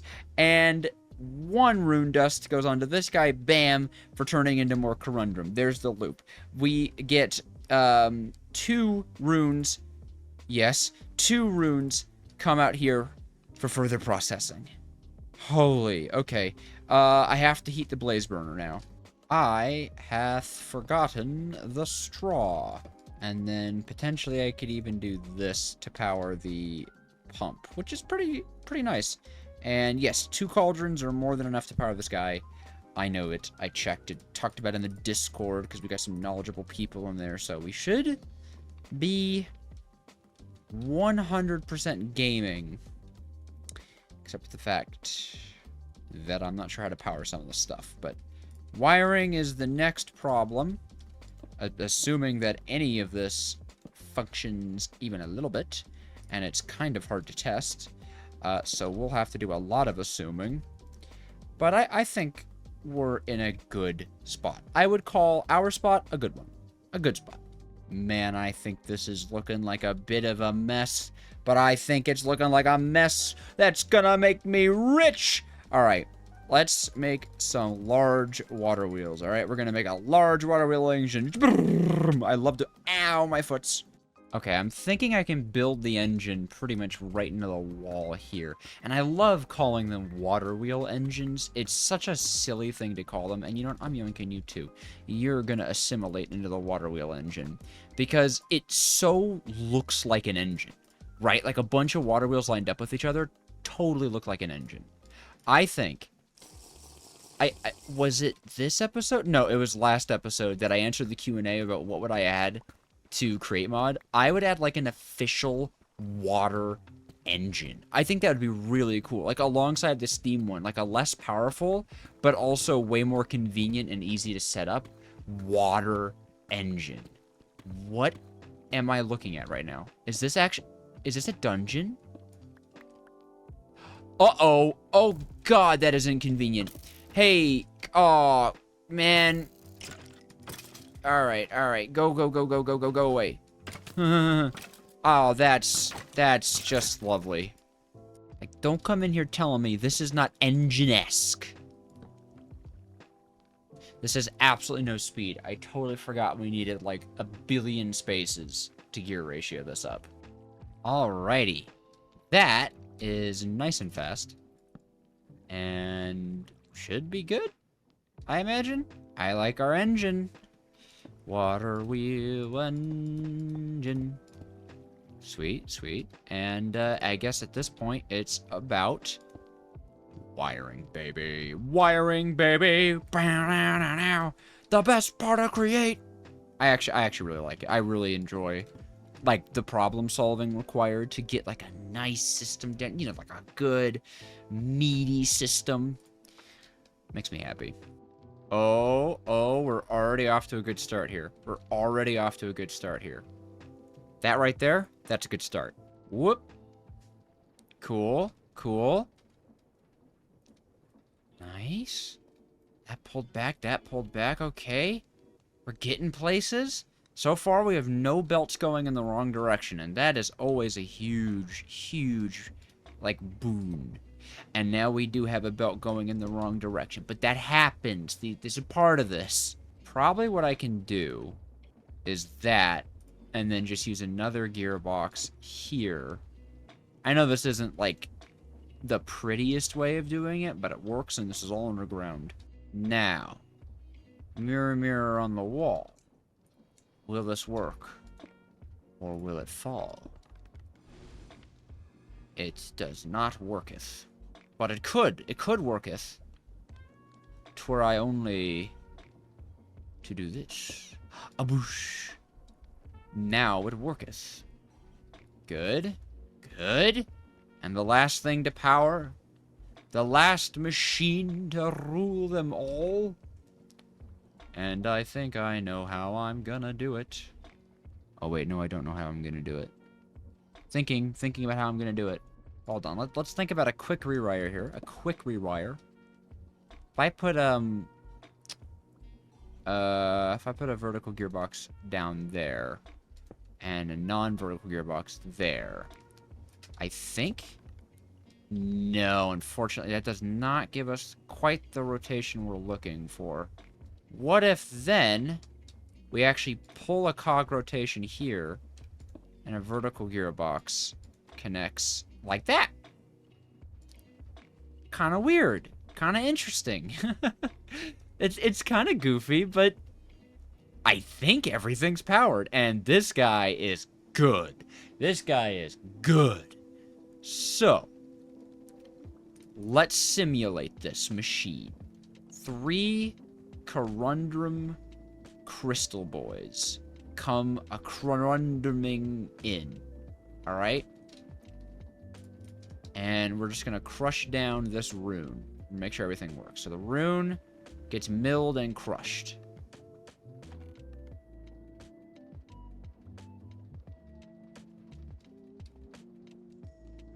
Huh. That immediately didn't work. Oh, because it doesn't output them all at once. This is where the brass funnel comes in. Aha! See? I knew it. I knew it. I knew it. I knew the time would come. The day that was foretold in the Elder Scripts. Getting a little too heated about this, but essentially, it should work. So, if I crush another rune, crush, crush, crush. Yes. Yes. Mix. Create. Yes. Uh-huh. No. No. You blocked me. Oh. Okay. All right. We're getting so close. Look at that. 2. 2. Why 2? Why is there 2 inside of you? Did some get stuck somewhere? Why 2? Okay. I'm gonna ignore that for the time being. Oh, that's actually not too bad. That's actually not too bad. Just hit this guy with a vertical gearbox, and we are back to laughing. We are back to laughing. Okay, okay, okay. Let's try this. One more time, shall we? I'll keep this corundrum on me just so we can see. 3 of you fellas go a zippin' and a zoopin'. 1 of you fellas gets a mixed down. Oh, it's because I set this to output 3 at a time. Oh! Oh! Huh?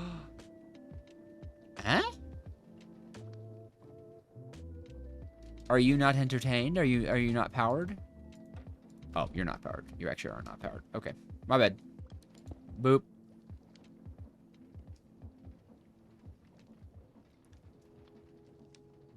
Huh?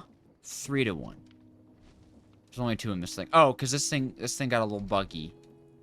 Hold on. Redo. Redo. Wait, but it only make... No! No! Did I have all the numbers in my head wrong? Oh, I did, didn't I? Oh, shoot. What? Wait. 1 rune makes...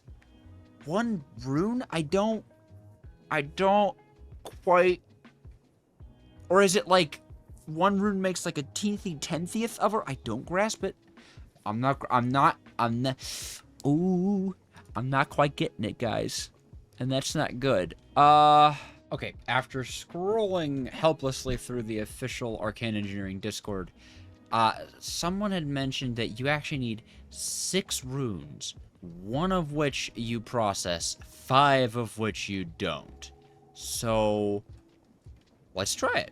Let's see what happens. So I have this guy set to wait until it has 6 runes on it, right?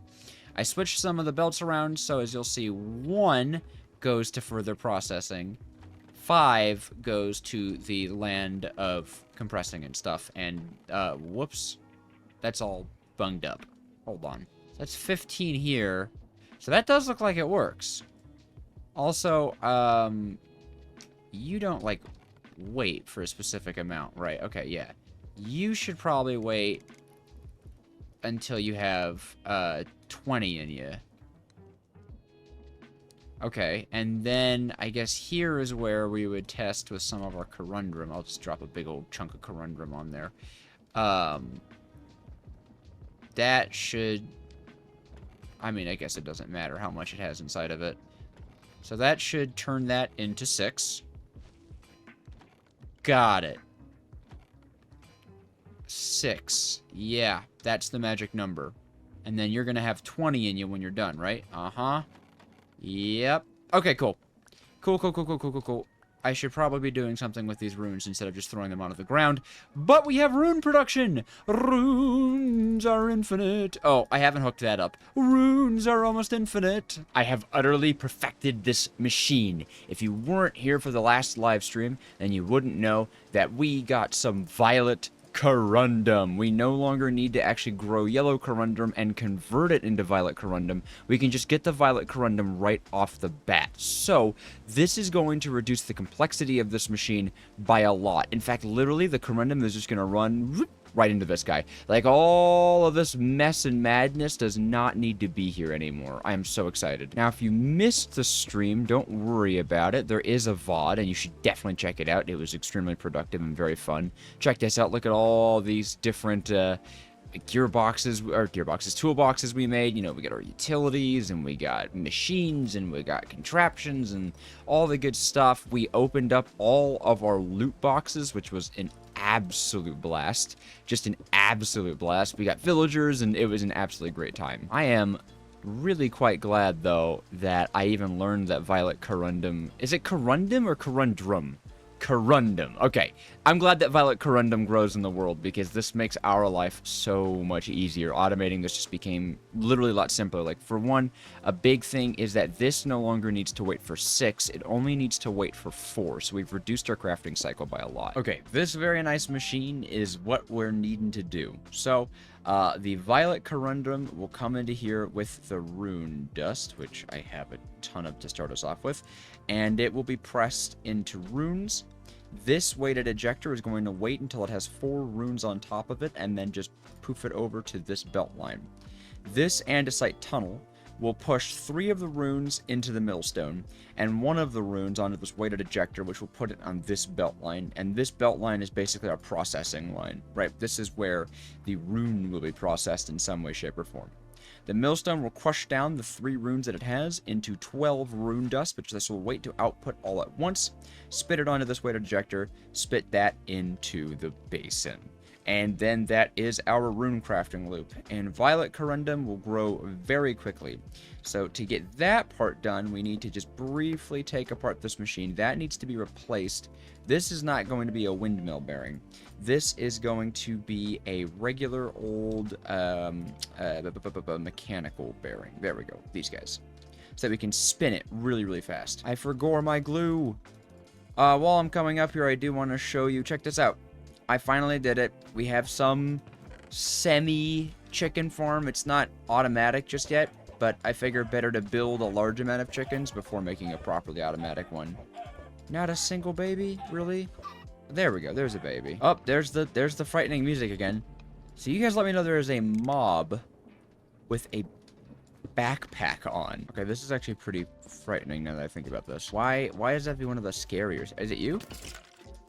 Oh, if you're wondering why I make cat noises every time I get hit, it's because I found cat boots that make creepers go away from me. Speaking of... Oh, wow. Whoa, there's like cool loot in here. What the heck? Okay. I'm not really here to explore this dungeon. I just want to find out who's making that noise. I think it's this guy. I think it's this guy. He scared me a lot, but I think it's him. Wow, it's like a... Oh! A radiant backpack! 45 slots? 45 slots in the radiant backpack? Whoa, okay. Wow, that is huge. A jukebox slate. Cool, okay. That's cool, so I guess if we ever just want to listen to some tunes, you know, we could be bopping. Okay, though, let's get this thing properly powered. And, this shouldn't be too hard. I really shouldn't say that, though, because I've said, like, oh, this shouldn't be too hard so many times. And it always is. It always is. Okay, well, at least that is easily fixable by doing this, I think. Yes, it is easily fixable by doing that. Is this actually spinning in the right direction?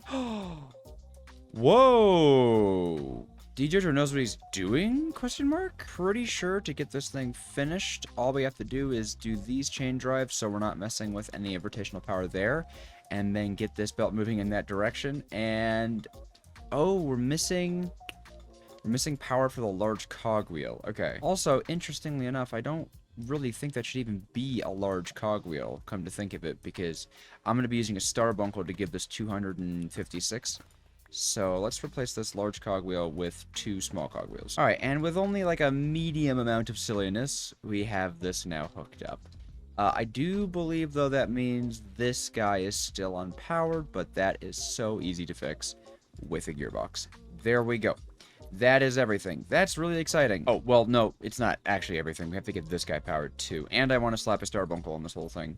But since it's all connected together, the starbuncle can go just about anywhere. And I think I'm going to bury our starbuncle friend right here. Also, you don't need anything there. Okay, cool. So not only will this add a really significant 2,000 stress units, it should put this whole thing running at 256. Ooh, but it overstresses. Okay. Interesting. By how much? How bad are we? Okay, that's not bad at all, actually. Now, I am gonna hook up this guy right here before we make any decisions, because this is obviously something that needs to be done. Okay, yeah, that's a whole lot more overstressed. I think it would probably just be easiest to add a small windmill farm to the back of this somewhere, rather than having to, like, add more to the water wheel engine, only because the water wheel engine goes into a dungeon. Although, I might as well add more to the water wheel engine. I might as well add more. Do I have any big ones with me? 2. No. And you know, I just want to say, if you're really enjoying the episode so far, or you've been enjoying this series for a while now, I'd really appreciate it if you subscribe. We are trying to hit 15,000 subscribers by the end of the month. Time is running out, but I know you guys can do it, and it would completely mean the world to me if we could do that. So thank you so much. Okay, I am adding 6 more water wheels to this, so that should hopefully be really, really nice. Spin super fast. And yeah, there we go. Now if I take a check at our stressometer, we actually have 512 stress units to play with. Perfect. Oh my gosh, look how fast this thing is whizzing around. The reason I made such a big point of doing this as a contraption is because we can actually run this belt line through it, meaning no matter where it breaks the stuff, it'll just like flow right on through it. So that should be really nice, super easy. Will probably actually overflow on Corundum, which I don't really want to do. Okay, so here. That's fine, though. That's fine. Hold on, that's fine. I was like, uh-oh, but no. It's not an uh-oh situation, because it'll just eventually be pushed off by the other one. So if I place one here, then the spout is going to go crazy mode, and the drill should break that pretty fast. Oh, but we're going to build up the actual corundum blocks. Okay. No problem. Forgot I needed to do this. Brass funnel here, corundum block here, like so. And that should act as a really good filter. Okay, so we need to use copper casing on these. Understood. Because that's going to build up. We might need more corundum farms, actually. This doesn't break as fast as I thought it would. In fact, that's really quite weird, isn't it? It's not breaking. That's the problem. Why is it not breaking? Like, it seems like it should be breaking it completely instantly, right? Okay, well, I can at least encase these guys here in order for this corundum spot to... That'll just pop off the edge. It won't align, I don't think, with the pump. So we should be good there. On the matter of the drill not properly breaking the corundum, though, I don't know what to do about that. That's really odd. I have a potential idea. I have a potential idea to help with this.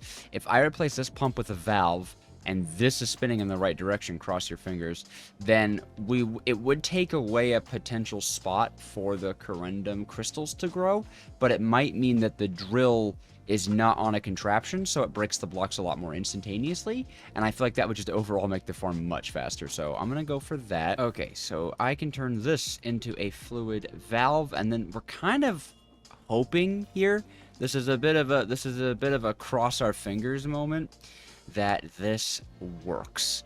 I am going to disconnect these machines really quick while I'm doing this change, because I don't want to cause any problems. Okay. Why wouldn't you just connect to the pipes? Why are you not doing that? Oh, because it's connecting to the... Got it. It's prioritizing this guy firsthand. Okay. So that can go there. And then you, sir. Do you lock the pipe? No, it opens the pipe. Oh my gosh.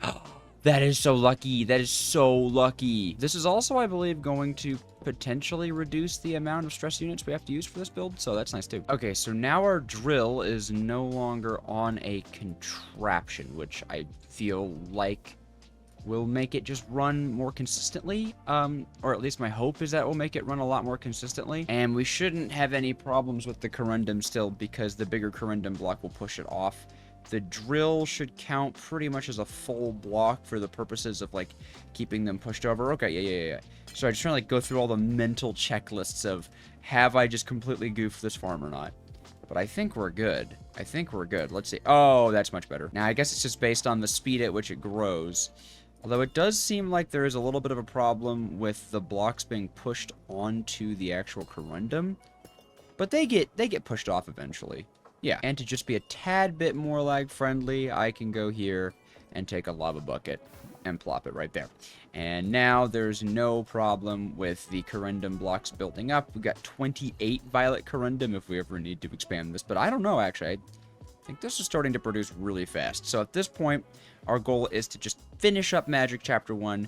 It's super easy. We just need to cook stone into smooth stone, cut it into a smooth stone slab, and deploy the rune onto the smooth stone slab, and that is Magic Chapter 1. Okay, I have gone and kind of completed this chapter because it literally was just like as simple as a cobblestone gen hooked up to some fans with lava underneath of them. It is nothing that you guys needed to see in detail, but I want to go over how it works just very quickly.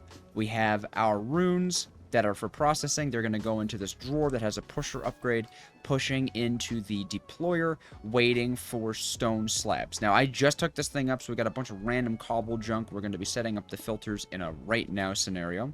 Just figured we'd all do that together. Nice and fast on the cobblestone generator, probably too fast. But whatever, right? And then, of course, this is pretty simple. We just have a little lava thing powering our cobble gen. You know the deal.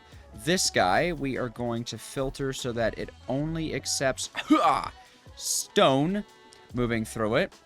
And then once we get smooth stone cooked up, we can set this next guy to only accept smooth stone flowing through it. Now, these definitely are much faster than the drill. So it would have been smarter to hold the drill up, but I don't care.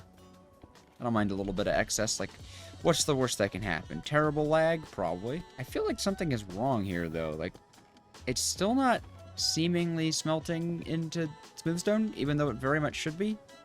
And should be smelting decently fast. I mean, it's only one item. Like, I know you can. Bulk blasting. Stone. Smooth stone. Oh, maybe if I clear this stuff out, we will at least get, like, some more stuff. Like, we'll get at least some more progress. And then this guy... Do you just turn them into slabs? No. Okay, you can turn them into a bunch of stuff, so I need enough to make slabs out of. This just doesn't work. I don't understand. But if like, does it have to actually, like, does this need to be a separate belt line? Is that literally the only thing? It just needs to be on a different belt line. All right, we'll see what happens in that case. How do I know there's some fancy way to separate a belt line. Is it... Oh, whatever. Why can things never just work? Why? But now it's two different belt lines. Okay, will you smelt into smoothstone? Please, please, please smelt into smoothstone. You're literally on a different belt. Well, this is extremely frustrating. I don't know what to do. Like, I've got the fan underneath this lava. You can see it cooking. I literally have no idea what I'm supposed to do in this situation. Like, truly and genuinely, I actually have no idea how I'm supposed to fix this. It is on an entirely different belt. If I used, like, drawer filtering, would that be better? Does it need to pass through, like, a proper inventory, maybe? I can try that. That's all I can think of right now, though. I just have a better idea. I can just have the cobblestone drop onto the floor and just use a smart chute, smelt it all at once. That's much better. So that will still need some drawer filtering. Or, no, smart chute filter. Yeah, okay. I think I just had the winning idea. I guess there is one thing I need to test, which is whether or not a fan will, like, double cook something.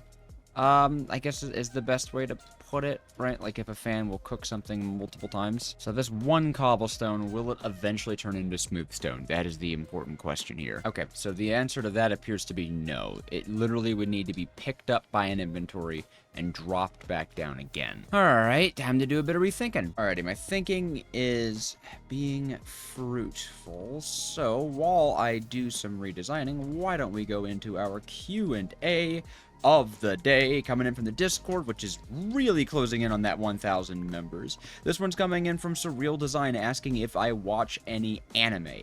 Not really. I'm not a big anime fan. The only thing that I watch that really could be considered anime, and I don't actually think it technically is anime, is Castlevania, the Netflix series. I really love Castlevania.